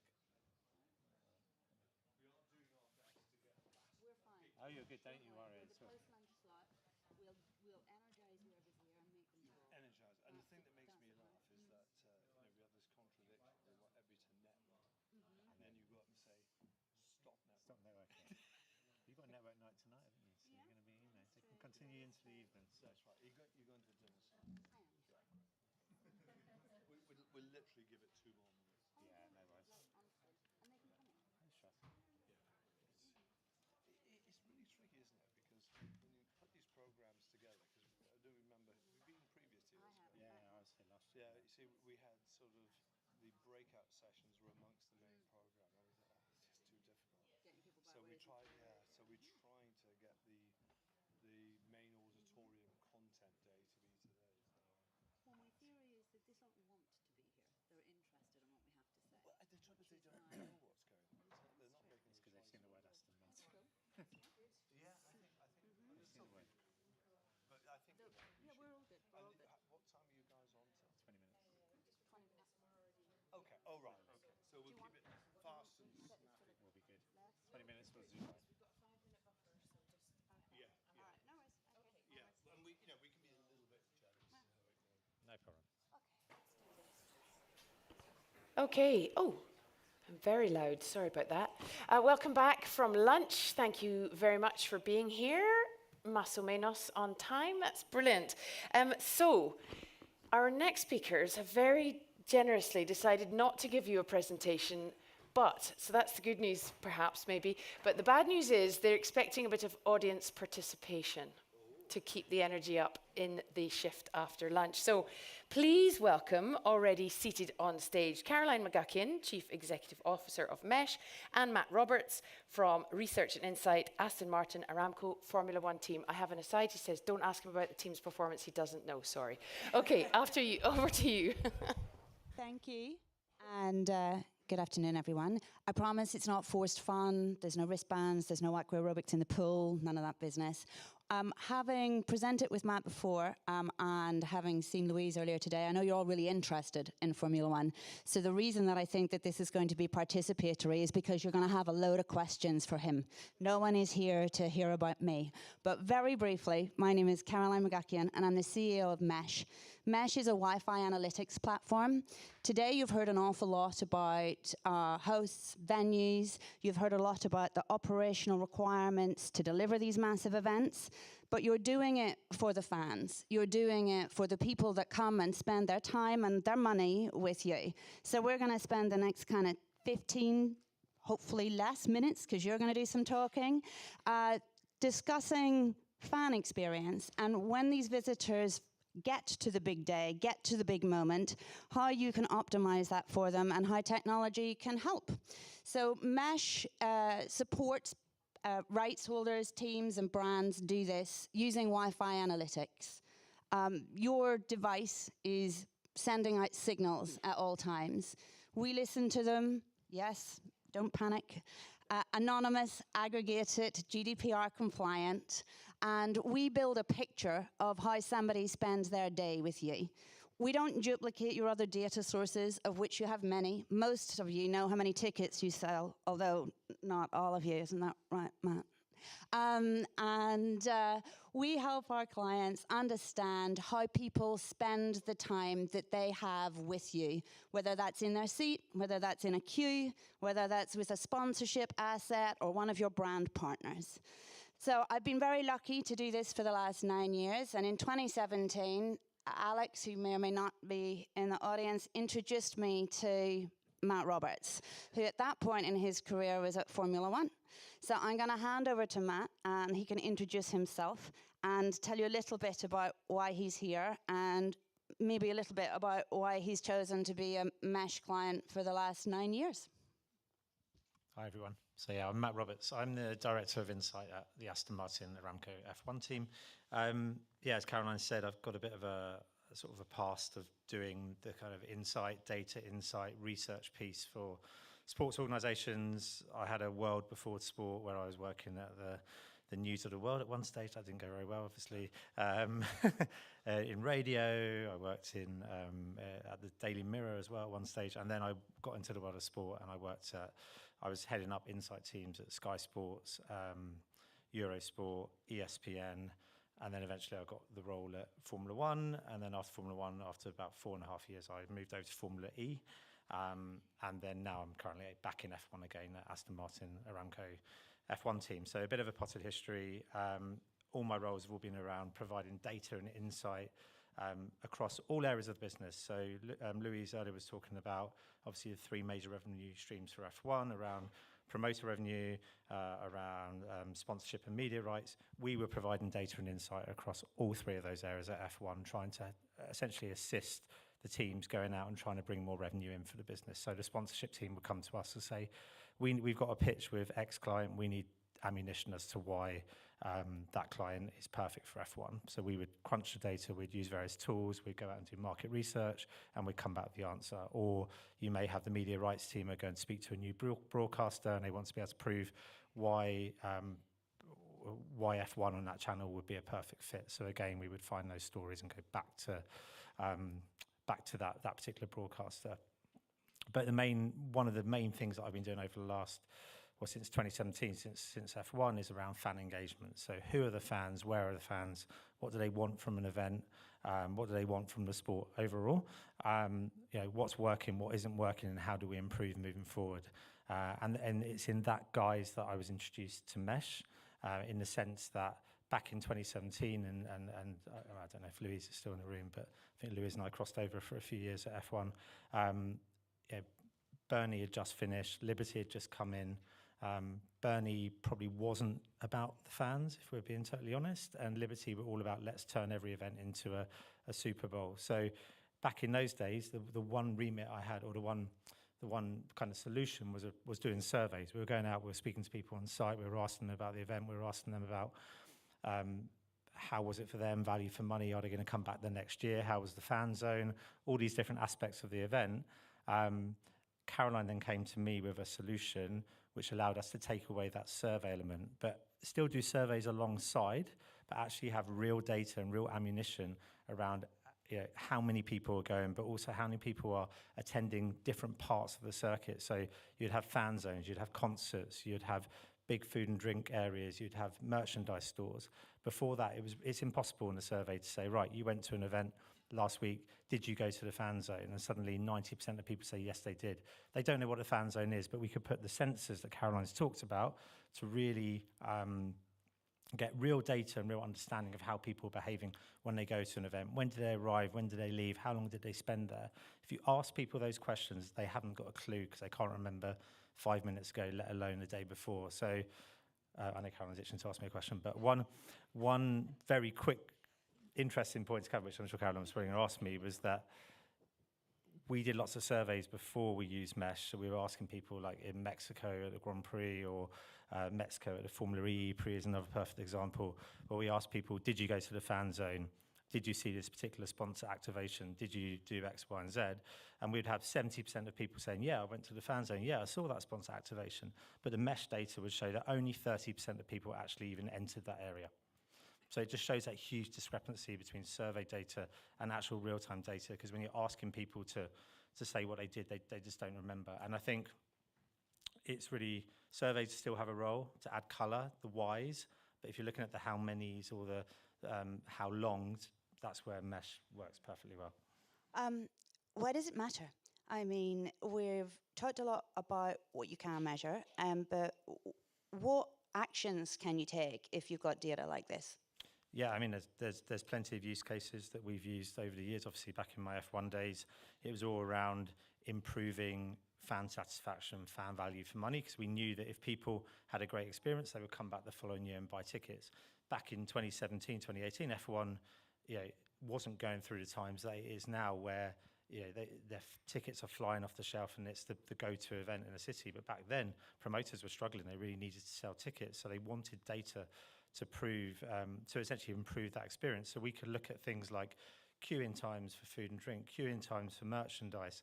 Were there areas where there were lots of people, but there were bottlenecks? Or were there areas where there were lots of people where there wasn't any commercial opportunities, like there was no merchandise or no food and drink, but there was a big group of people that you could essentially introduce bits to? Was the fan zone too far away from the entrance? So one example, I think it must have been Barcelona back in 2018, we used Mesh, and the fan zone was 5 kilometre walk away from the entrance to where you came in.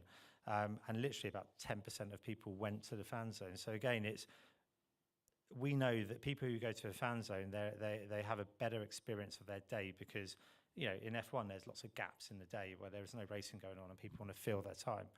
If there's nothing for them to do, they're going to be like, I'm a bit bored now, there's not much to do. So we're able to go back and say to Spain, to the Spanish promoters, ultimately the fan zone's in the wrong place. So actually what they did was, I think they built a second fan zone closer to that particular entrance. And then suddenly the fan satisfaction scores the next year just shot up. So that's just an example of some of the stuff that we looked at. I call it the hats and hot dogs brief. In that we work with a lot of rights holders.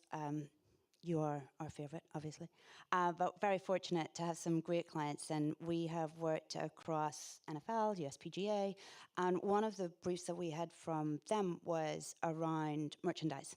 Once you have someone on site and they're living their best life, supporting their team, waving their flag, wearing their jumper, or t-shirt, you want to support them and enable them to take home a memento.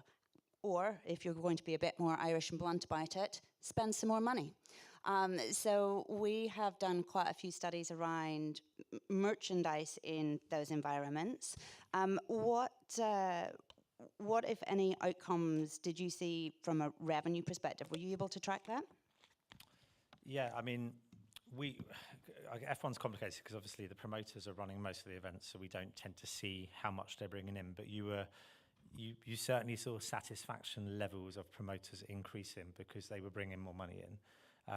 They were selling more merchandise. They were selling more food and drink. They were putting things in the right place to maximise sales. And suddenly, then you have your next renewal, and they're not asking for as much as a drop, or you can put the prices up. So it was more. That was probably the measurement at F1 was the promoter happiness. And again, going back to 2017, there were a lot of probably relatively unhappy promoters, and compared to now, it's a different world compared to what it was like then. And Louise mentioned one of the pillars of sponsorship. And, I don't think it's a surprise to anyone to see how much sponsorship revenue is going into the sporting world today, particularly motorsport. It seems to be a never-ending check. But does that not leave us with a responsibility to demonstrate value? Yeah, and actually you said earlier why, and I talked about use cases, but I forgot about the sponsorship side, so thanks for prompting me, because that's actually what we do most at Aston Martin now, using you guys. So yeah, sponsors now are spending lots of money on activations, obviously on the ground. A logo these days is just not enough. A logo might give you awareness, but ultimately it doesn't make people more likely to use that brand or know even what that brand does. How many of you, for your events, or you see other events on TV and you're like, I have no idea what 90% of those brands do. Are they B2B? Are they AI? Are they whatever? I have no idea. And the same can be said for lots of F1 teams. There's so many sponsors now. So it's really incumbent upon those sponsors to actually tell people what they do. So they have these activations at certain events, and but then they want data, because they're investing in these activations. They want to prove that it's working. So we've been doing at Aston lots of survey work to kind of prove the growth in things like awareness, consideration, NPS, all these kind of things. But where the mesh data comes in really handy is you can say, right, you had an activation in Covent Garden. So this is Aston Martin last summer. We had a activation for Coinbase, and then Matcha, who are one of our other sponsors for that particular event. We're able to say that you had 700,000 people walk past your brand over those 3 days. And then you had, whatever, I think it was 100,000 people within 5 meters of your brand. So actually there were people who actually were inquisitive to understand more about what your brand was actually doing. Because the great thing about Mesh is you can do sort of spatial, so you know how many meters people are within a particular activation. So it was really powerful data. And we've had examples where, I remember back in my Formula E days, which was my job between the two F1 jobs, we cut budgets because budgets were tight, as they are for many people. The sponsors all went mad, and probably about 80% of them invested themselves in Mesh and paid themselves for that number, because they had to go back to their marketing directors or their board and explain why they were spending £20,000 or £30,000 on an activation. So the data just gives you that another piece of jigsaw puzzle around what brands are getting out of that kind of on-the-ground activation work that they're doing. We touched on earlier as well the fact that the experience is much broader than just the track time or the court time or the pitch time, and that people are building for multi-day entertainment spectacles. One of the more interesting, because I love a concert, I love music. One of the more interesting briefs that I did for you was looking at the relationships between people's attendance at the track versus their attendance to come and see particular artists. Now, I know it's shifted, but I have a recollection of a Circuit of the Americas brief where Justin Timberlake was headlining. And this is pre the Drive to Survive. We witnessed quite a surge in younger people at that particular event, but we also witnessed them not arriving until the race was over. Now, today, that has obviously evolved significantly, and lots of sporting properties are trying to extend the time that people spend with them through entertainment schedules. What do you sort of see as the future of those kinds of experiences for fans? Yeah, I think it still happens, by the way. I mean, in terms of particularly the Middle Eastern races, and some of the data I saw from a couple of years ago was that there's still, say, Bahrain, prime example, like 30% of people still arrived after the race. Or sorry, actually, no, it wasn't that. 30% of people were in the fan zone when the race was on. So they didn't even watch the race at all. They were in the fan zone watching the entertainment or just spending the day with their family. There were kids' activations there, things for them to do.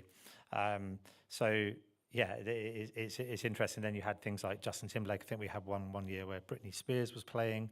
So very different people. We had one at Formula E where BTS, the Korean K-pop band, was playing, and literally I think 80% of the attendance arrived after the race started. So I think what probably the future, and what I've seen a few events doing recently, and I know Formula E has been doing this the last few years in London, is actually having that concert not right at the very end of the day at 8 o'clock. They've been kind of somehow weaving it into the day.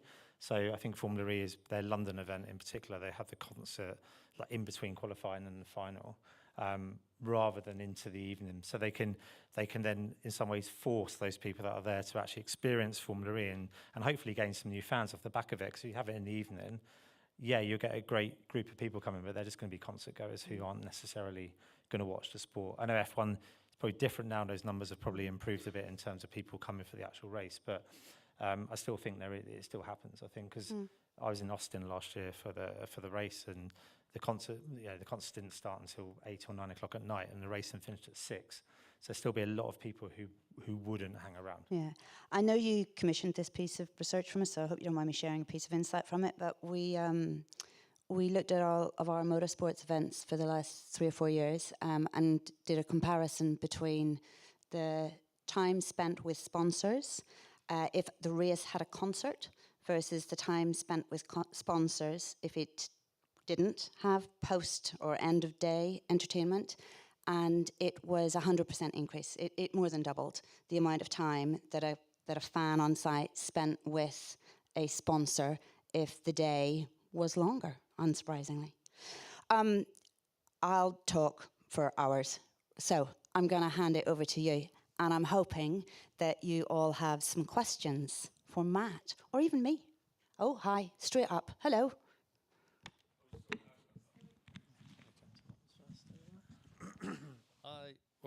Be good. I'm Jason from Spectrum Live. It's just a question for you, mostly Caroline, is because we're finding with quite a few of our clients, fan engagement and fan zones are still quite a relatively new thing to quite a few industries, and the data is always a big point about how to get them to use data and to know what works and doesn't work.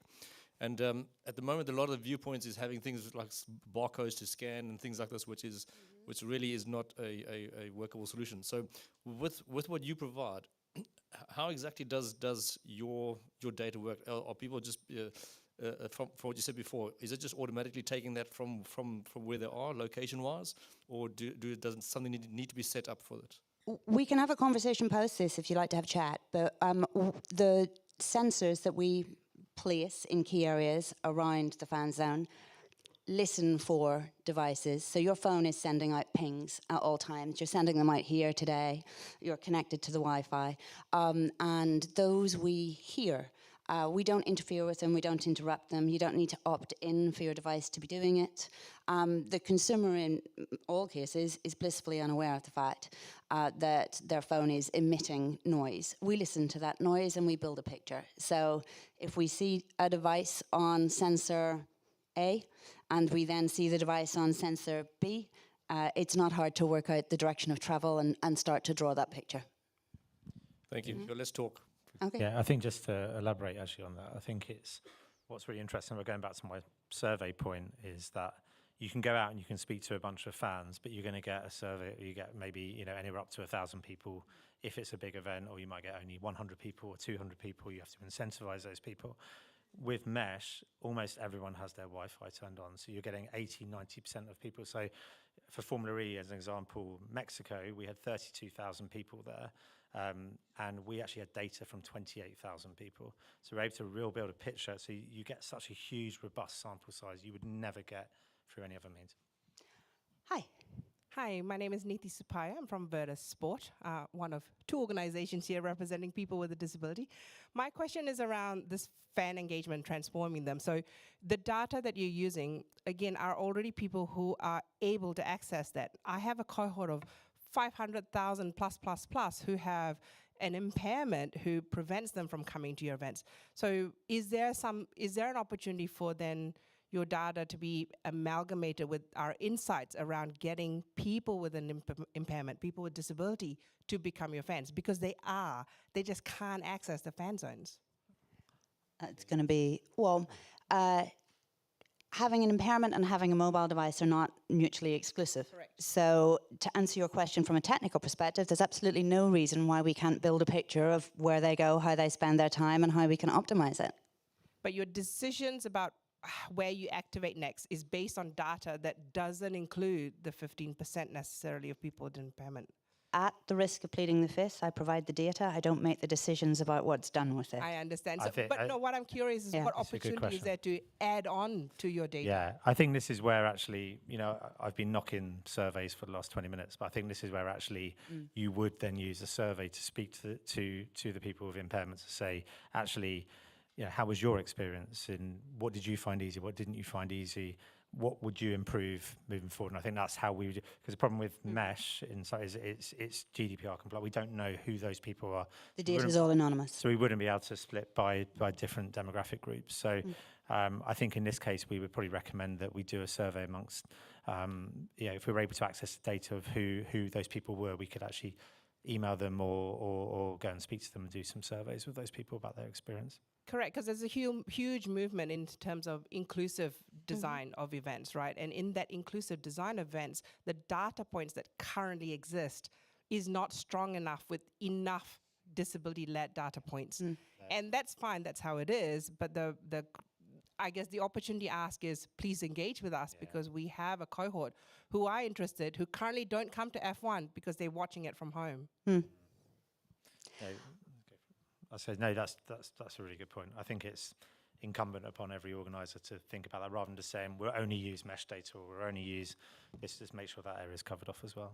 Yeah, we're often one part of a measurement framework, and it is holistically needs to be a bit broader than just what we do.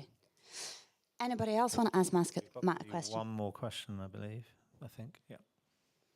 Who wants to ask the last question? No, we've got one.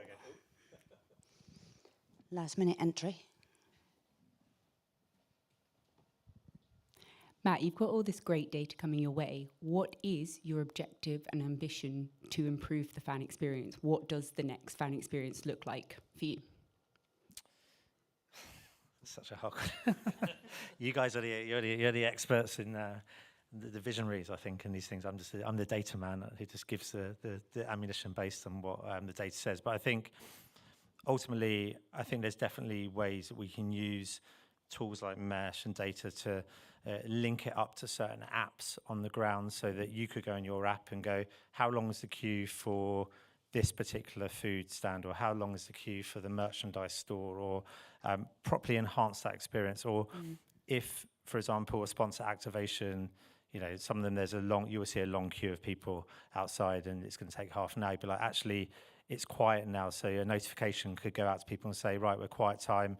It might be because there's something else going on, but if you come over, we can give you a 10% discount on merchandise as a thank you for coming over. But just using tools like Mesh, linking it in with event apps and other apps on site to really enhance that experience for people. Because I think at the moment those things, they're not necessarily joined up. And I go to plenty of concerts like Carolina, goes to plenty of sporting events, and you just see the queues for the water, the queues for the food and drink, the queues for the merchandise store, and just being able to know, even be told what are the optimum times for you to go where there's going to be less of a queue or all this stuff. And this stuff is coming, and I think when it comes, it's yeah. Really I was about to say we're actually doing a trial with the Cleveland Cavaliers with SeatGeek, their ticketing app in the US, to see if we can move people around whenever F&B queues are too long.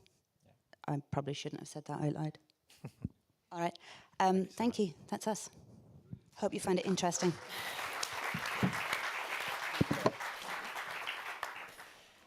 Thank you very much. Bang on time. Great. Well, thank you. And with thanks to You Smart Thing, we are going to welcome Chris Thompson, along with Isabella Burchak from the UCI, Sam Dills from Beat, and LJ Nassever from New York Mets. And they are going to chat to us about transforming the fan experience. Over to you, Chris. Thank you.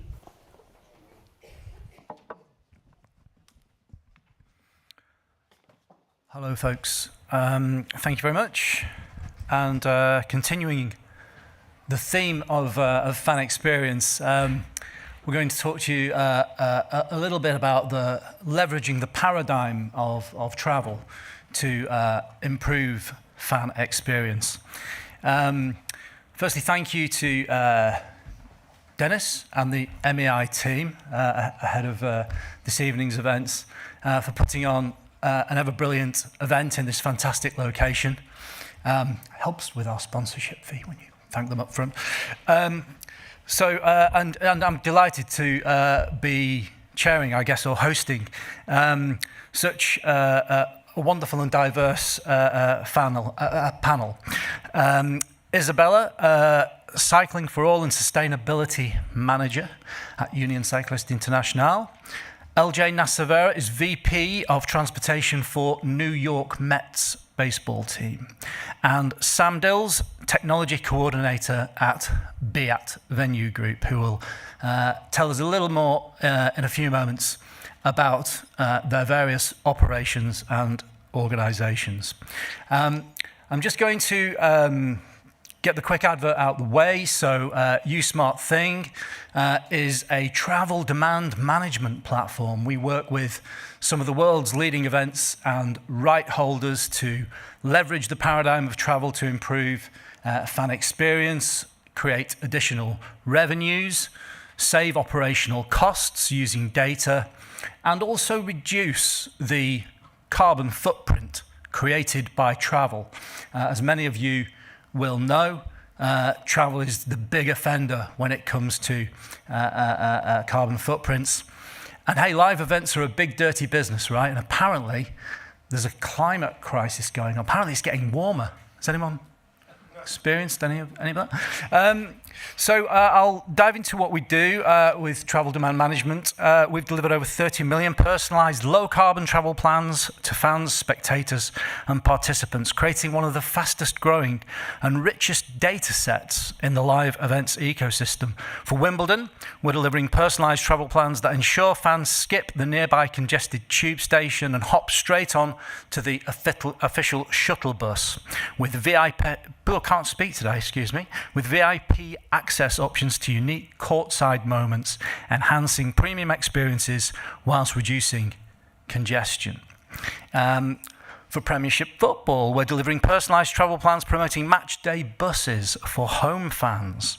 From key points across regions that reduce pressure on the transit network, options they weren't previously aware of that enable them to get to and from the game more easily. Across major sports and entertainment, a significant proportion of venues are undertaking long-term redevelopment to become entertainment districts, including the transformation of mobility options, which we'll hear a bit more about shortly, which obviously means that we need to focus on how we manage fan behaviour in terms of accessing those environments. We cover all types of major events. For Oasis fans, we delivered personalised travel plans integrating Uber, enabling fans to easily get an Uber to the local train station and use public transport with official event shuttles for the last mile, beating the queues. We navigated people to dedicated pickup points after the show for the Oasis concerts, avoiding overcrowding as people were leaving and keeping fans moving safely post-event. And last but not least, for the San Francisco Giants and New York Mets, we're delivering personalised travel plans for your next game, accessed directly in the Ballpark app, as we do with ticketing and event CRM platforms, delivering an end-to-end journey to the stadium, in this case including the New York Mets ferry example that you can see coming up on the screen over there. This isn't just navigation, it's a new engagement and revenue channel. We serve context-aware content offers and partner activations. And through our existing ticketing and CRM integrations, we can curate and deliver the ultimate next-generation fan experience. So, as I said earlier, I'm really thrilled to be able to introduce some people who are not only engaged in delivering next-generation fan experiences, but also capitalizing on the legacy impact that we can have when we inspire people to do things a little bit differently. So I'm going to hop over to this chair over here, and Isabella, ask you to do a quick introduction. Let me know if you want me to play your... Thank you. So I'm Isabella Bersak from the UCI. I manage two different areas of the Cycling for All agenda, which is the UCI's agenda to promote cycling for health, for transport, and everyday use, and ensuring that we work with cities, with event organizers, and with kind of the wider society in terms of promoting the use of the bike, and also coordinate the implementation of our sustainability strategy and our sustainability vision, which is to make cycling one of the world's most sustainable sports, but also promote the bicycle as one of the friendliest and most sustainable forms of transport. So I can maybe cue it to the video. So just wanted to share with you, just to illustrate a bit of an example of what we do. One of our key programs is the Bike City label and the Bike City pathway. So thought it would give you a way to understand what we do. The mission of the Union Cycliste Internationale is to develop cycling at all levels, from elite competitions through to riding for leisure and transport. The UCI's Agenda 2030 sets clear goals to make cycling the sport of the 21st century, to develop a way of life around the bike, and to create safer, healthier, and more resilient communities. So far, 31 cities and regions from 16 countries and 5 continents have received the UCI Bike City or Region label. All have outstanding strategies to combine hosting UCI events with the promotion of cycling for all. But we want more cities and regions to reap the long-term benefits of making cycling a way of life. For this, we have developed the UCI Bike City Pathway. This new guide is a blueprint to help cities and regions get more people on bikes. The pathway focuses on the following 10 steps: ensuring cycling events leave a lasting legacy, establishing a clear, long-term cycling strategy, dedicating funds for the promotion of cycling, creating better infrastructure for bikes, increasing cycle usage, promoting road safety, organizing mass participation and closed road events, providing children's cycling education, implementing measures to promote sustainability, measuring and monitoring progress. The UCI Bike City Network, and the cycling family are delighted to share a common vision, testimonials, expertise, and recommendations when it comes to organizing impactful events and competitions, becoming a reputed cycling destination, and improving the mobility landscape. Using the UCI Bike City Pathway, you can act today to transform the world of tomorrow. Amazing. Talk about legacy impact. We'll rotate across the panel. We'll come back and we'll dive into some questions around the pathway and the Bike City initiative. But LJ, would you mind giving us a quick overview? Shall I play this and you can talk over? Great stuff. Thanks. LJ Nasavera, VP of Transportation Strategies.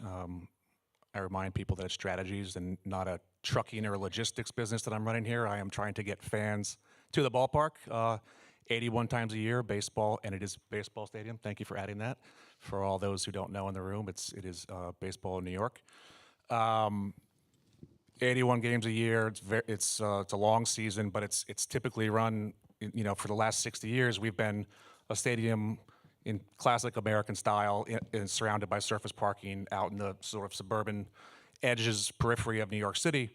And driving has become king, which is not uncommon in the United States.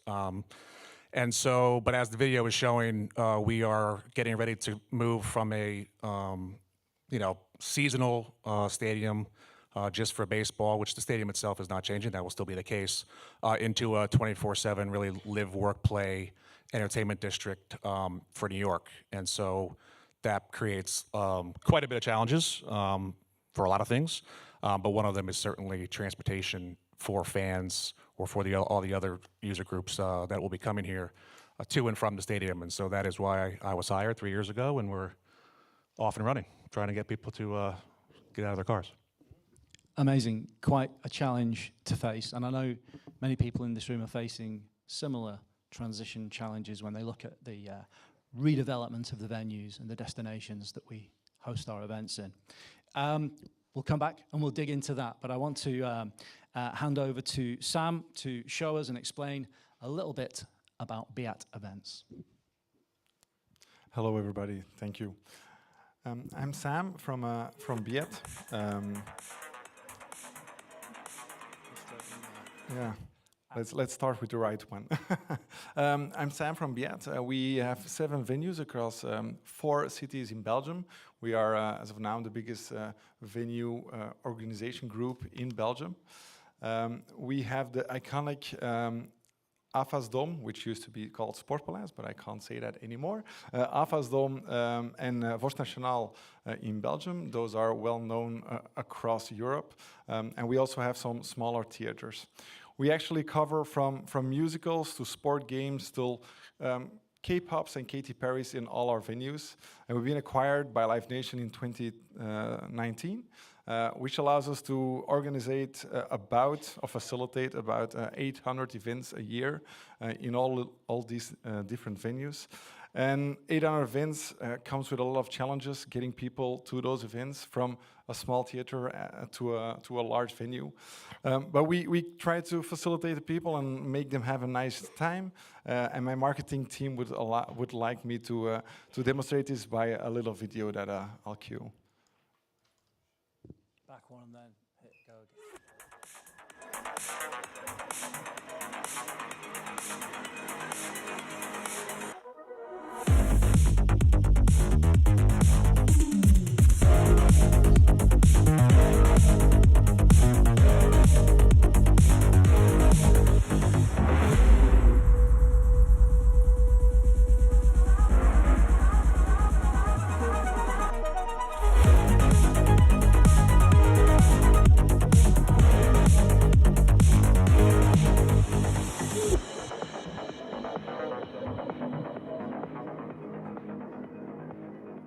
Thank you very much, Sam. Brilliant. Sorry about the ordering on the slides. Just slipped in there to test us.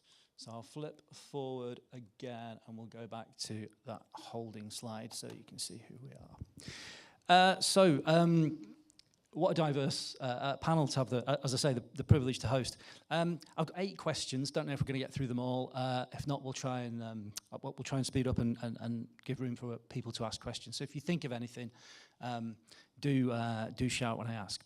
My first question on here: how is your organisation leveraging travel to streamline event day delivery? And I know, Isabel, that the video that you showed us talks a lot about legacy, but I also know that UCI has done a lot to change behaviour through event day delivery. And I was wondering if you could explain a little bit about that and maybe reference the Zurich project. 2,000 bike parks? Bike parking places. Bike parking places, yeah. So we don't organize or structure the travel of spectators. It's each local organizing committee that does. And many of the local organizing committees have very innovative solutions in terms of reducing the impact of travel, especially when it comes to local travel or local communities or local populations. Those that have to fly.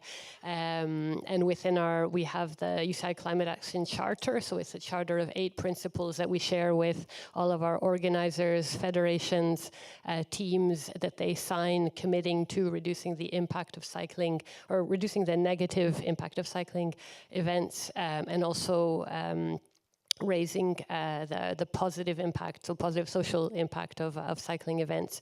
And actually 2 of those principles are related to travel. One is promoting the bicycle as a sustainable mode of travel, and the other is ensuring that events and teams promote low carbon travel. So those are what we prescribe. Then in terms of local organizing committees, the Zurich 2024 team had a huge project around promoting low carbon sustainable travel, especially for those coming from closer regions, in that they developed a number of different strategies. One is having 3 different bike parkings where they had over 1,000 bikes, where people could leave their bikes. It was completely secured. They also created whole itineraries for people to come. So there were 10 different cities within Switzerland that were mapped out in terms of how to reach the championships by bike. They had a whole connection when it came to public transport, and their overall goal was actually to get 95% of local visitors to come to the event, either walking, cycling, or by public transport, and they almost met it. They hit 93%. So when we look at hosts that are really looking at promoting sustainable travel, Zurich was a great example in terms of really implementing a plan and working with different organizations. They worked with Komoot as well, the app. To create itineraries, whether it be a gravel itinerary, a family itinerary. They had, I think, 6 different categories, if I'm not mistaken, where you could go on the website and look at the different itineraries they created around Zurich to encourage people to ride during and after the championships, and also worked with Swiss Mobility, the app, to create those itineraries for people to get to the championships by bike.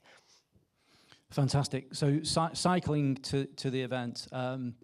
I'm from Birmingham in the UK. I think there's a contingent here from Birmingham. I'm not sure if they're in the audience, but we just got tied up with meetings. They're tied up with big up Birmingham for those guys. And we just got Lime bikes in Birmingham. I have to confess, cycling to the event, never really leaving my bike and this and that and the other, but actually jumping on a Lime bike, parking it up and not having to worry about it is, I think, a really interesting thing.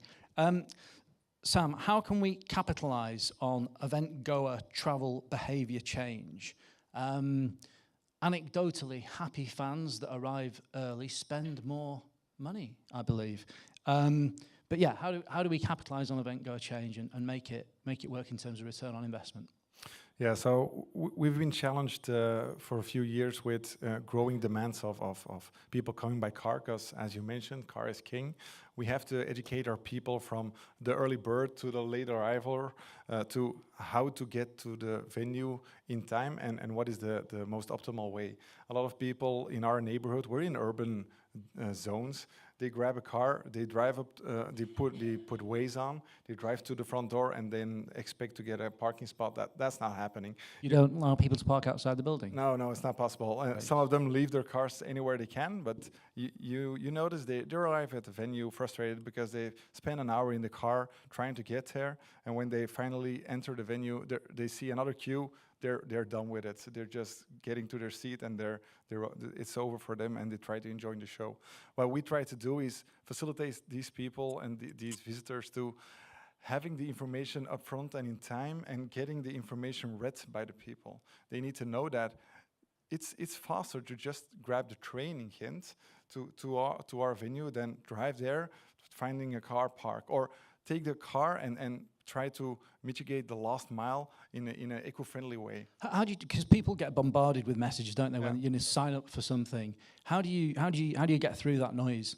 Yeah, exactly. So we generate a lot of noise as we're trying to inform our people next to having promotional information, of course. But we have some dedicated emails we use for this. But next to that, we try to include our travel assistant in few key spots where we have a mobile app that people can use and they can find their directions. But we also try to use push notifications with a companion app to get them to get the information on the time that they're looking for it. They get the information, oh, you have to depart now, or if you have to leave tomorrow, make sure to book your bus ticket or something. And it is via the multi-channel communication that we're getting people their eyes on the right spot, on the right information, where they need to be looking. And that's a really pivotal point, getting the people informed and understanding, making them understand that if you grab a car, fine, but don't drive up to the front door. Drive to one of the car parks in the urban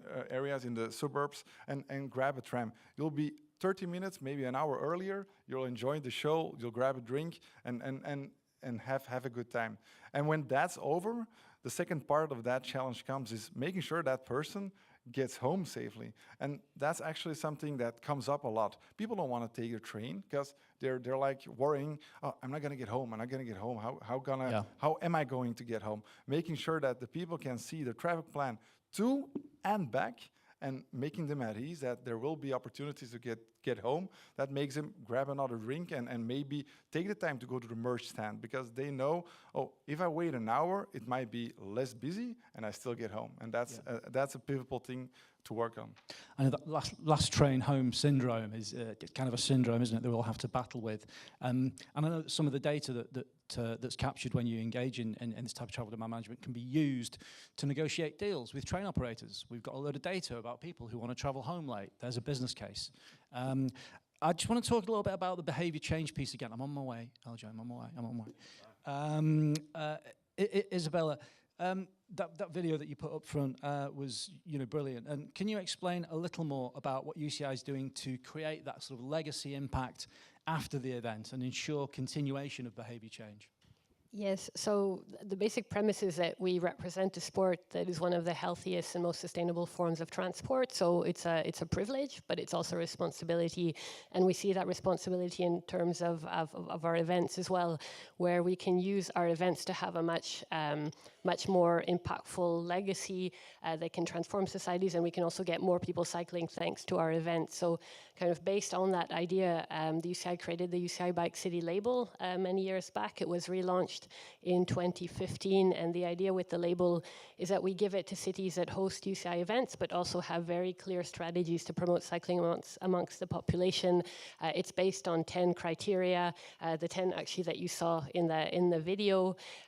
So cities that host our events, that have hosted or that will host UCI events, so World Championships, World Cups, or even the Olympic Games as well, can bid for the label. It's completely free, and the idea is it's not just a label. So just giving them a stamp, great. That for me, that's not worth much. What we're trying to do is really create a vibrant network where we work with the cities, we bring them together, we create webinars, we bring them together once a year at the UCI Mobility and Bike City Forum. We organize knowledge exchange, we share resources, we share case studies with them, and we bring them together on specific topics. And we've gone from 3 cities and regions in 2016 to 31 cities and regions in 16 countries across all 5 continents in 2026. And the latest city added was Kigali in Rwanda, which actually completed our 5th missing continent. So we're working very closely with Kigali now in terms of the work the city's doing to get more people cycling. So with the label, we really have that momentum, and we can really build on the work that's done to deliver an event to then deliver much more in terms of transforming societies and building infrastructure and really building campaigns, programs, and changing policy in terms of getting more people on bikes. I mean, we're privileged, aren't we, to work in an industry where we're, rubbing shoulders with athletes who deliver the pinnacle of sort of human achievement. But to be transforming societies at the same time, I think that's an almost bigger impact, and creating cleaner, greener, and more prosperous environments to live in. Like New York City. LJ. New York is a dense, transit-rich environment already. Do you see changes or trends in what you're doing that in travel and logistics that might affect the growth even of the wider events sector? Yeah, we got to force them to move out of their cars. That's the only trend, because they're not doing it on their own. That's for sure. No, I mean the trend. to pivot a little on the question, I think is a little bit less about the actual mode and sort of what is occurring, not just in New York really, but in the US in general when it comes to stadiums and arenas. This notion of a ballpark village, we call it in baseball, or a mixed-use development to sort of transform what is today typically, seen in American sports as sort of build a stadium in the suburbs, you surround it with surface parking, they tailgate and have fun, which is always great and fine, into a sort of more of a mixed-use development, which is sort of like what I talked about during the video. In Atlanta, if you're familiar with it at all, they built a brand new baseball stadium surrounded by this village called the Battery. Residential, retail, the stadium was at the center, but it was no longer the focus, and it is now the gold standard in American stadium building. Everybody wants to do it. NFL teams, hockey teams, everybody wants to build these types of setups, and it creates so many different user groups, right? New York is transit rich, it's dense, probably easily the busiest of both of those in the States. But despite there being a subway at our front door and a railroad at our front door, coming out of COVID, we were probably 70% of our fans were driving. 42,000 seat stadium, 81 games a year, 3 million fans over 6 months. That's a lot of drivers. And so, could you just tell us, in terms of Citi Field Stadium, the parking lot capacity is reducing by how much over time? Long term, that's a tricky question. But right now, for the next 5 years, as we go through construction and change from surface lots into garages, we'll go from 8,000 surface spots down to probably about 5. That will increase again, but it will be in structured parking, garages, not as fun. You can't burn fires and cook hamburgers in a garage. In the parking lot, you can, you probably shouldn't. So the ability to not just transform baseball fans' minds, but also a local resident who we never had before, or a park user, which we never had before, or the fact that we've also got global sport neighbors in the US Open, the tennis Open, which brings 1 million fans a year in August, September. We have a football being built across the street for New York City's MLS club that opens next year. So we're really becoming this global sort of entertainment district and sports district that you really, we've got to have a mix of transportation modes to get here. Driving's fine, lots of people are going to do it, but giving people the options, especially new options. We're not building a new train line anytime soon. So how do you give them some of these options where maybe they drive to somewhere else and then take a shuttle or a ferry that we've provided for them is, I think, the way we achieve success. Yeah, right. I imagine a fair amount of your time is spent trying to work with transit agencies and such and so forth, and the city's development plans. Maybe come back to that thought if I may. But Sam, on that, what do you think host cities need to consider when it comes to venue access? The location of AFAS Dome is interesting. I know road closures can be common. People driving around looking for a parking space you already mentioned. I also understand that river crossings can have an impact. Yeah, correctly. So Antwerp is like a very dense, not as New York dense, but in Belgium terms, quite a dense area. And we actually are facing the biggest construction revamp of our infrastructure in years, where we're tearing down the highway and building a new one to double the capacity. As that highway is like running a meter from our venue, we're challenged with getting everything up and running and getting all routes in our venue from bike up until car to get that information always timed and up to date, because each month is different. There's construction going on all over the place, and when you have this amount of impact locally, you just need to get everybody at the table and have a chat with the global ministry, but also the local ministry, to make sure that, okay, we need to facilitate these people. If we have a full house and we have like 2 arenas next to each other, it will be a drama if we don't do anything about it. And if you have cities that are talking with you and thinking about it, how that can be facilitated, that comes a long way. A perfect example is we have like this construction going on all over the place.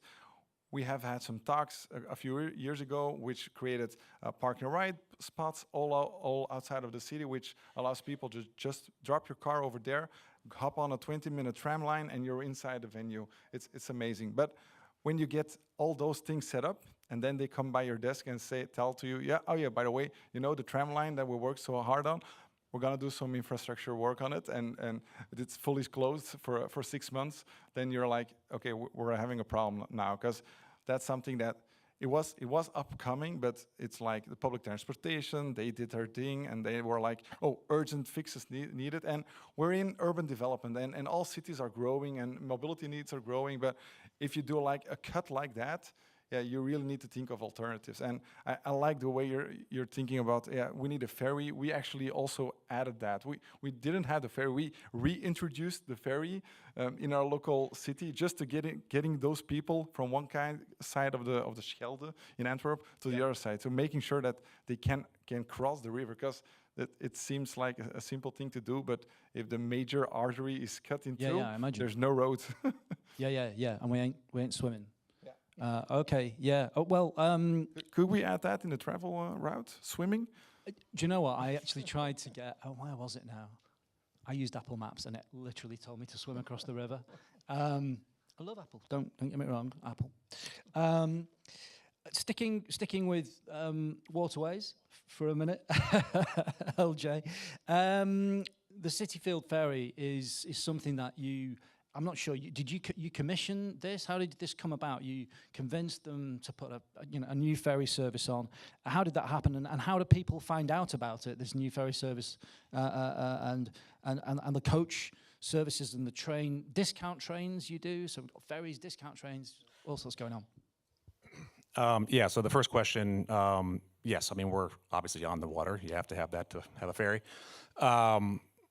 We had a big storm 14 years ago called Hurricane Sandy that was big news in New York, and it basically wiped out all of the water-based infrastructure adjacent to us. So despite being at the water, we couldn't really do anything about it.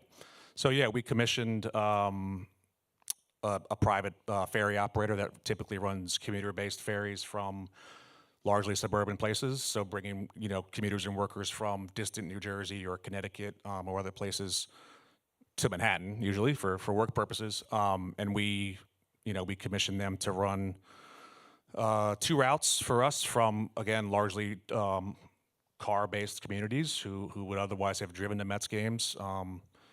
So one from, again, I said it already, one from New Jersey and one from Connecticut. One from New Jersey runs every night. The one on Connecticut on the weekends, and yeah, it's not a ton. It's not a regular service ferry. It's a Met specific option. It's a little pricey. We're not offering it as a discount service. We're offering it as an option.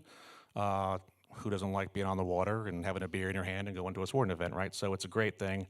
And yeah, we can put 600 people on it or so on the weekends, and every single one's been sold out so far this year. So that's a win. And then so for that and the new shuttles, the park and ride shuttles that we started similar to you, launched a bike share system with our city bike service that's in New York, scooters, off-site parking lots, and on. Comms, communications to fans is just, it seems dumb that this is so obvious, but if I had $1 for every time somebody asked me, why in the heck is a baseball team hiring a transportation planner? It doesn't make any sense. Yeah.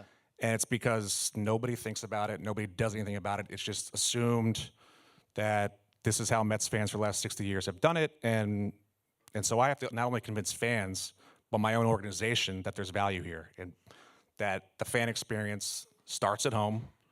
Why would I leave my couch and spend all this money to go to a game if the traffic's horrible, the train's not reliable, and so on? So, convincing the organization first that transportation to and from the ballpark, again, it seems obvious to everyone in this room, is important, and then communicating that to the fans over and over again. App, know before you go emails, use Smart Thing, you name it. Just hit them over the head repeatedly is the way to get it done. And nudge them gently. No, it's New York. It's New York. I'm hitting them over the head. Yeah. But when I started, we were probably a 60-40 split in favor of the car, and so far this year where we flipped that to 40-60 in favor of transit. So far so good. I hear you. I mean, I was listening to some of the discussions this morning about different event delivery models and what have you, and I know that you guys, essentially as a franchise, are able to leverage the Ballpark app, and you know, everyone has a ticket through the app, and therefore we can generate a travel plan based on you know, that information. And I think it's a real challenge for sort of major events sectors and rights holders and local organising committees, because I keep hearing this thing that you know, who owns the ticket sale? Well, you know, it's the rights holder. We do that through Ticketmaster. So what opportunity does the local organising committee have to leverage that data in order to deliver a better experience? Oh, no, it's different. Rights holder deals with the ticket sales. Local organising committee, you know, never the twain shall meet. Getting hold of that data, virtually impossible. Maybe as a major events community, we could think about joining the dots a little bit there and having a bit more shared ownership across ticket sales data, so that local organising committees can work with that. I wanted to, we got around 5 minutes. Has anyone got any burning questions that we can come to in a minute or two? I'll come back to you guys in a second. Okie dokie. Isabella, UCI Bike City is changing behaviours around the world, from Wollongong in Australia, and you already mentioned Rwanda. How important are the events themselves to catalysing that change? So events are a key piece in terms of, or can be used as a key opportunity in terms of accelerating change, and can be a huge catalyst when it comes to transforming the community and how things are done. A great example I have is from 2023, and actually the Cycling World Champs were mentioned this morning, which took place in Glasgow and across Scotland. And when the Scottish government first came to the UCI requesting the event, they didn't see it as a sporting event. They actually saw the event as an opportunity to transform Scotland, to become healthier. It was healthier, wealthier, and greener. And wealthier not necessarily in terms of economic terms, but really they saw it as a way to transform Scotland to become a healthier society. And so the entire event was built around transforming Glasgow, transforming Scotland. They had a huge legacy ambition. They had also in their sustainability report, they then reported on what was delivered in terms of wanting to inspire people to ride. So not just getting them to sit, stand by the road and watch the races, but they had lots of opportunities when it came to getting kids to the events, when it came to getting women cycling. They had a lot of events, kind of mass participation events and initiatives for women and girls. That was one of their key focuses. And just had lots of different opportunities to get people to learn how to ride. And in the statistics that they published in their sustainability report, if I'm not mistaken, it was 79% of people were actually inspired to ride a bicycle after the World Championship. So that really having that World Championship event where people can be inspired by athletes, you do have to do more. Like they can't just watch to then want to ride a bike. There has to be the structure around it and the initiatives put around it for people to be able to actually try a bike, to lower the barriers to participation. And that's really the work that's done around the legacy piece and getting more people cycling. Really inspiring. I've got one final question, I think, to hand down the panel. And I think we'll have to be brief on our answers, I can see. She stood up, and I'm going to get told off in a minute. If you could implement one single change to visitor-spectator travel, what would it be, Sam? As you mentioned before, we have a lot of new ways of getting to the venue. It's like bike sharing. We have it a lot in Belgium, and step sharing and public bikes. And if we could all gather that data in a single application or a single data source, I think a lot of people would have that data and get rest assured that they can get anywhere in the city. I would love to get that data from all individual vendors consolidated. Consolidated, aggregated data across travel. LJ, what would you change? I sound like a broken record, but mindset change amongst fans and visitors. We've got to get people committed to what we're trying to do and change we're trying to make, and it's on us obviously to give them the correct options and actually give them something they can trust and something that's reliable. And I think the proof is usually in the pudding when you do that, because we've already seen those types of results. But I could build a train until I'm blue in the face. If people aren't into it, aren't getting the message and getting the reason why we're trying to do it, then it's no disrespect, it's not all about sustainability, even though I know you want it to be. It's just everything all together. It's the mindset of the fan, and that transportation's a part of what we're trying to do. What Brilliant. the team is trying to do. Mindset. Do you have a final comment? I know UCO is doing so much to change people's mindset. So it follows on a bit what Sam said, just in terms of having clear options for spectators that can actually ride to an event. So public transport is always there these days, but the active mobility is not always there. And there are lots of barriers. So whether it's, people being afraid they're going to get their bike stolen at an event, or not having the opportunity to link with public transport. So it's really creating those options of people being able to lock their bike, having protected bike parking spaces, having routes to get to the event, and also being able to connect with public transport as well. Isabella, LJ, Sam, thank you so much for that. Brilliant. And look, very quickly, Sam, I know you have to go, but LJ, you're around if people want to talk, and Isabella, you're around if people want to talk. Excellent. Sam, I'd like to apologise for mispronouncing your company when you stood up. Not embarrassing at all. Thank you, everybody. Okay, so just before we introduce our next speakers, I would like you to just have a quick look at this short video from Hanover.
Lovely.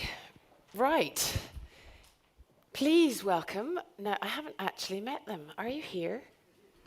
Ah, there you are. You just did the tour. Excellent. Please welcome to the stage Per Anders Blind. Just Fabio. Just Fabio. Sorry, because the travel disruptions block Per Anders two times. Travel disruptions. Okay, where were our experts? Let's get them back. So please welcome Dr. Fabio Pontillo, General Manager, Global Business, Conifa. Thank you very much. I think we should video this into Tupo. Yes, could we have the video, please, Tupo, or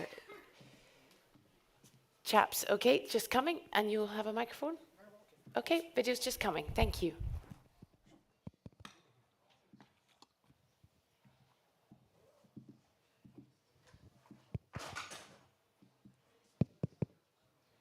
Good evening, everybody.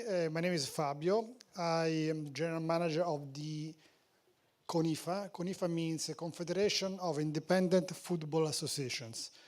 What means independent? Basically, 15 years ago, the gentleman that is not here, Per Anders Blind, founded Conifa, wanted to give an opportunity to the football fans all around the world who are not part of established or recognized countries and regions. I give you a few names like Kurdistan, Tamil Elam, or Tibet, and so on. Those are around 40 population around the world that are not part of our traditional well-established FIFA communities. That's why they build the CONIFA to find a way to be represented. So we have people really struggle to make their participation in the official football world.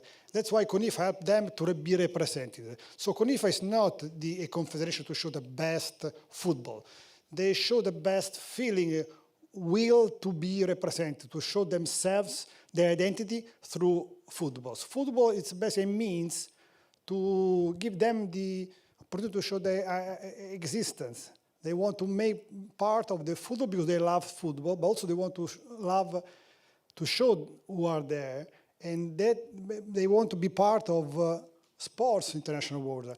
I show you just a couple of minutes of video to give you a feeling what is CONIFA. Then maybe later I can reply to your question or give a few other details. If Tupo can send the video, thank you. When I was 13-year-old, I had a shotgun in my mouth based on my Sapmi heritage. I'm persona non grata, I think, in 4, maybe 5 countries. Each game, it doesn't matter if you're a youngster or if you're a professional football player, when the referee blows the whistle, the war begins. Today is the opening night of the most beautiful European football championship ever. We're not allowed to come here because it's dangerous. Perché qui non c'era ambasciata, consolati. They know we don't listen to that. We go to play football because we love football. If you go in Greece, say the Chamari is part of Greece. If you go in Albania, we said it's part of us. Territorio padano. Come esiste il regno delle due Sicilie, esiste la Padania. È la parte settentrionale dell'Italia, questa è la Padania. And the Sami people is living in 4 different countries. Yeah, this is our land.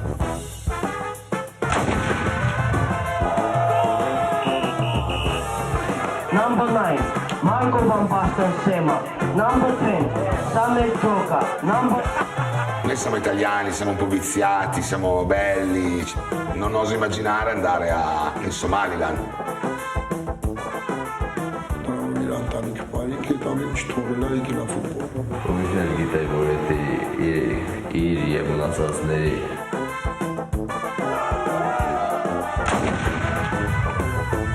I have Samish blood and speak a little bit Samish, not so much. Yeah, my dream is to become a professional. Futbol pačalo Rusy, kiek cháme, gimnatia tak je morte zbanka.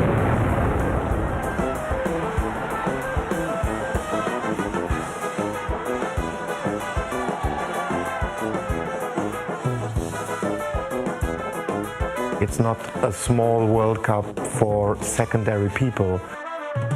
It's a very big festival, even though we don't have the money like the FIFA World Cup.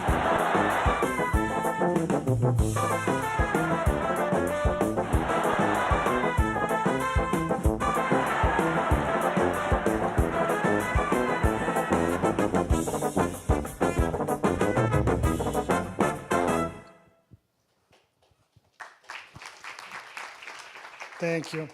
So you saw the people, where they come from. Really from every continent, there is a few football associations representing semi-countries or recognized countries. It can be Northern Cyprus. It can be also, we had also Principality of Monaco, Monte Carlo, which is never been part of FIFA. It was part of CONIFA, or very interesting Tibet. You know, Tibet people from Tibet escaped into northern India, and they are part of CONIFA. But we have in our, as you saw, in Italy, the UK, the US. So we have a football association representing those people. We have Palestinian refugees based in Egypt. They are part of CONIFA. This is the word of CONIFA. It's a multicultural, centered identity. It can be really a connector in any of your countries to connect with the local people. Nowadays, really multicultural as ever been, to be part of a society, because when we create our event, our goal is to create an integrated community. We are multinational now crowd here, but we are not a team. We are not a society.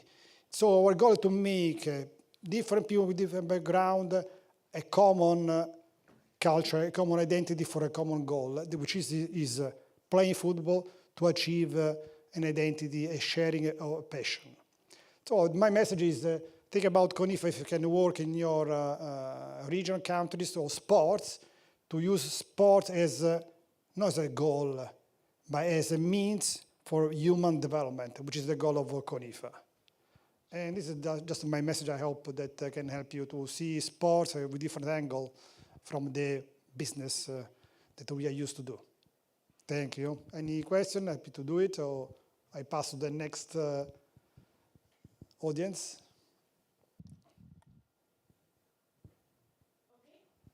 Thank you very much. Any questions? No? Thank you. Thank you very much.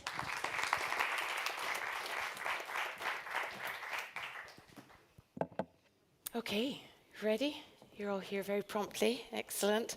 Okay, so with thanks to Dr. Pontillo, and then also with thanks now to the Orange Sports Forum for their partnership on this next session. Please welcome, first of all, Esme Hermsen from Techonomy. There you go. Oh, I was doing so well. No, actually, I wasn't doing well, but anyway. And Joseph Gaillard of UEFA. And after they have finished speaking, I'm not going to reintroduce them, but up will get to speak Björn Puls of Bundeling and Sarah Holmgren of UEFA. So the floor is yours. Thank you very much. Let me first walk to this side of the stage, because I noticed that we've all been looking to the right side a lot this morning to avoid any neck pain tomorrow. I'm going to give you a different angle. Last spring, here at the lake, at the border of the Lake of Geneva, we were preparing for one of the biggest sports tournaments of the year. And while doing so, we got pulled into a very interesting group discussion. It was about the most overused and least defined word when talking about tournaments. Momentum. We had already mentioned the word at least 15 times before we had even finished our first drink. And the more definitions I heard, the more I realized how you define momentum massively impacts how you approach building fan relationships, and even more importantly, how well you are able to keep those relationships beyond the tournament. So let's define it together today. Together with Joseph Gaillard, marketing campaign expert at UEFA, we will share our approach of building strong fan relationships over bigger tournaments. And before we dive in, Joseph, can you please tell the audience a bit more about the uniqueness of this tournament? Yeah, let's talk. Let's just take a step back and talk little bit about the competition. Especially like this edition of Women's Euro was really special to us because, I mean, located in Switzerland, hosted in Switzerland, so really the house of European football, and like a bit selfishly, being able to feel that experience and to live that experience next to UEFA's headquarters, next to our homes, were really like exciting for us, was really special to us, and that's really something we really enjoy. But even beyond that, just what Switzerland represents, it's really a sense of inclusivity. It's a multicultural country, it's a multi-language country, and really vehiculates some feelings that we do appreciate also at UEFA. But just if we think about the Women's Euro that was before, that was hosted in England, that's just realizing the challenge we had on our side is to make sure that in Switzerland, that in a country that is even smaller, with smaller stadiums, to make it even more successful. So that was the challenge we were trying to accomplish with the previous Women's Euro. We basically at the marketing had like two main objectives with what we were creating as campaigns. I mean, it's pretty classic objective. The first one was, of course, to raise the awareness of the competition, and the second one was really focused across the engagement and especially amongst the youngest generations. just to realize all those campaigns, all these objectives, we put in place like several campaigns and activation in place that you can see some examples there. And the first one, and probably the most obvious one, was Madly, the mascot. I think you all saw it in time. Madly, the mascot, who was the Saint Bernard puppy that was the mascot of the competition. And like was the best fit for us, representing the Swiss Alps, representing also the summit of emotion, and also like all the kids love puppies. So that was a really great campaign we did.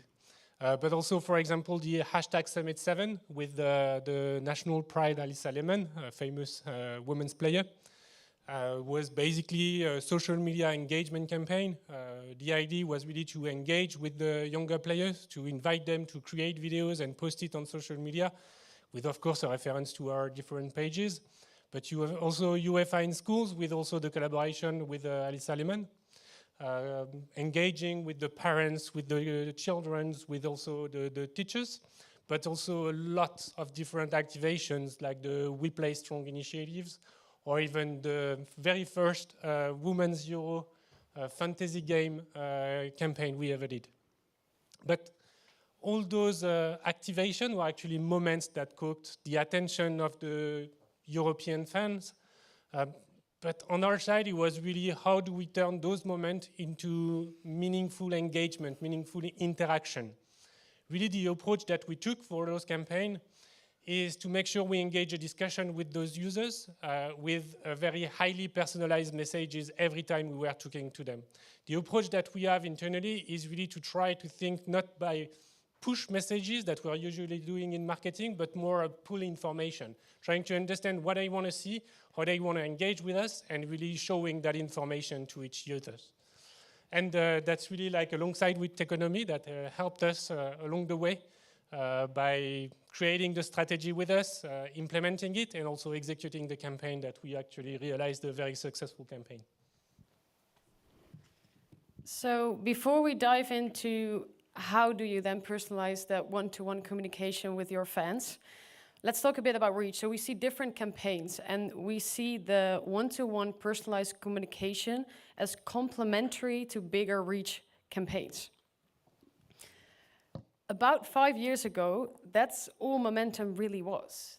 Make the most noise, run the biggest promotion, but reach only tells you how many people could have potentially seen something, not whether they actually interacted with it, and especially not whether they remembered and will still do so tomorrow.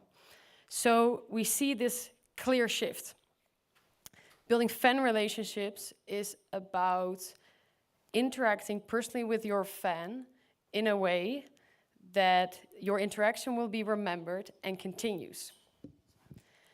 So that's where our personalized email automation strategy comes in. And that strategy is built on 3 clear steps. So how did we start? Pretty simple. You can only personalize communication if you actually know what your fans are interested in. And we already started doing so way before the first kickoff. So during the UEFA Women's Champions League season and other competitions prior to the tournament, we gathered interests such as favorite country or the type of content that you're interested in most. And by knowing this information, already before the tournament started, we had not only created an audience, no, we have a database full of fans that we already know, meaning that we can personalize communication and foster early engagement, not when it starts, early engagement before the tournament, and also promote ticket sales. During the tournament, and I don't want to recall any sentiments regarding Germany. I'm Dutch. We're in the same boat on what happened overnight. So what did we do? We sent daily personalized tournament updates. 224 personalized automated campaigns, where, for instance, this German fan would receive the overview of the upcoming match, the highlights of the day before, and the current group standings, for instance.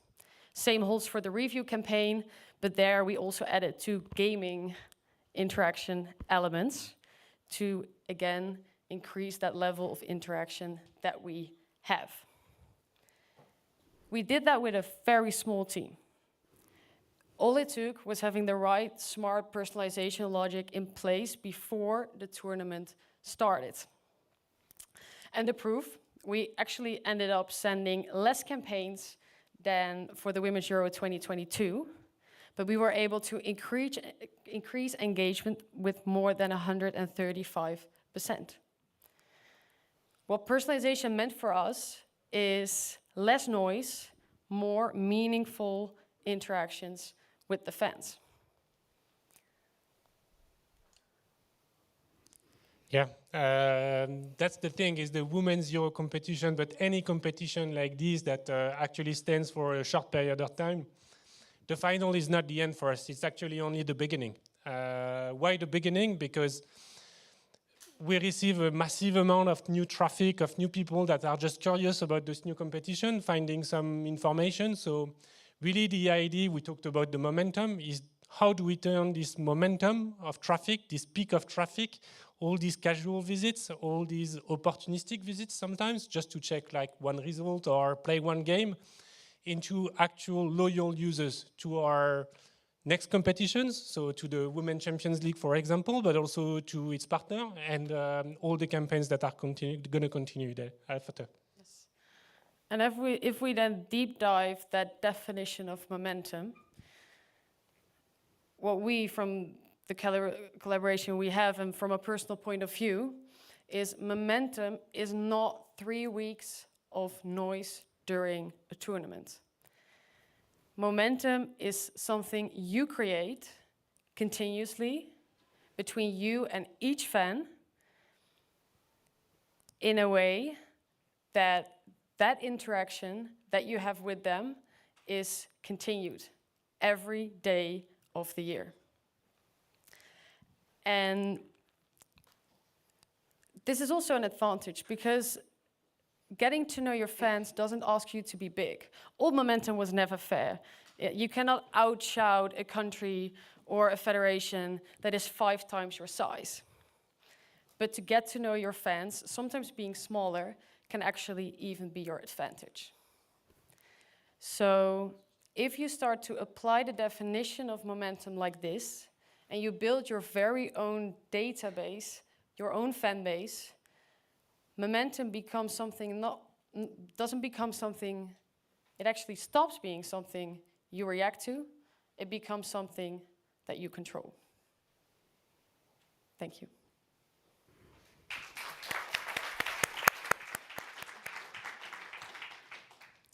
And from there, I would love to hand over to Bjorn and Sarah, who will tell us more about communication from the B2B point of view. Yeah, thank you. Yeah, as you might seen in my small eyes, I had a hard night as well, losing on penalties again for the 3rd time in a row, I guess, in the tournament. You're still in the game, right? Yes. So tonight it's a bit of a battle between Josep and Sarah. Yeah. So Sweden, France. Sweden, France, yeah. Tonight. So yeah, we're going to tell you a bit more on stakeholder communication. We've seen, of course, the fan engagements coming up, and basically what we, as Bundling, I'm Bjorn Poels, co-founder of Bundling, what we've seen in a lot of strategies around associations, federations, clubs, is that there's like a big strategy and a big momentum planned, but how are you communicating about strategy, about creating that momentum, and of course keep that momentum going, like Esme already told you. So what we try to do is bring everything, so bundle everything together in just one platform. So we've built a platform that gives organizations the possibility to basically adopt the vision they have in just one platform and do stakeholder management within that platform. And I can tell you a lot about these kind of things. If we go to the next sheet, I think we have the clicker, right? Oh, you have it, yeah. So these are like, we always call it like container words. are our most important topics, which we always include in the philosophy we work with our clients. And like I already mentioned, I can tell you a lot about this topic, but I always prefer to give the word to our partners, in this case UEFA, why they of course choose for the strategy and how they adopted strategy into communication on the platform. So Sarah, the word is yours. Perfect. Hello, I'm Sarah Holmgren. Going from the very exciting event talk with Joseph and Esme, we're going to go into a little bit of a different part of UEFA, which is the social and environmental sustainability area, which is where I work. And like Björn said, really speaking about how we use the tool that bundling provides to really engage with our stakeholders. And just to give you kind of paint the pictures of where we come from and what we do, sustainability at UEFA is really well integrated in our full strategy. We are lucky to be a big federation. We are lucky to have a very clear kind of framework and a lot of people. I've actually never had the possibility to work with Joseph before, so we're a big organization. So having a strategic outline is very important to make sure everything we do aligns with that.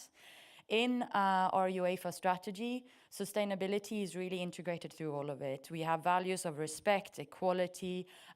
We have priorities about being at the core of society and standing up for sustainability in everything that we do. So it's really kind of goes through all of our strategy on the overall level of UEFA. But in addition to that, the division that I work for, which is the social and environmental sustainability, also have a strategy called Strength Through Unity, which is our football sustainability strategy for 2030. And in this, we really aim to inspire, activate, and accelerate positive and collective action towards social impact as well as respect for the environment. And I think we had a chat yesterday and Björn made it very clear. He's like, what does sustainability mean at UEFA? Because I think in sports, every organization have a different definition of what sustainability is. So in that, it's very clear on our end that we see sustainability as both environmental, but also social. So as you'll see in the next slide, it's not just about climate advocacy, but it's also about anti-discrimination in the way that we look at sustainability. So looking at our sustainability strategy, it's quite a big work. If you want something to read while you're waiting for the kickoff of France-Sweden tonight, you'll get the slides and it has the links to it. But we go really from the big strategy of UEFA. The sustainability strategy really goes into, okay, we have 7 policies for social impact, which includes everything from child and youth protection to refugee support, equality and inclusion. Then we have 2 policies for environmental and then 2 about responsible management. And if there are any sustainability people in here today, they know that a lot of this work aligns with ESG outlines as well as the social development goals of the UN. So it's really trying to tie all of this together into then moving areas of action. So we are looking at doing different things in all of these policies in the 5 areas that are on the right. So within our organization, across our events, with our member associations, as well as with the football ecosystem and our partners. And in the next slides, I'll trickle that down to how we use the bundling app for the connection in that as well.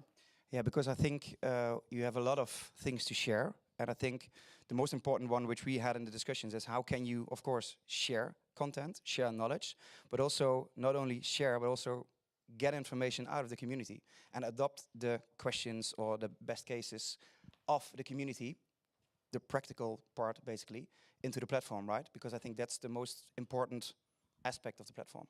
Yeah, exactly. So, and just for all of you to know, for this specific outline, we're talking about the social policies, is where we've used the app of bundling. So we are calling it the Football All app, because that really encompasses everything that we do on social sustainability. And what we wanted to do when we developed this app was really to look at the part that we know that we can't achieve everything in our strategy alone. Yeah. We know that even if looking at the first slide, we want to inspire, activate, and accelerate. That isn't inspire ourselves, activate ourselves, and accelerate what we do, but it's really creating a community around sustainability across European football, because we know that we can only have a positive impact if we are collaborating, listening, and exchanging with our stakeholders, with our partners, and so on. So in this, we have dedicated roles across the game. In our 55 member associations, we have one sustainability manager in each of them. This is also a requirement we have in our club licensing regulations. So there's quite a few sustainability people spotted around the European football landscape. We obviously also have partnerships for impact. We work with accessibility expert organizations, anti-discrimination expert organizations. We work with Terre des Hommes for the child and youth protection. So we're really looking at the strategy as well to build networks around this, because we can only really create impact when we are talking to each other, when we are learning from each other, and when we are sharing ideas and really looking at not reinventing the wheel, but maybe pushing new ideas together. And I think also the language you use is an important thing. So I think everybody loves to speak in their own language. Unfortunately, in Sweden and the Netherlands, nobody speaks our language. So we need to switch to English. But I think that's also like you want to share the information, you want to share the content also in your own language and adopt the content in your own language as well, right? Yeah. That was an important topic in this case as well. And the world is changing, especially in sustainability, with all the new developments, etc. So I think that's also an ongoing thing to change strategies and adopt to what's happening in the world, right? Yeah, exactly. And understanding, I mean, we're only a European association, but across the 55 member associations, the situations are very different. So if you're talking about equality and inclusion in the UK, for example, compared to equality and inclusion in Italy, in Belarus, wherever you might think of, they are very different situations. So it's also taking in and us at UEFA understanding what's the situation on the ground in the different federations and so on. We also have some of our stakeholders in across our committees, in working groups, and in boards to, again, just also in the decision making, making sure that we have a representation there. But coming more into the topic of today, we have been working with Bundeling now. I think we figured out it's 2 years. Almost. Yeah, almost celebration. And what we wanted to do is to basically create a dedicated space for our social sustainability community, because we were hosting events, we were hosting meetings, and we saw that everyone within our community really benefited from exchanging with each other. We benefited from hearing from them, and really just, I mean, we all know if you're sat in a room with someone, that it will be often more valuable than sending 3 emails and having an online call.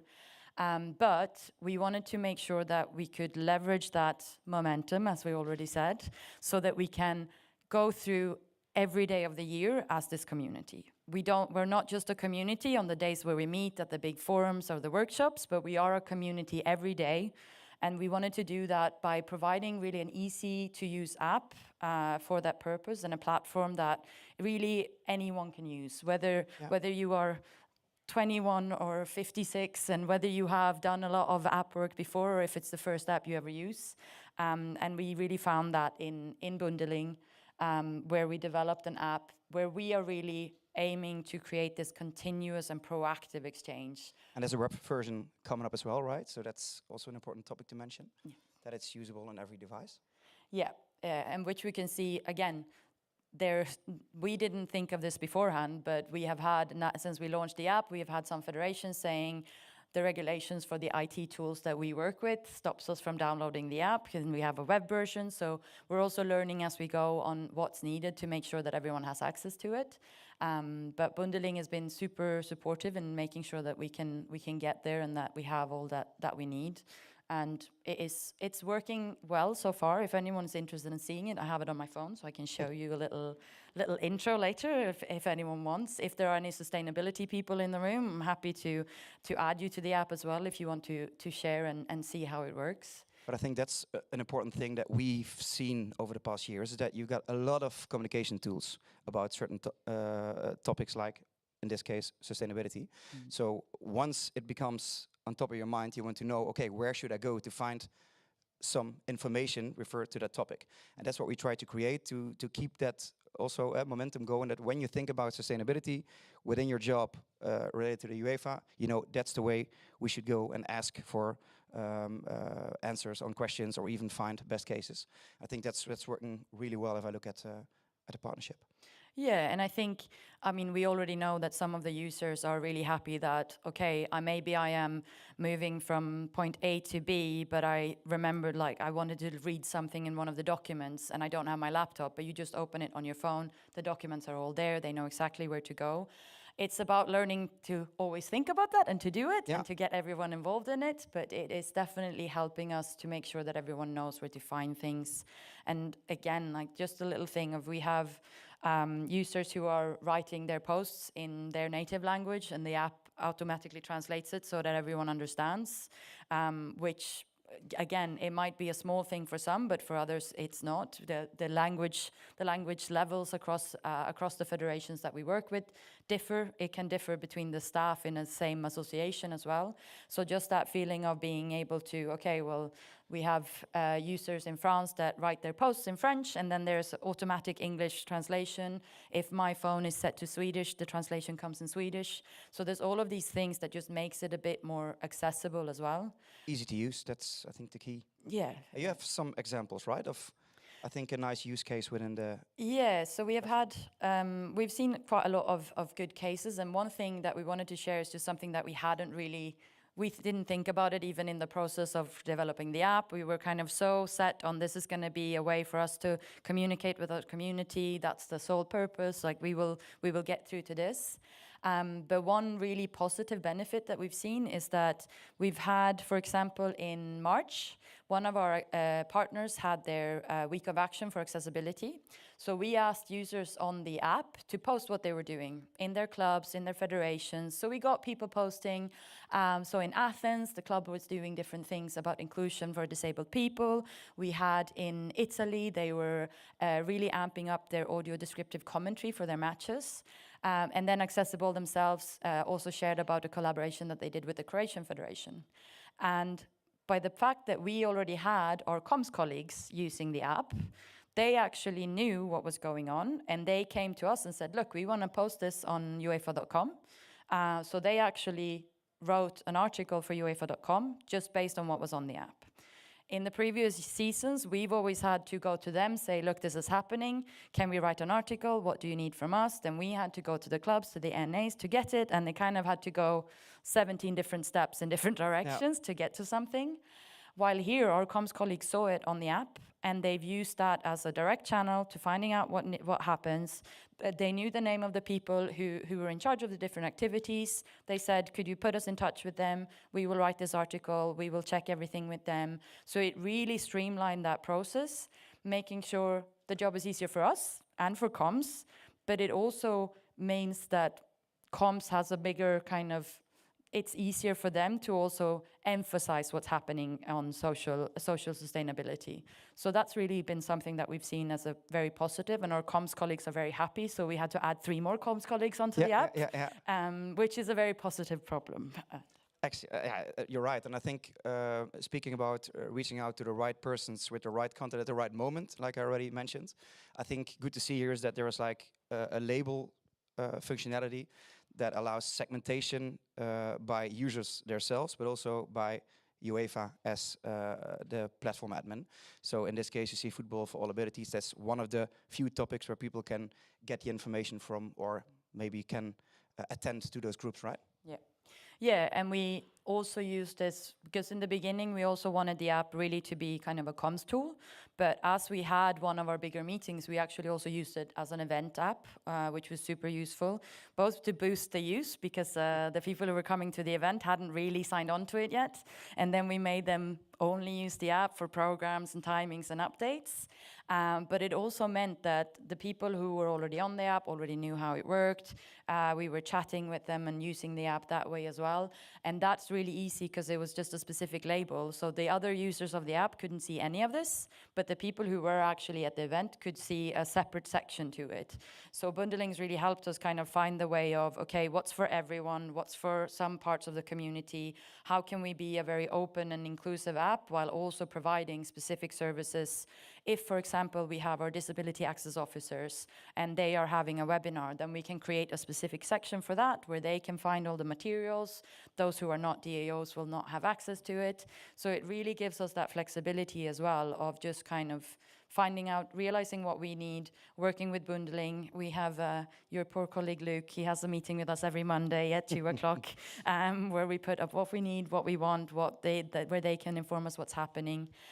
So yeah, really, really a useful app. We're still looking at how we can involve more people on it, but that's more really an engagement on our side than the app. And they keep I mean, you said you have what, 50 different clients at the moment? How many? How many clients do you have? 1,300, 50. 1,300, yeah, I don't know, 50. Yeah. So they keep developing a lot of new services and new functions on the app as well. So we're also trying to follow. I mean, at UEFA, things don't always go very fast, but in the tech side, it goes a bit faster. So we also try and realize how we can use the functions that they provide in the best way for our community. Now it's up to us to provide you with a very stable technology, which is like easy to use. I see the high five coming up. That means 5 minutes, right? All right. With a easy to use tool, and I think for us, our partners, the way the partners are using the application will tell us a lot about the success of the platform. So the better you do as an organization, the better our product is. So that's why we also try to be involved in the platforms, and those weekly or bi-weekly meetings also gives us a lot of information from the UEFA part and the strategy part. And as you mentioned, we are working for a bit over 1,350 customers, where 500 of them are in the sports sector. So we, for example, provide business club tools, so hospitality tools for teams like my own club, always nice to mention VVV Venlo, which is a very small club in the Netherlands, to FC Barcelona. And the same with also the local football associations or federations, to UEFA in this case as the biggest association. So it's all about easy to use, and the strategy try to involve that into the platform. So I think we're on time. I think the next slide is the end. And I think I have a bonus. So if you want to know more, of course, feel free to scan the QR code. And if there are like any questions regarding to our story or the story of Techonomy and UEFA, of course, feel free to raise your hand, I guess, right? Any questions? I'm sorry? Have any questions? I think so.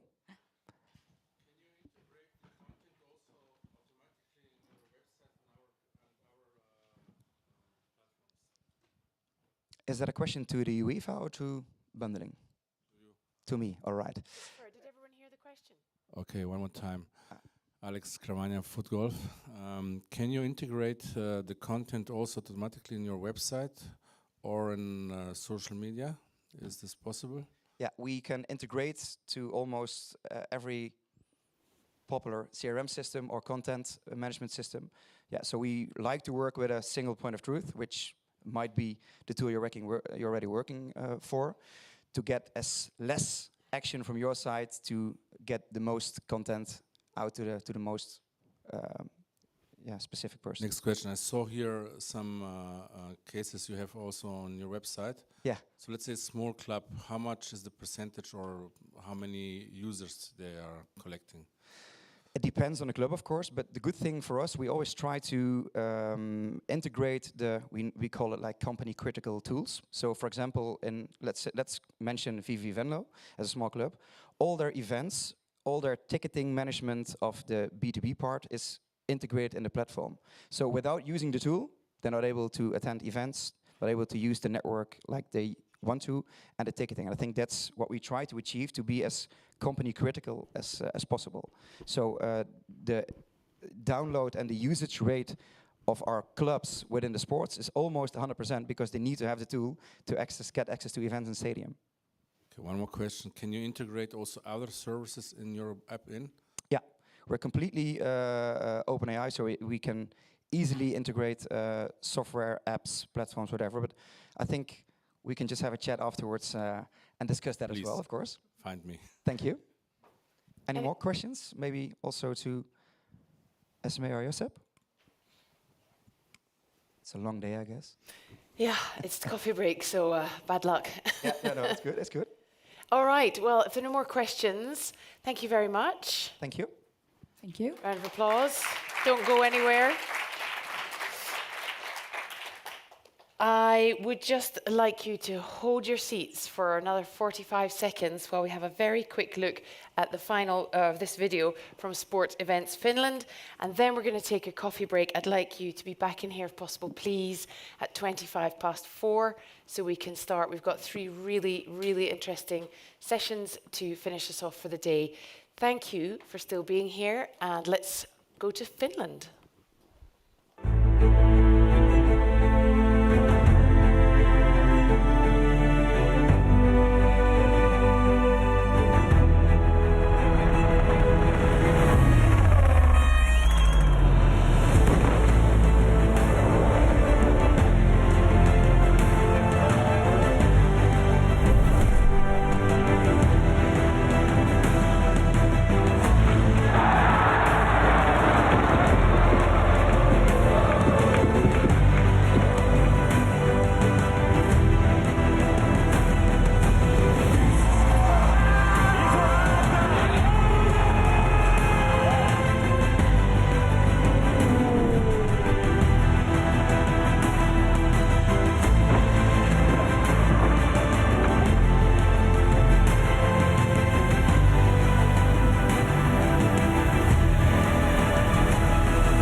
You're excused.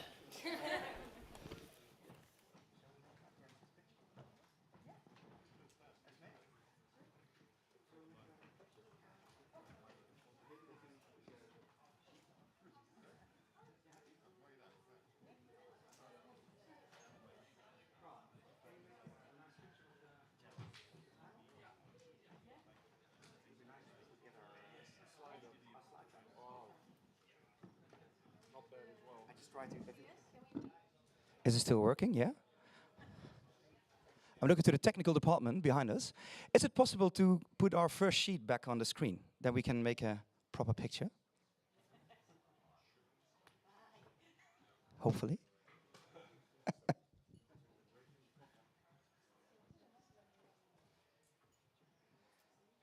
Hopefully they don't get a coffee break as well now. Ah, thank you.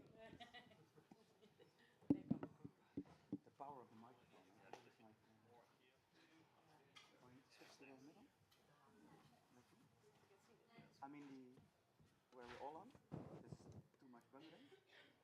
But we have the thing, right? Can we just go back? Oh, we have this. Oh, yeah, wait. Is it still working? The clicker? No. Oh, yeah, yeah. It's more complicated. No, it's.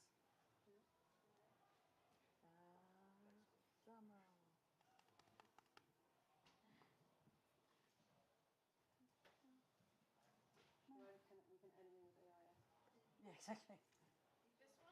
Before. The first one that we're like with off on Just the 4 phases. Yours? The MEY contribution, right? I'm sorry. We have the time, so. Yes, there we are. All right.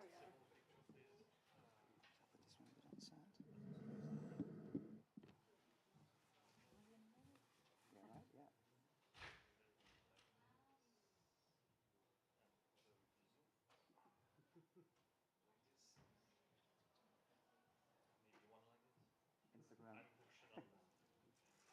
Thank you. Thank you.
switched, and I'm so sorry I didn't actually twig that, because I just shoved the letter in my bag, that I had to ring and give you my mobile number before what should have been the appointment this afternoon. So obviously that didn't happen.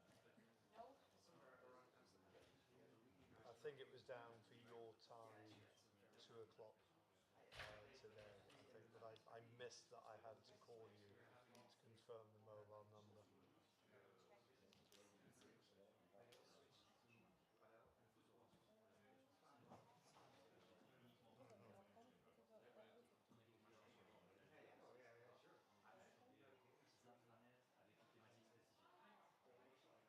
It is, yes. Yeah.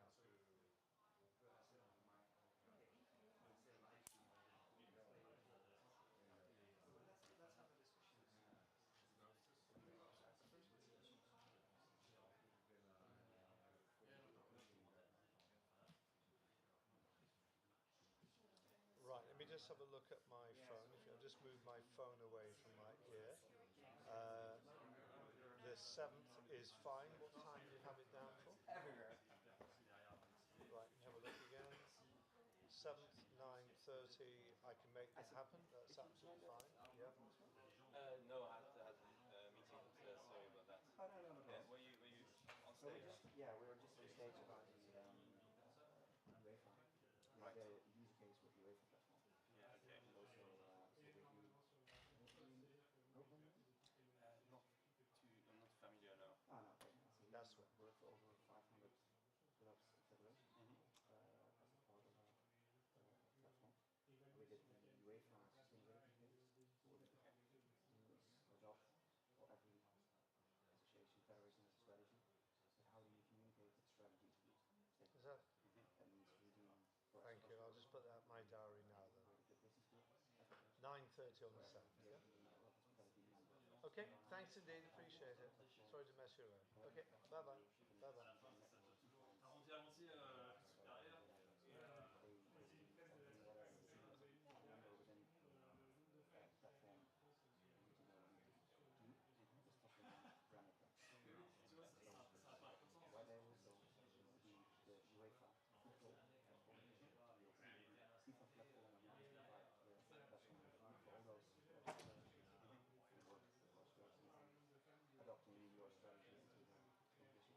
But is it targeted towards more competition aspect of the club or more the experience of the It's more or less fans? to show like this is the Barcelona one, where for example I am Jorn or like Jorn and the opening, so everything is in the Barcelona style, of course.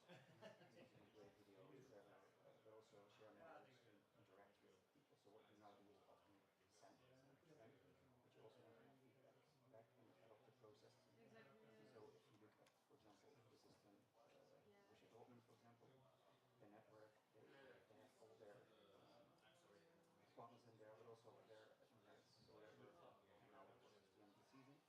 But I have this event with them, we're going to vote, so all the information. Attend those events by filling in the forms included in there. I can take a photo or? Sharing yourself. Basically, everything you want to communicate with involved in tailor-made for. Okay. Is it linked to Barcelona database? Yeah. So in Barcelona is using Salesforce. Okay. And so we are integrated. So the content is in Salesforce, even the Salesforce ticketing will be even SAP. So we have a lot of on the shelf. Love to work with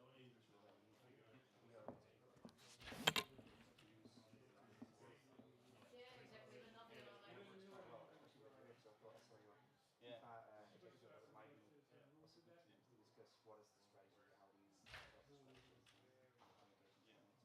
So within FIFA I work in the esports and gaming division, so it's quite a definition somehow.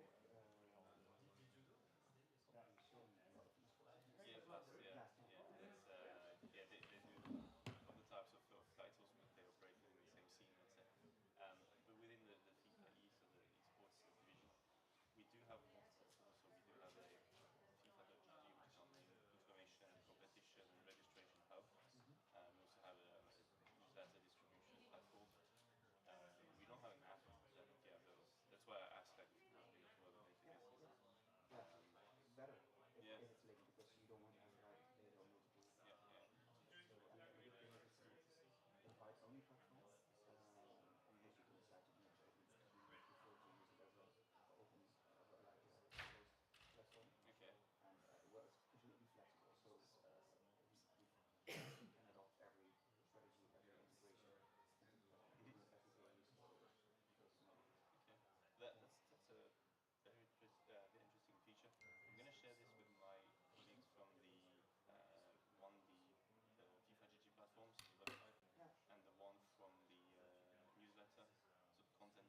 Yeah, because their content will be, I mean, you can target an application that uses will also push notifications. People can, even in the UEFA, they can decide what topics they want to give more or less.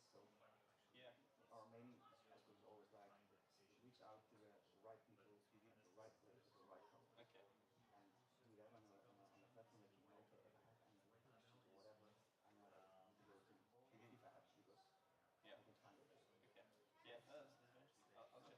I'm not personally responsible for this, but No, our but content it's team always will like review it. get the entrance, and that's how it works, right? So that's same with UEFA. Or even Barcelona took us like 5-6 persons to get to the right person, but at the end, it happened. That's how it works. Okay. Awesome. Well, thank you for bringing that to me. Thank you. Yeah. May I scan your? Yeah, of course. That's for. Yeah, it's really nice. Yeah, I like this feature. Yeah. So, but for example, did it say?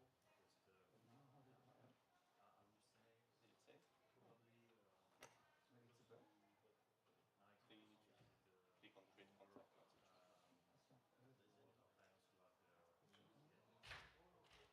Is there meant to be content on now in main auditorium? Oh. Oh. Right, okay, there's people sat in here. What's happening in the Limba? Is that making contact? The what thing? I think that's it. What is that? Thank you. I'm speaking now, yeah. Yeah, but was it not planned for stuff in the main auditorium? Oh, I thought. Oh, that was always in the plan then, was it?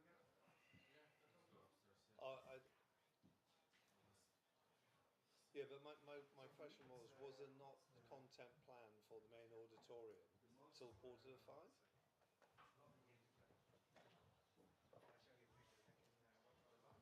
Oh, I see what you mean. So, right, I've got it. Right, this is, right, okay.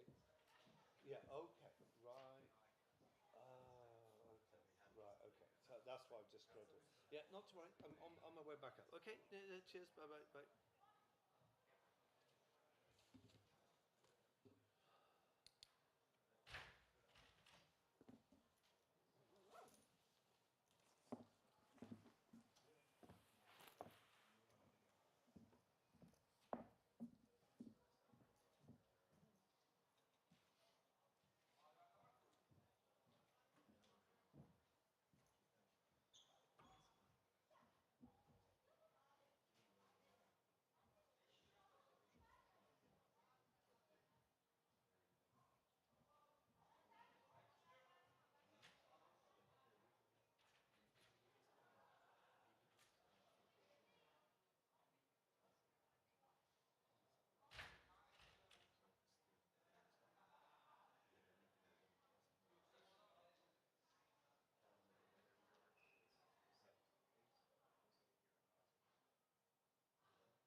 here, I think. Yeah, it's quite nicely. Yeah, I think AC's bumping right here. Are you going to the dinner later tonight? Yeah. You? No, I'm coming back home. Coming back tomorrow. Oh, okay. Are you back? You live in there? I live in Zurich, but my family is from around here, so I'm just going to stay with them tonight. How far is Zurich? You have a few hours? Zurich took me 2 hours, 45 minutes. By train, yeah. By train, that's not bad. Yeah, that's not bad. How far is Basel from here? I would say 2 hours. Yeah. Everything's about 2 hours away in Switzerland. You won't be able to travel much further without being in France or somewhere else. Is Basel more, is that more inland? No, it's really at the very top north border of the country. So Basel has a shared airport actually with Germany and France. It's the only airport that is shared with 3 countries. So it's really from the border with Germany and France. Which makes it a nightmare for immigration purposes, but that's no problem. Totally. Do you like the conference so far? Oh, good. Yeah. It's very good. The weather kind of left out. It's finally, yeah. I was in the States last week or we avoided a lot of the heat wave, thankfully. Was it hot over there in Cincy? Okay. It's like this. Yeah. Maybe a little less humid there? Maybe? Yeah. Starting to regret the suit, to be honest. Yeah, I should have wore some shorts. Yeah. And when are you flying back? Saturday. So you're staying a bit. Might as well, Yeah. No, might as well. It's not our dime. Yeah, extended trip. For sure. Are you going to work or just take a few days off? We're working right now, actually, so. Yeah, that's fair. So, yeah. We've got a holiday, we've got Canada Day, so. Right. Oh, you're right. One day. Canada is tomorrow, actually. And what are you planning to do? We're gonna go to the beach and back. What? Full French. Not a bad thing. Are you on the German side? No, but more in Berlin than, let's say. There's this, everybody jokes around Geneva is almost France. Is there not like almost German? No, it's a bit more inland as well, but it's yeah, they act a bit like Germans as well. It's very, every canton, every region has its own stereotype. There's a place that there's a guy we're talking to, was it Ticino? That's Italian speaking. Yeah. Have you been there before as well? I've never been there actually, no. Really? I probably should, like, it's not that far away, but I've never made the trip. And they don't like Italians, and it's like this friendly banter with neighboring countries. Like French and Italian, it sounds like pretty similar. Yeah, and we say we get along better with Italian speaking than German speaking. Are you like fluent in French? I'm a French speaker, yeah. French speaker? Yeah. So would you rather be here or would you rather be in Zurich? I still rather be in Zurich. Zurich as a city, I mean, I don't speak the language, but Zurich as a city. Cool. Is it like a little bit more, well, I haven't really seen Geneva really like with the infrastructure. Yeah, it's also one of the big international cities in Switzerland. So very touristy? Yeah, it can be, yeah. It's really quaint. I mean, if you have time, you should stop by, but yeah, if you only have 2 days, then just I mean, the conference ends on Wednesday, and we're going to check out the hotel and train to Geneva. Are you flying from Geneva? Yeah, like back up to Calgary, fly on Saturday after Wednesday, Thursday, Friday, like the. You can do a day trip to Zurich. Yeah, to hang out and see what's going on. Why not? More to hear. And the train system is just so good. So like, yeah, that's pretty good. Yeah. Are you flying direct to Calgary or no? Is it Montreal? Well, the reason I was asking about Basel is I have a friend, my friend's stepdad, his daughter marries a guy in Italy and they live in Basel. Is it Basel? Is it Basel or Basel? Basel. So it's like, oh, you should connect while you're here. And I'm like, okay, like, I don't know how far that is, but is it very similar like to like Lausanne, like country-ish, I guess? Like, no, Basel is more of a city. Oh. Well, Swiss city, still very old school, almost medieval, but it's kind of the very beginning of the pharma industry.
Hello, hello. Ah, there we go. He can see me.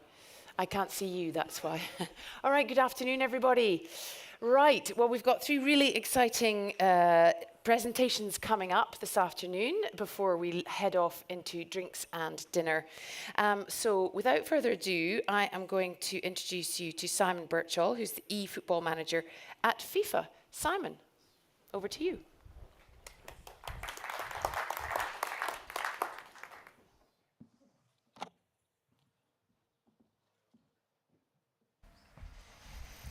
Hi, good afternoon. Great to be here. Thank you for having me. My name is Simon Birchall. As mentioned, I'm an eFootball manager at FIFA, more specifically within the esports and gaming team. And I'll spend a little bit of time today to talk to you about FIFA E and a new event that FIFA is going to be launching as of 2027 called the FIFA E Festival. But first of all, what is FIFA E? FIFA E is the official digital football brand for the world governing body for football. It's where the passion of football meets competition, entertainment, and innovation. FIFA has been involved with gaming in esports for many, many years. The first FIFA licensed gaming product, was launched in 1993. And the first esports competition was organized in 2004, so more than 20 years ago.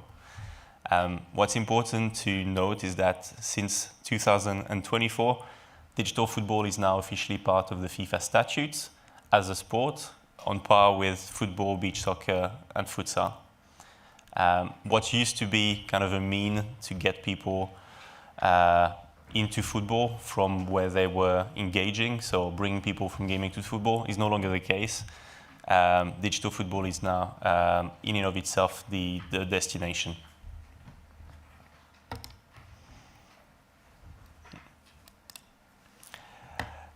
So FIFA E is kind of split into 2 worlds, world of gaming, which is on the product side, and one on the esports side.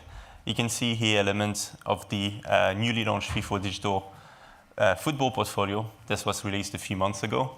It's quite a complex metrics, but basically it gathers all the games that FIFA is affiliated to or use as part of this competition. Basically, it's broken into genre and categories of game, but more importantly, you can see at the bottom, broken into FIFA gaming license product and FIFA esports license product. Gaming license product is a game that has been developed in partnership with a publisher, such as the FIFA World Cup Launch Edition, which was introduced at the beginning of the World Cup and is available on Netflix games. But also a couple of mobile games, such as FIFA Heroes and FIFA Rivals, a experience on Roblox with the FIFA Super Soccer, and element of IP integration on Football Manager. And on the esports licensing side, meaning this is third-party publisher who lends FIFA their game to organize competition, we have Konami Football on mobile and gaming, Football Manager, and Rocket League. So you can see this is the new evolution of the digital football portfolio. What FIFA used to do is a single publisher, single title model moved into multi-publisher, multi-title. This has the advantage of really reaching the community all around the world, also in territories that not necessarily have access to all types of gaming. But with the introduction of mobile, we have seen a massive increase in participation as well. Now, on the esports side, FIFA is distinguishing between 2 events. The first one is the very much established FIFA E Final, which is the pinnacle event of our competitive season, and the newly launched FIFA E Festival that I'm going to talk about in a second. The FIFA E Finals, first of all, as I said, is the pinnacle event of a season-long qualifying process where member associations, so FIFA's member association, which are the football federation from all around the world, try to qualify all the way to the final, which is the last step, and be crowned world champions. You can see here some metrics from our 2025 edition, which was the most successful event to date. It was the most viewed in peak viewership sports simulation event of 2024 and 2025. And you can see more than 16 million players have tried to qualify for that event on one title or another. And more than 90 member associations took part in the journey in 25. And this year we already see that 122 member associations have joined the journey, with a clear goal by 2030 to have all of 211 member associations part of the esports ecosystem. You can also see that we have reached the billion video view mark in 2025. But that was the FIFA final. Now there's a new icon on the horizon, which is the FIFA eFestival. Why is this event being put in place? So basically the FIFA Finals is a product that is hyper-focused on competitive gaming, so crowning the world's best. And FIFA realized that it needed to put another proposition out there, and that is the festival, basically. In a few words, the festival is a 6-day experience where we combine the fans, the participants, the entire industry, all the stakeholders, and we mix competition, entertainment, and innovation. The event will be based on 3 main pillars. The first one is element of esports still, so we still want to bring element of world-class competitive gaming to the festival. The second pillar is element of traditional gaming, more casual gaming, so bringing the entire industry under one roof, inviting all the publishers FIFA is working with, and creating a B2B environment, talks, and everything that makes the gaming industry great. And the third pillar is element of traditional football, real-life football. And as I said, we want to bring all of these elements under one roof and create this amazing experience for the fans, for the players, but for the entire industry, really. This is envisioned to take place in Q2 of 2027, 28, and 29. With the 2027 bidding process concluded, we should hopefully be able to announce the first host city very soon. But for 28 and 29, it's still very much open. Now, in a few more words, what's going to happen in the festival? So as I said, a world-class competition, leveraging the entire FIFA gaming portfolio, so gaming product, licensed product, but also newcomers within the industry. We want to create this exhibition-style kind of event where everybody gathers and discuss digital football. We want to introduce element of live music and entertainment. We want to bring music, fashion, food, pop culture, everything that makes this festival-like atmosphere. We want to bring back the FIFA E Award, celebrating the best on the digital pitch. As I said, also element of traditional football, so that could be a 5v5 soccer pitch or football pitch indoors. That could be an external pitch that is adjacent to a convention center and create a festival campus.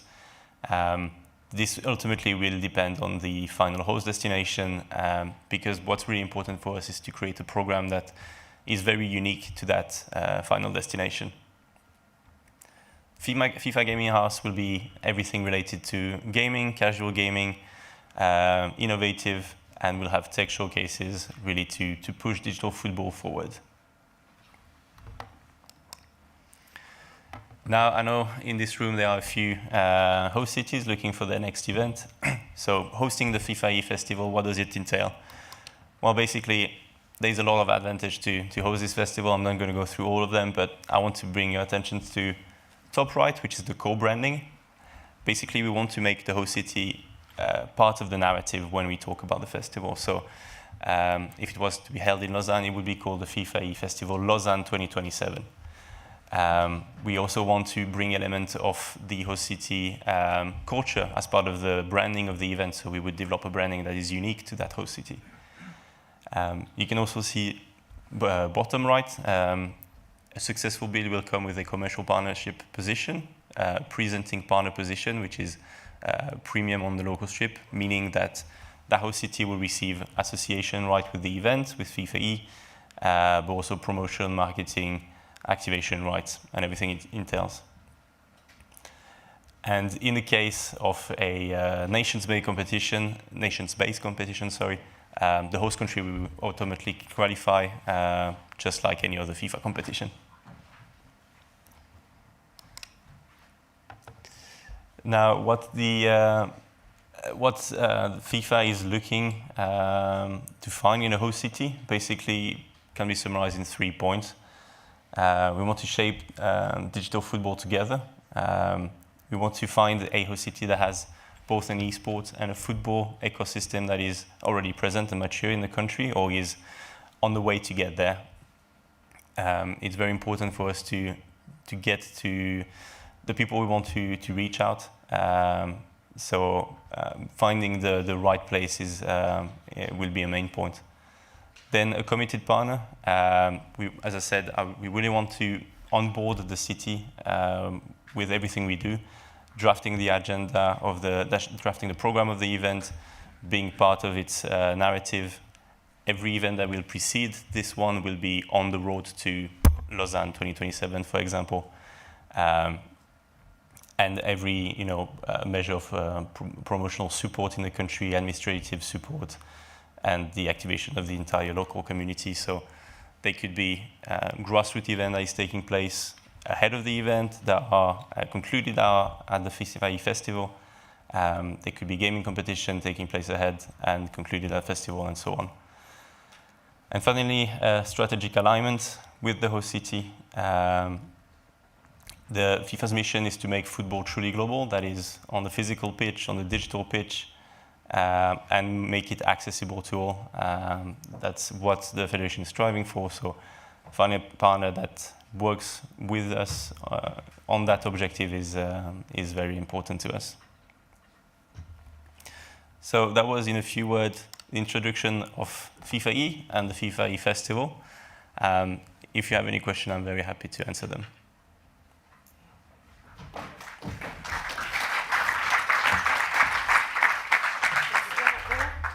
Very short question. Yes, please. Just wait for the microphone. 2 seconds. Thank you.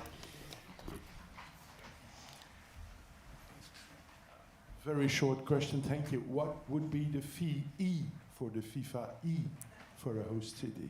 So we have created a full RFP document in place that we can share with any interested party. It includes a lot of elements when it comes to requirements, venue, support, and so on. That's something we can share for anybody who's interested.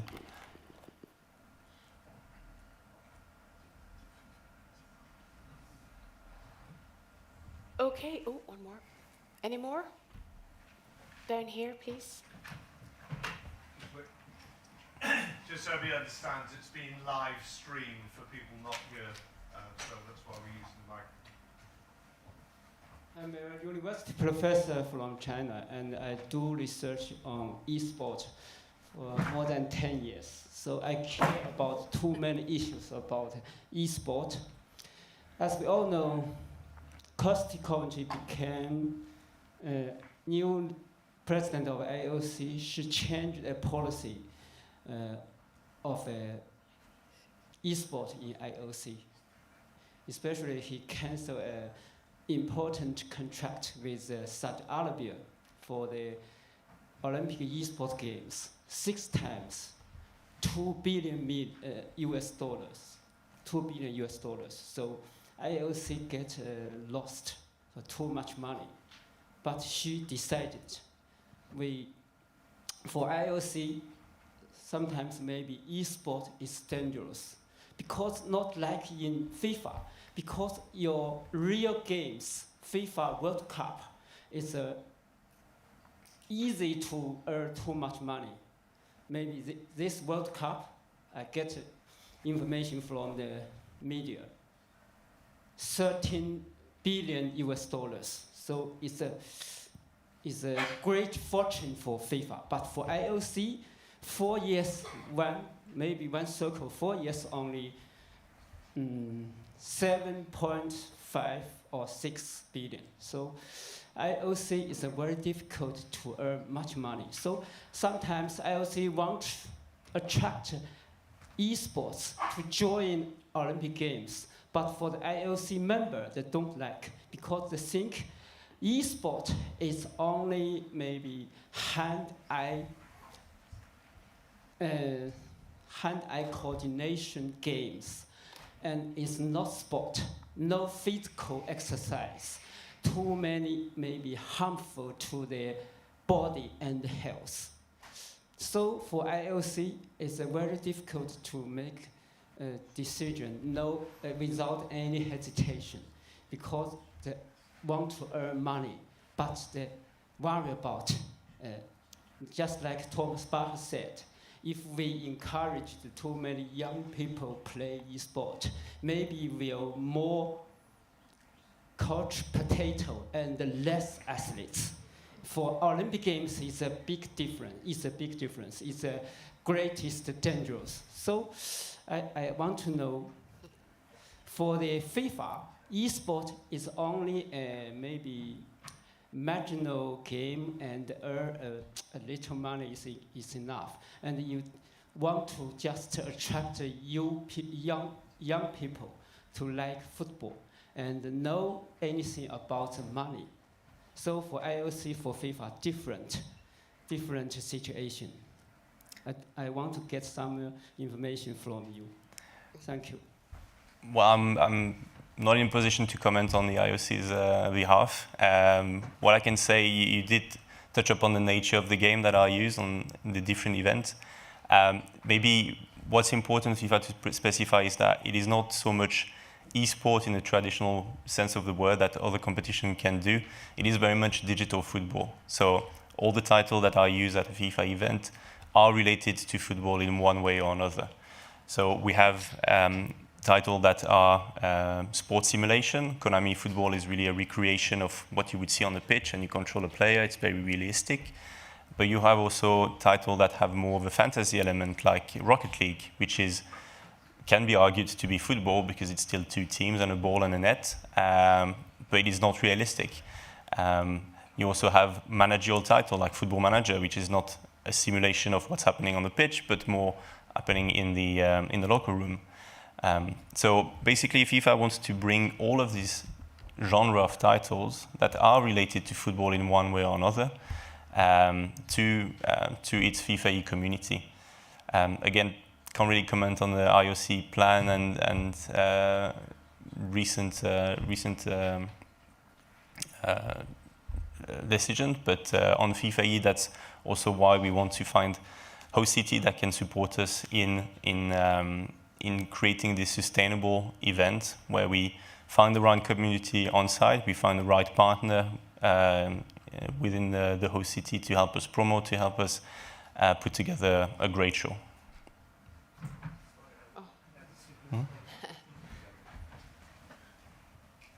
In the world of esports, almost two people think that all esports divided into two parts. One is a role-playing game. Another is a sport simulation game. But too many people think the first one is more aggressive, is more popular, is more competitive, is more easy to earn money. The second one maybe is very relevant about sports, but it's very difficult to attract youth. So for the sports world, it's very difficult to make decision. If you enlarge the first one, nothing about sport. The second one is a sport, maybe sometimes like sport, but it's very difficult to earn money.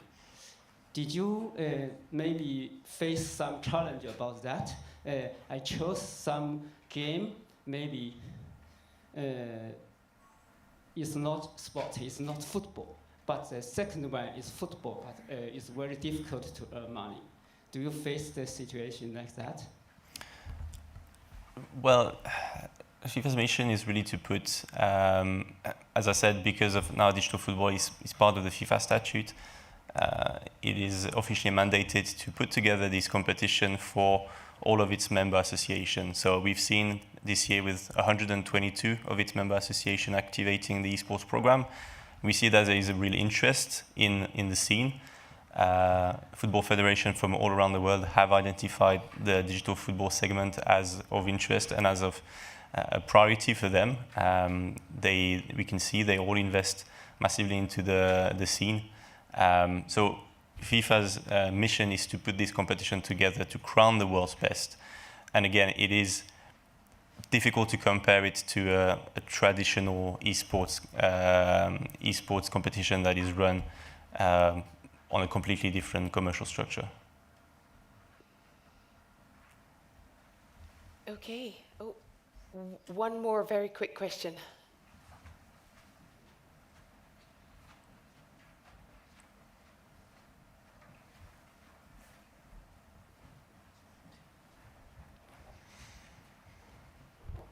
Thank you, Simon, for that. You briefly touched upon it, but I was interested to know a little bit more about the strategy of the portfolio itself. I imagine there's always a blend between kind of like games that really have a lot of traction and an innovation pipeline. You obviously before, which is what I played growing up, had the EA Sports kind of like FIFA game that's no longer part of the portfolio. So it's very relevant for the competitions you're making, but what's the strategy on the products itself and the innovation pipeline, and what sticks, what doesn't stick? Is there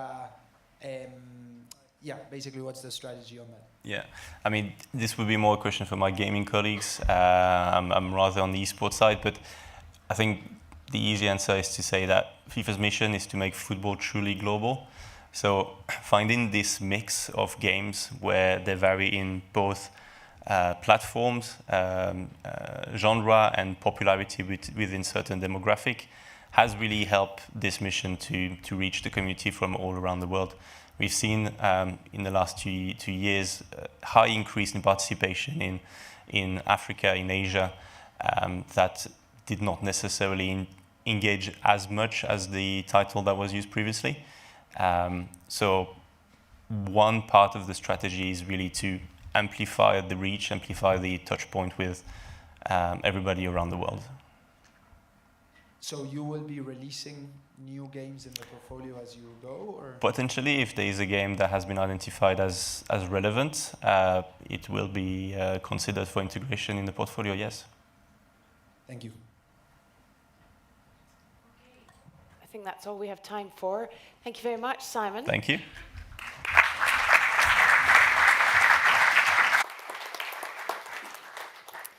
So now moving on to an event very close to my heart in my home city, and I'm going to introduce to you Alison Giles, who's director of Trivandi Academy, and she is going to be having a chat with Tim Goethals of WizTeam about event delivery at the Glasgow Commonwealth Games.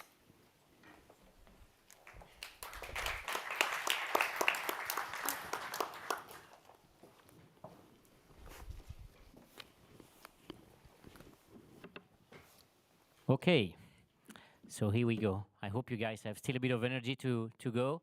So it's my pleasure to have this nice conversation with Alison. Alison, being director at Trivandi Academy. So before we get started and to open up, Alison, I would like to know maybe a bit more about yourself, about your role at Trivandi, and more importantly about the vision that Trivandi has as part of being the Glasgow 2026, official delivery partner. 23 days to go as of now, so we're getting there soon. And please tell us a bit more. Great, thank you. And thank you to everybody who has stayed for this afternoon's session as well. I work for Trivandi Academy. We are part of Trivandi Group.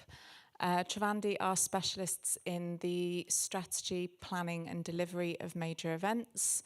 And my role is very much focused on education and training and helping to professionalise the major events industry and the brilliant workforce that we have working within it. You asked me about the vision for the games. Now, it's not Trivandi's vision. It is absolutely the Commonwealth Sports vision, and they have very recently reviewed the 10-year strategy and come up with this fantastic new model that we will be implementing in Glasgow in 23 days' time. And you know, for those of you that aren't aware of it, it has reduced the number of sports. So we're now delivering 10 sports over 4 venues. The footprint of the games is obviously a lot smaller. The carbon impact is a lot smaller. It's a much more sustainable games, but importantly, Commonwealth Sports' vision was all about making it more accessible for more event hosts in the future. And I think as we sit here in the Olympic Museum, it's particularly apt when the IOC changed the Olympic Charter last week and have rethought the way that the Olympic model is going to be delivered moving forwards. So yeah, we're really excited to be a partner. We've been appointed as the event delivery partner. So we are responsible for the venue package and the venue overlay.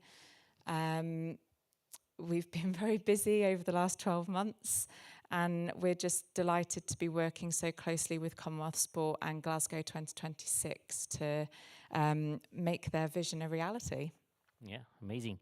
So what is, I think, quite particular is this embedded model, right, that you are having now as part of this new delivery model, like you explained. Can you tell us a bit more about it? Because I think it's quite unusual how this works for you and the rest of the organizing committee.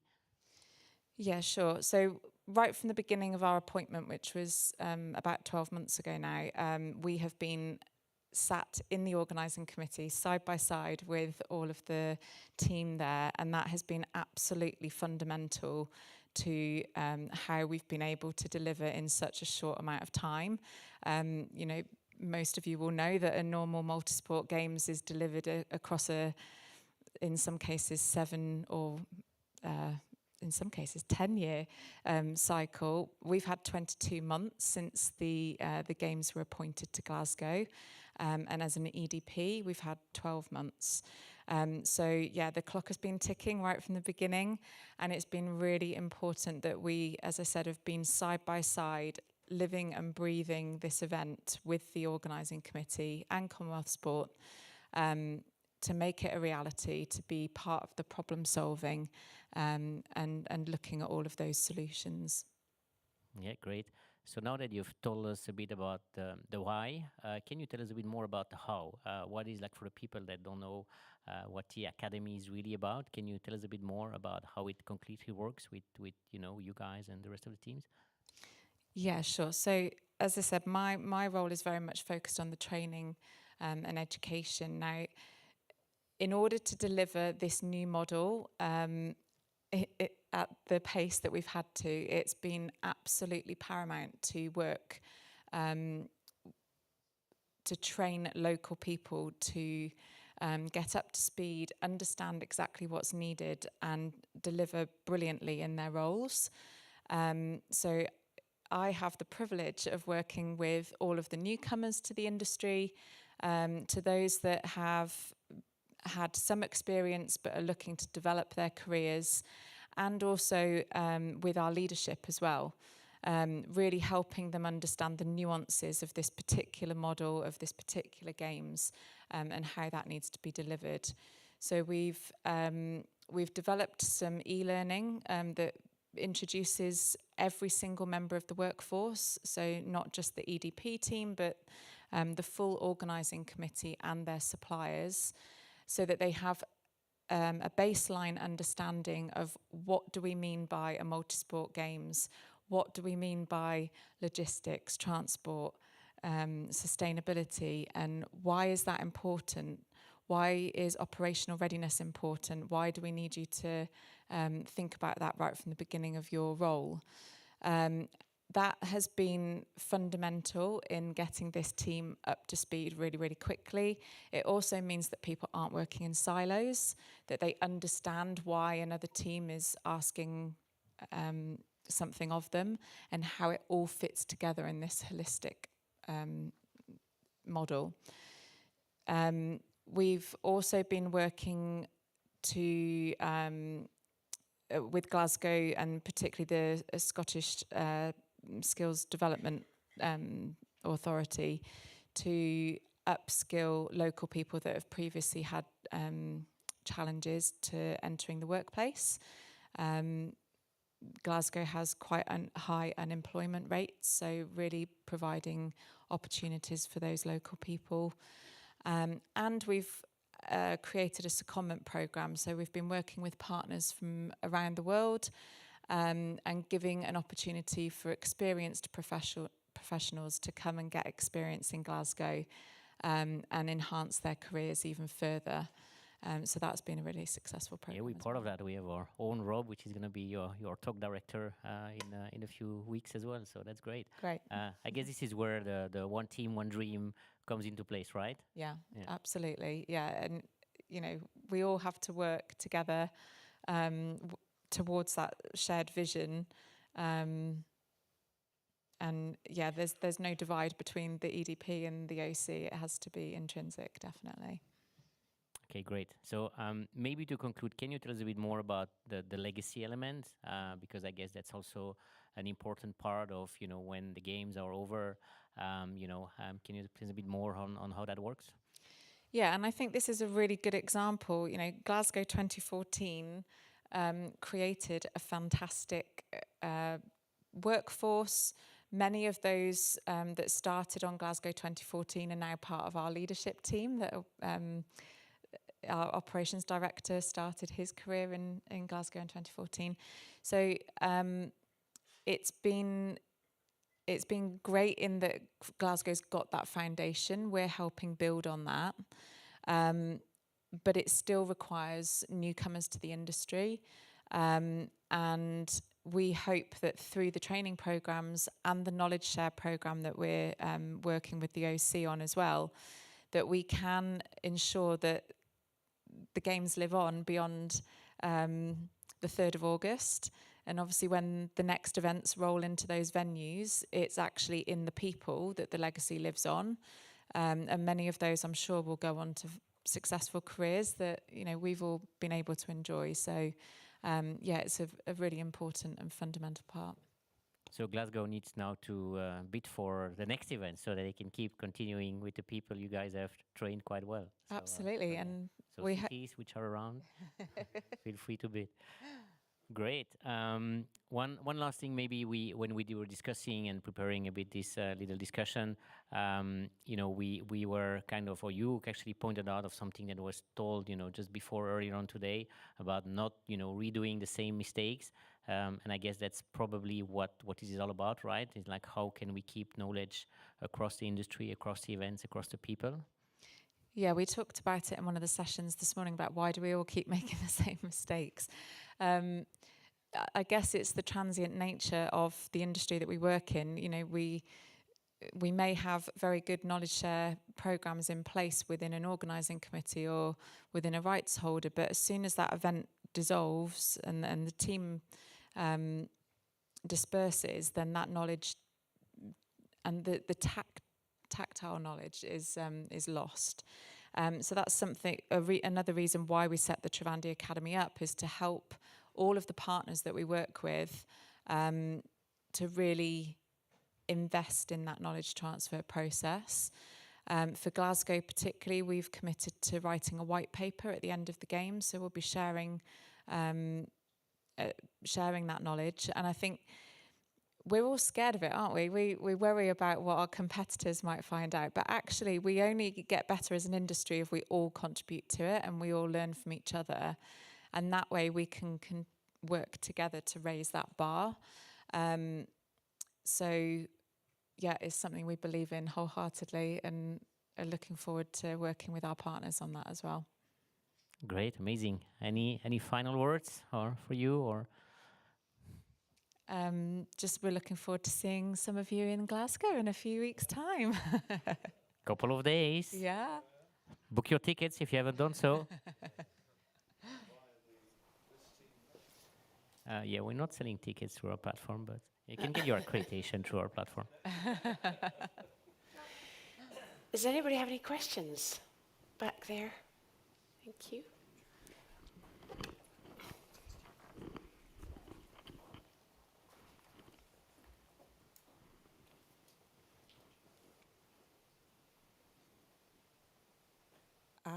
Hi, Alison. My name is Neeti Supaya, and I wish you were around when we hosted the Commonwealth Games in the Gold Coast, where I worked in 2018. My question is, Commonwealth Games is one of those beautiful sport where we integrate the para program into the mainstream program, and I love that. So I'm curious to understand what level of inclusion training that you might have done through the academy. Yeah, we had a module on inclusion and accessibility. So again, every single member of the workforce, that's 700 people, have participated in that. I think I'm right in saying that that was one of the compulsory modules because of its importance, and particularly with this Games.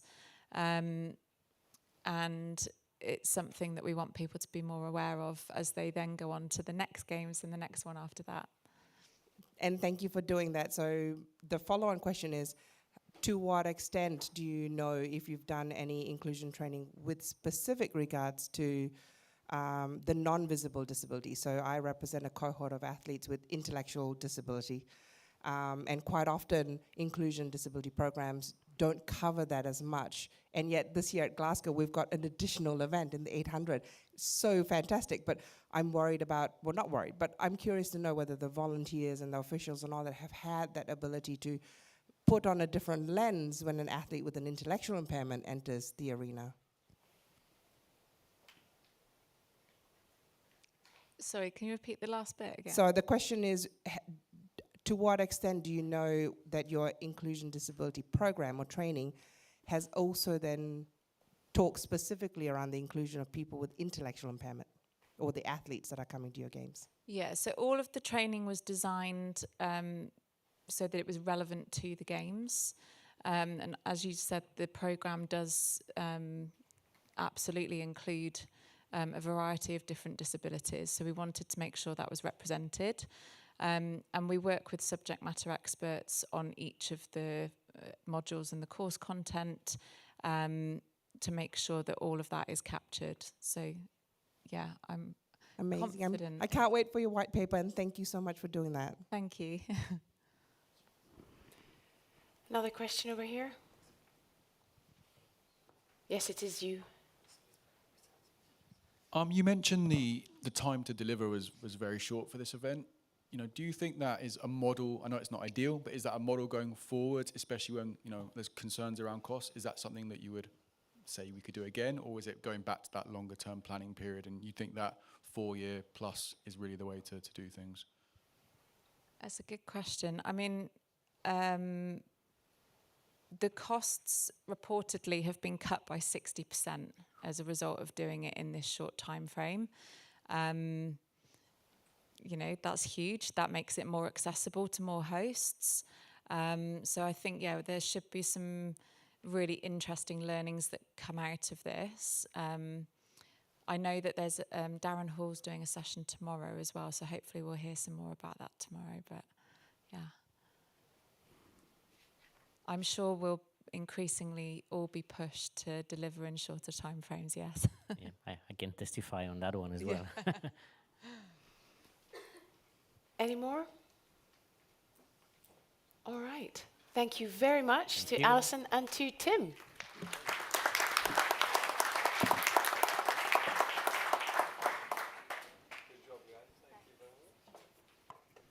Okay, so this is our last session of the day, and it is an absolute belter, as they say. I've got my Glasgowness coming out now. Please, would you welcome to the stage, we have Sarah Butler, who's a PR and marketing communications professional. She's going to be leading us through a conversation with David Galbaugh from Greater Birmingham Convention and Visitors Bureau, and from International Sports Broadcasting, Claudia Ganza and Ursula Romero.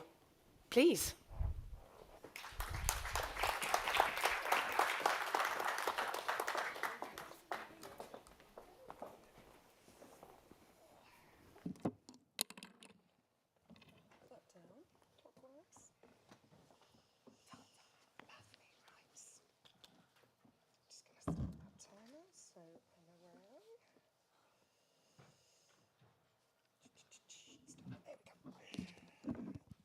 Right, good afternoon. Thank you for joining us. And I know the last panel said, thank you for joining us, and I hope you're still awake. But we can say this now as well, because we are the fine. But I'd like to add that I'm joined, obviously, by ISB on stage, and we will be, alongside Concept Club, we'll be powering the drinks after this. So if you're still here, drinks are on us, by the way, or they're definitely on ISB. So there you go. So thank you for that. Just keep making sure everybody's still awake. When you ever mention alcohol or drinks, people perk up a little bit. You see, there was movement in the seat there and a little bit of waking up. Right. And music. And music, yes. Powered by?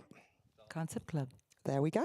All right. So if you see us in the bar later, do come and say hi. Right. From Glasgow to Chengdu, from one multi-sport event to another. And I'm going to start this very quickly just to make sure you are all wide awake. Can I have hands up if you are a host city? Lovely. There we go. You are all entitled to free drinks on us, by the way. Federations, hands up.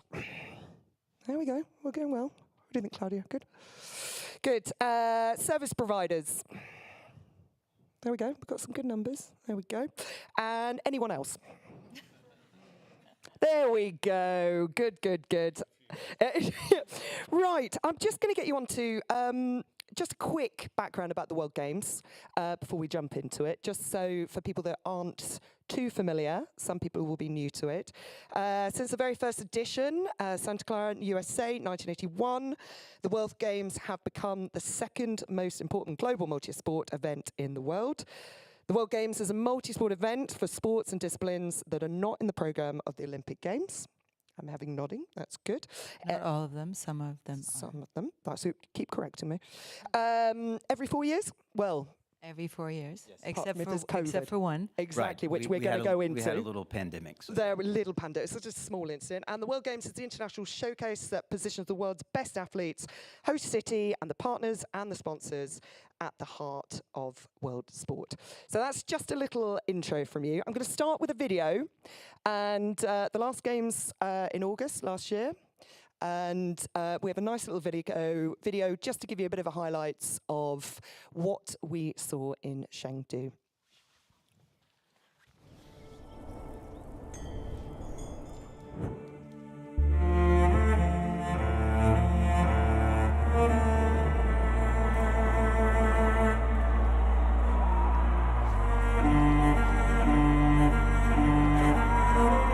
Que comiencen los juegos. Thank you. Gracias. In Chengdu, a place with thousands of years of human history, it was time for the next chapter. A time for records to be broken, for medals to be won, and for legends to be born.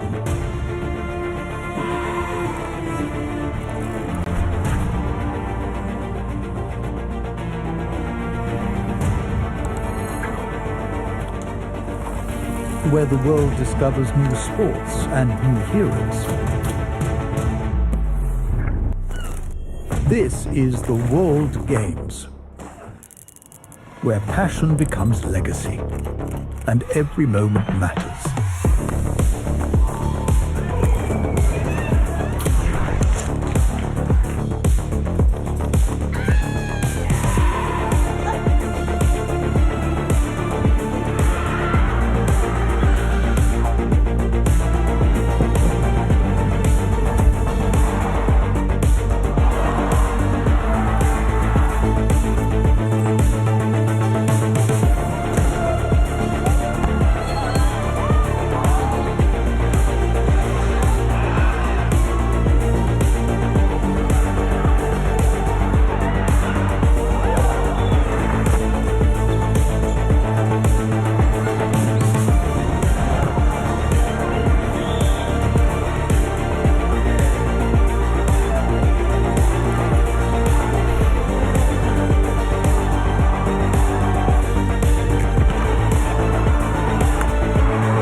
where global sport takes the stage, where passion meets performance, where new stories are written, not just here, not just now, but wherever the world comes together.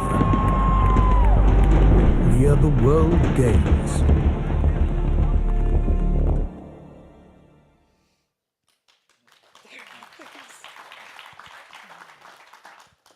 Now, I was very lucky to be asked to go and work at the World Games with ISB. I have many, that's just actually just whispered to me, this might make me cry.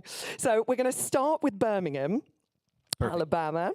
And we did mention, of course, that, so that was the 11th edition of the World Games. 2022, Birmingham, Alabama, obviously 7th to the 17th of July, 2022. And obviously we did have COVID pandemic. I know there was changes to the actual date. Can you just, I'm going to ask you to talk me through sort of what are your memories from the events and just talk through your role and your experiences from it and your takings from it. Yeah, I love it. So thanks everybody for being here today. And as you can see, that was quite the endeavor for Birmingham. We had 3,500 athletes. We had 34 sports, over 11 days.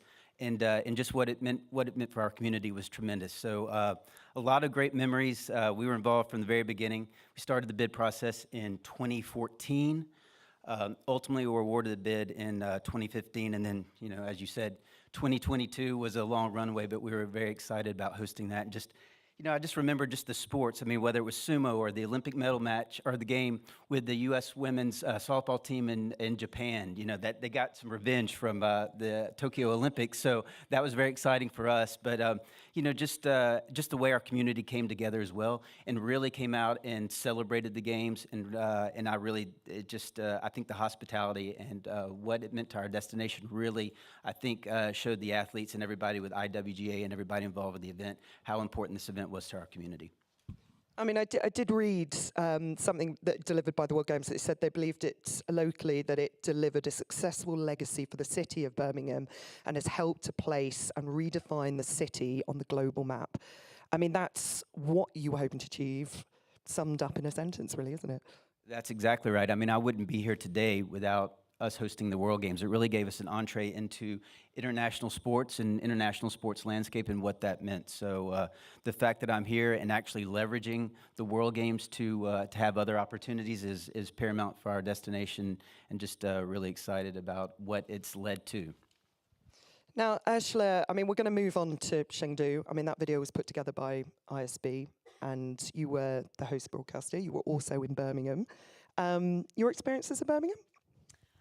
Well, apart from that, I love the South because I grew up in Atlanta, just next door. But it was really great, actually, because Birmingham was a surprise. I mean, it's known for its mortar and its steel and hospitality, but the beautiful part of Birmingham was that it was very welcoming. The venues were small, but very nicely picked.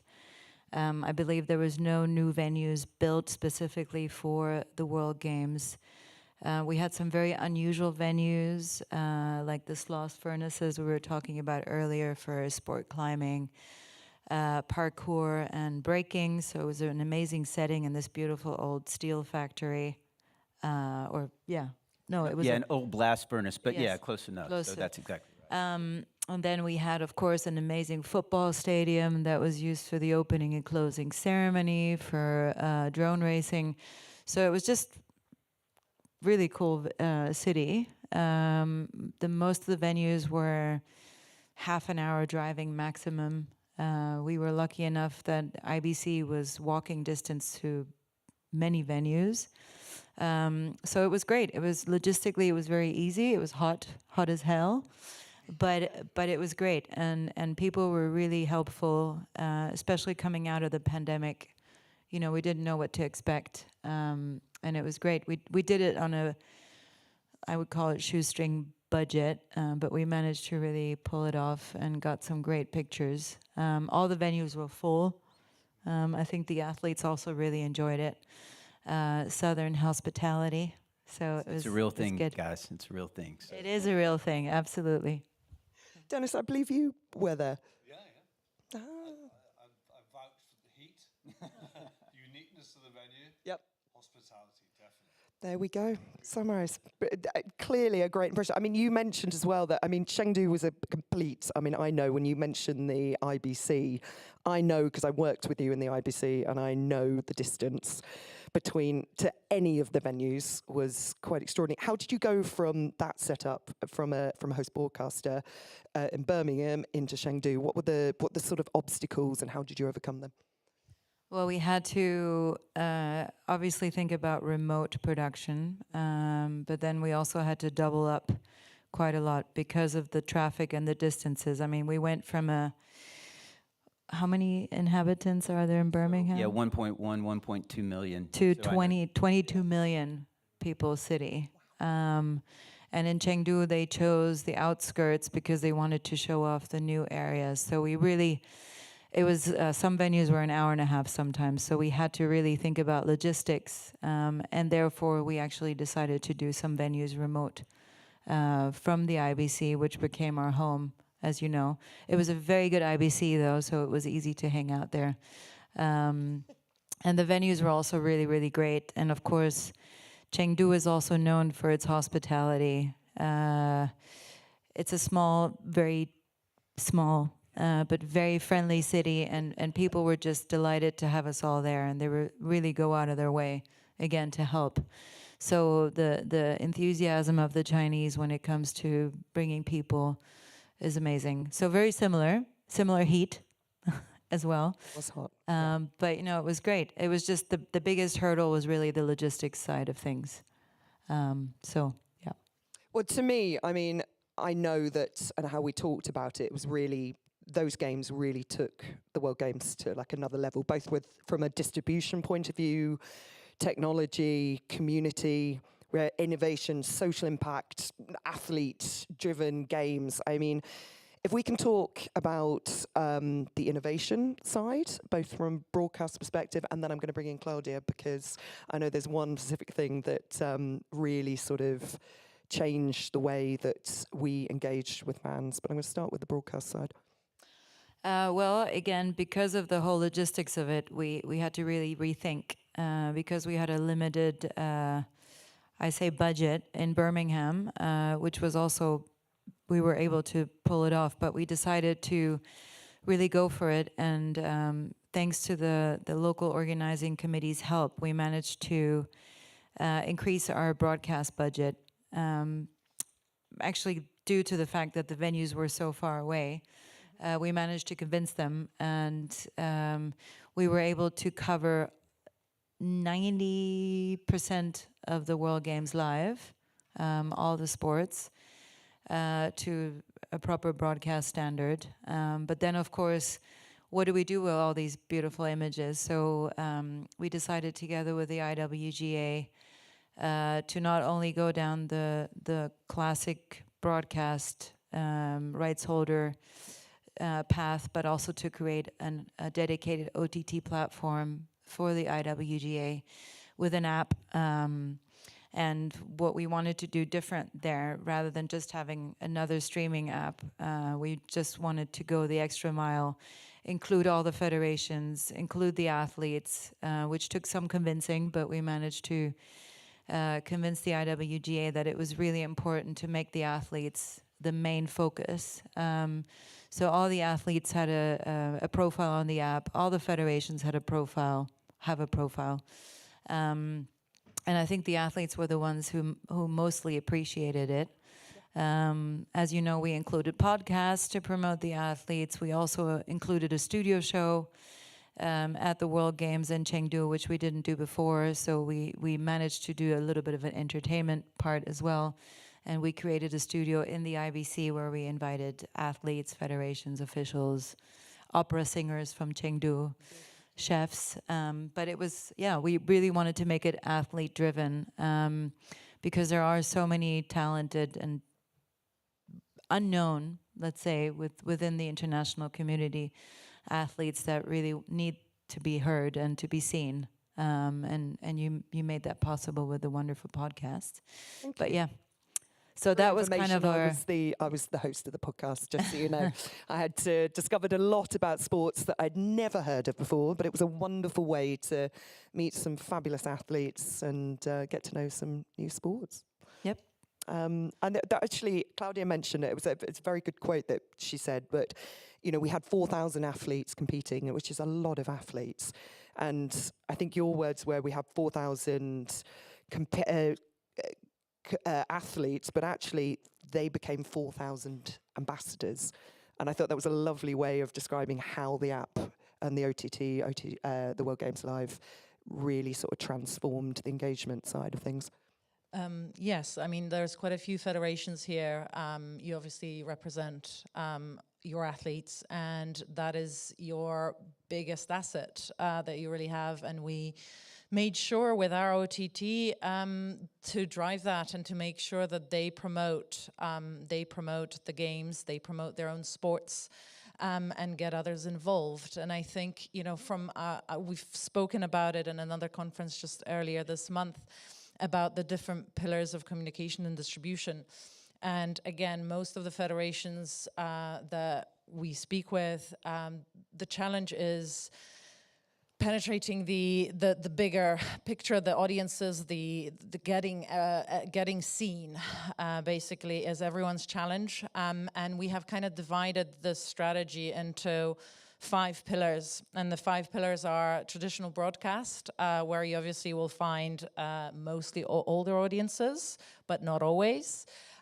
You have the fast channel, which is a growing market, which is kind of a little bit joined with the broadcast, and then we move into social media, where the younger audiences, in most cases, find out about the different sports and also the broadcast itself.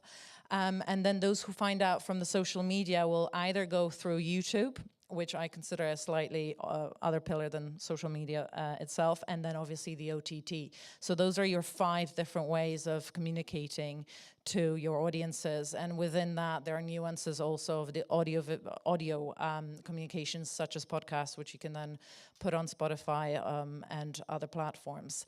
So between all of that, that drove the success of the numbers that we've had, because we're talking about an app that was live on a market for 1 week.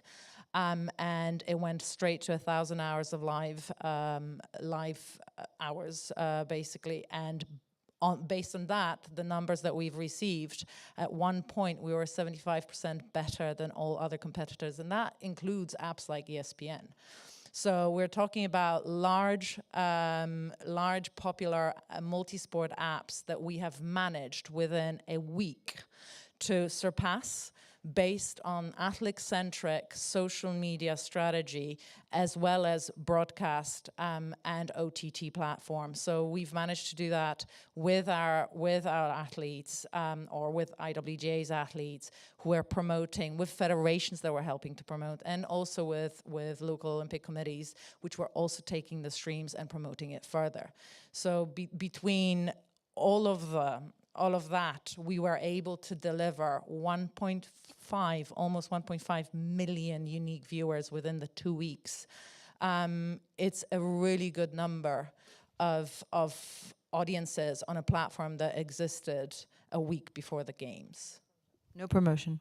0 promotion, that is the other thing. We did not have budget to promote. This is all done through grassroots and unpaid media. There was absolutely 0 promotional dollar put in, and we got 25 million social media views throughout those 3 weeks in total. So those are huge numbers, and those numbers are there because we've really banked on the people who make the games, and those are the athletes. Your memory with numbers is so much better than mine. Actually, I had to write them down, and I wasn't quite believing them when you told me. I was like, yeah, 25 million Insta views, streaming over 1,000 hours of content to 1.5 million unique users worldwide, using only organic promotion, which, yeah, sums it up quite impressively. I mean, that clearly was a success for you. That was your vision. Did it go beyond what your vision was? Well, yeah. I was very worried, or we were all kind of worried because we thought, including IWGA, because we were saying, how is this, we were all waiting for the first day and get like, 1,000 views. Ursula, I remember very clearly about a week or two before the I was game, having a nervous breakdown. You called me. You called me and said, "Do we need to put some money behind this? Will this work?" And I said, "Don't. We have 4,000 athletes, and all of these athletes just to." They will speak about these games. They're involved in the games, and we are giving free content. The content was free and available without sign-in. So you were able, and all athletes had tagged the videos that they were in, the competitions that they were in, were all tagged on the platform, and they could share those links on their social media.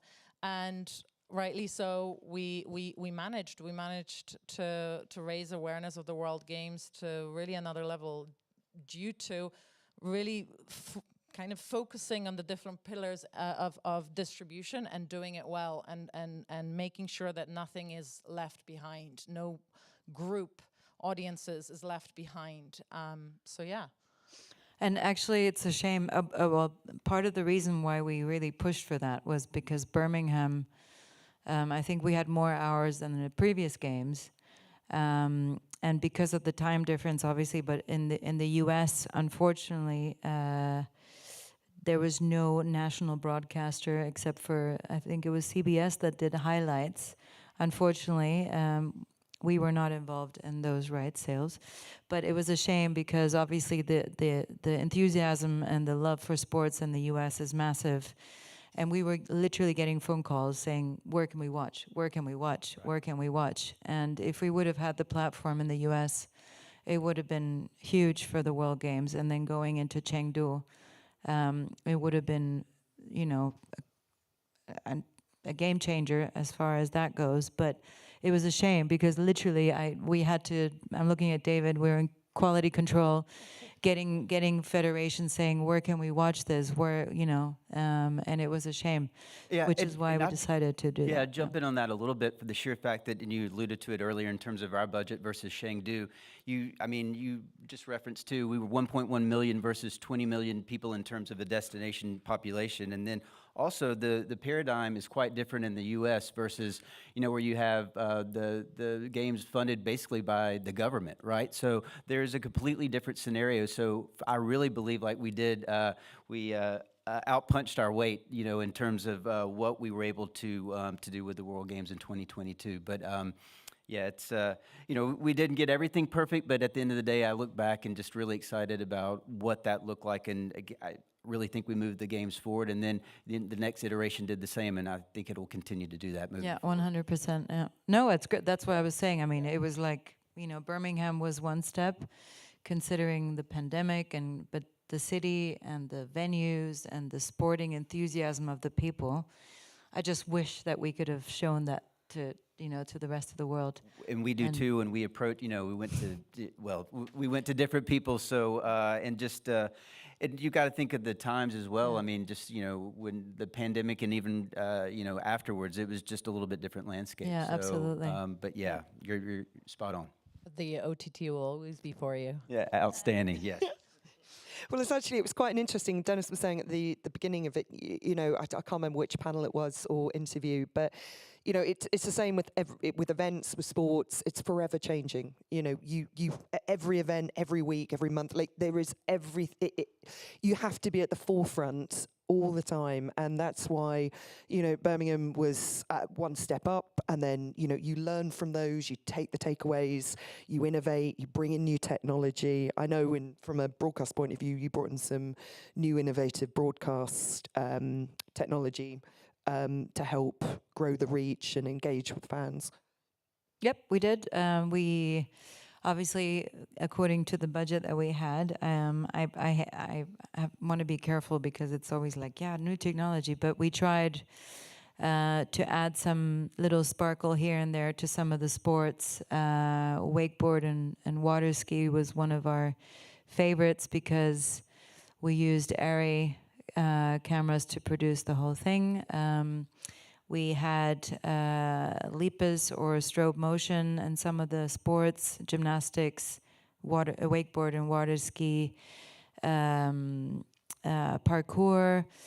What else? We had for archery, we had the InnoMotion, which is also used in the Olympics to see the arrow travel, and a few other bits and bobs, remote production from the IBC. We did a very extensive vertical production, not just highlighting the city and the wonderful little stories of Chengdu, but we also highlighted the different sports. Some of the vertical videos went viral completely randomly, but it was great because we really tried to do a little bit for everyone, and it worked. You know, we can always do better, but. I might be putting Claudia and Ursula on the spot here, but when you were talking about when I asked earlier about the federations in the room, host cities, etc., for mentioning it, just took me back to the idea of the federations.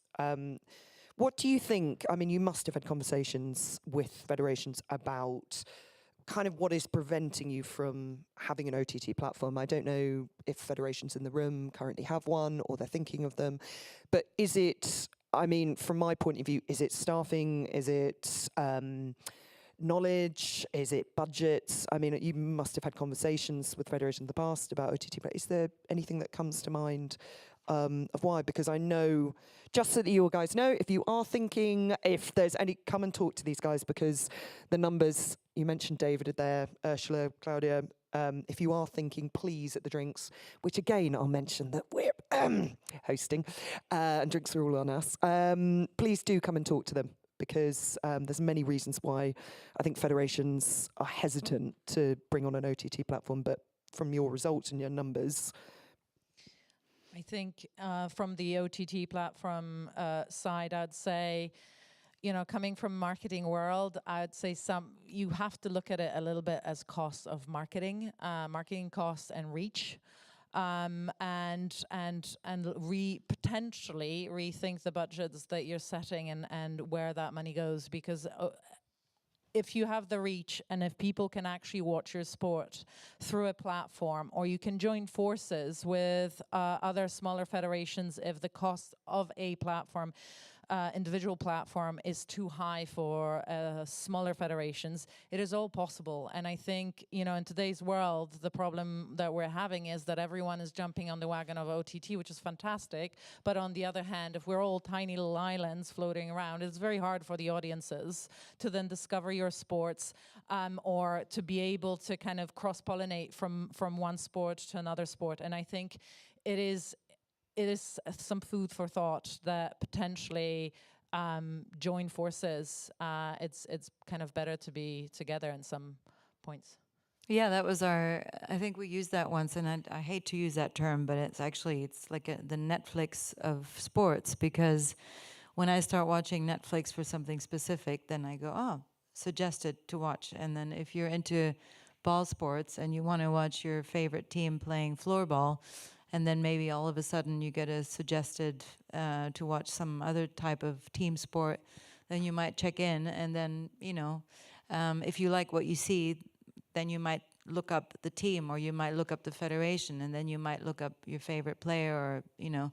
So I think it's kind of, that was our thought, that you kind of, it's a 360, it's not just a, you know, it's like going to Netflix and saying, I want to see what the actor, you know, and join, and maybe get onto the actor's Instagram and be able to chat to the actor. Yeah, it's also 80% of discovery from the younger audience happens in social media. So they see a snippet, a clip, and that goes through long form of films, series, as well as sports. And based on that discovery of the social media clip, which is within all the other social media stuff of their friends, their grandma, and sports, and also Netflix.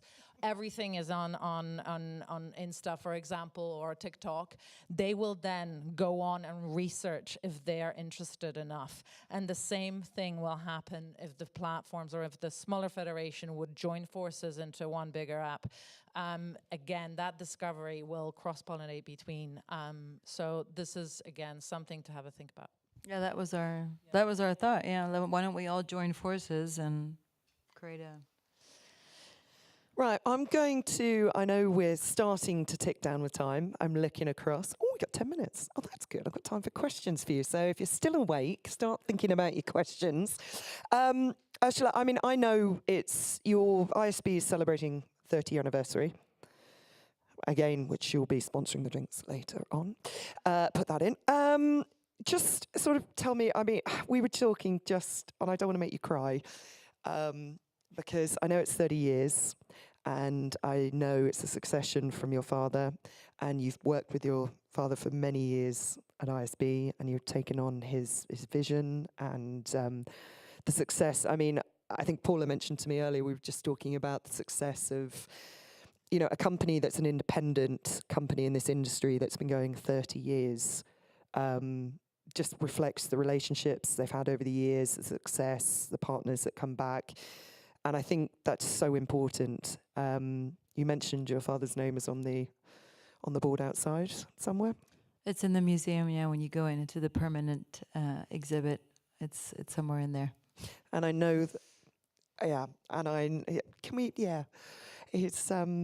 I know it's 30 years. And I know when you went back to China last year, I know it was very much in your heart. I know you were there in 2008, the Beijing Olympics with your father, which I knew was a very big, important moment. What did you learn from him over the years and taking in to where you are now? Oh wow! Well, I learned to be fair, to be patient.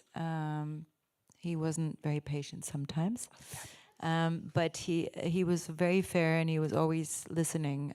He was a very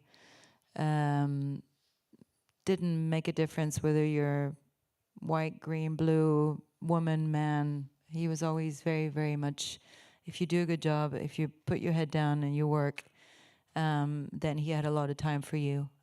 Definitely no bullshit. Didn't like bullshit. But no, he was a quiet man, but he always listened. He was always very friendly and open. The door was always open, and very much a worker. So he didn't enjoy these kind of things very much because he was very much a shy person for those who knew him. But yeah, I learned to be patient and to try to do the best job possible, because that's the only way to do it. And with broadcasting, we always said that we had both admired Leni Riefenstahl a lot, because I'm more of a film person and he was more of a techie, but we both really admired Leni Riefenstahl and how she did the Olympics, the first production of the Olympics in 1936. So that's what he was always saying. He's like, I want the shot to be like she did it with a film camera. So I'm still always dreaming of that. David and I are always thinking about different ways on how to make it more beautiful or how better, less is more. So yeah, it's been a ride. And I know because I have listened to a few of your interviews this year, and I know that you travelled a lot with your father when you were young. And I know, I think, when did you first Olympics? 16 years old, were you?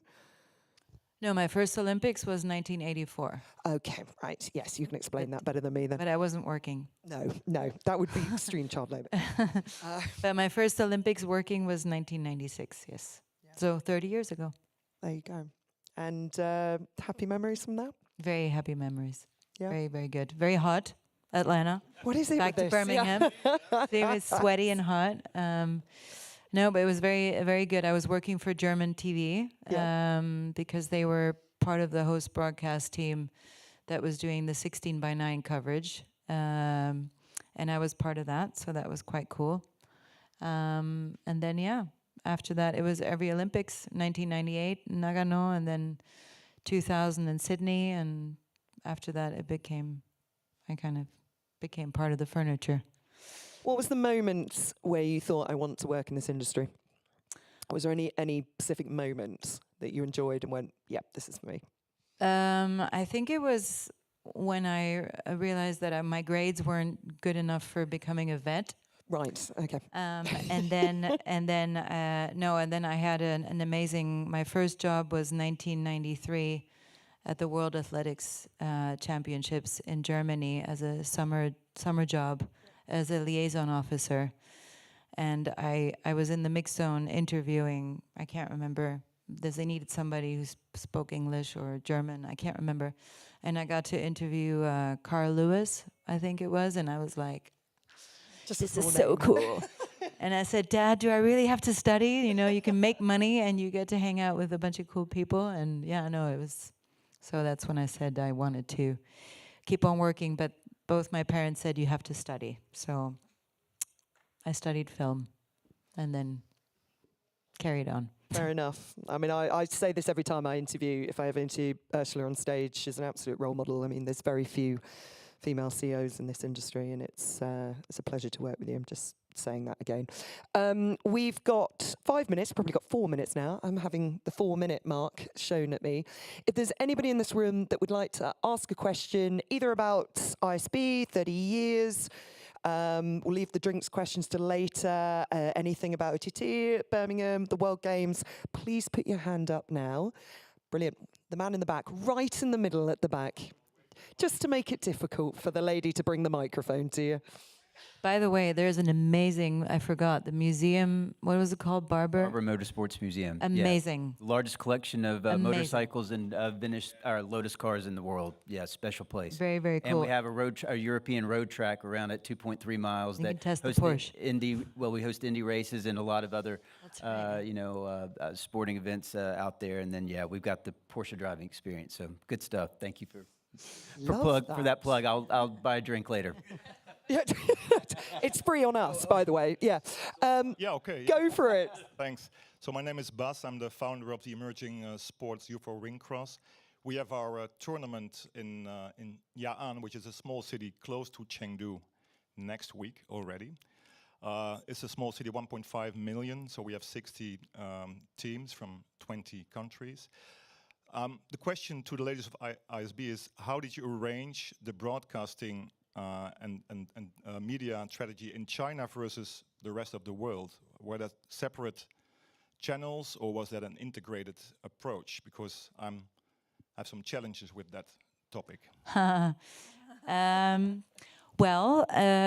Actually, to be perfectly honest, even though we did help quite a lot to push it, but as it was in Birmingham, the local or the national rights were kept by the local organizing committee. So in this case, Chengdu 2025 took care of the broadcast rights. But because the event was big enough or considered a tier 1 or tier 2 event, CMG got the rights free of charge. But they did do an amazing programming. And we had Chengdu TV, we had all the subsidiaries in China, plus the platforms. And we did manage to carve out to have our platform functioning in China as well. But they did do a very good job. So CMG, SMG, Chengdu TV, I mean, all of them. Okay, well, maybe talk a little bit later about this topic. Yeah, thank you very much. No worries. Gentleman in the middle. Is that a London shirt? It is. I want to ask a question maybe a little bit sensitive. I'm a scholar in Olympic Games, so I know too much about Olympics, but less about your TWG. In my feelings, your games cultivate too much sport for Olympic Games, such as table tennis, badminton, taekwondo. So in 2009, IOC set a goal: keep Olympic Games as the premier games in the world. So they don't want any other games surpass them. So for your games, you mean the second biggest games, maybe, or secondary games, maybe is maybe good, maybe is better than this. So I don't know how to evaluate the scale of the games. maybe different foundation, different data. So if for second biggest stage, I don't think it's not suitable, maybe the secondary games in the world.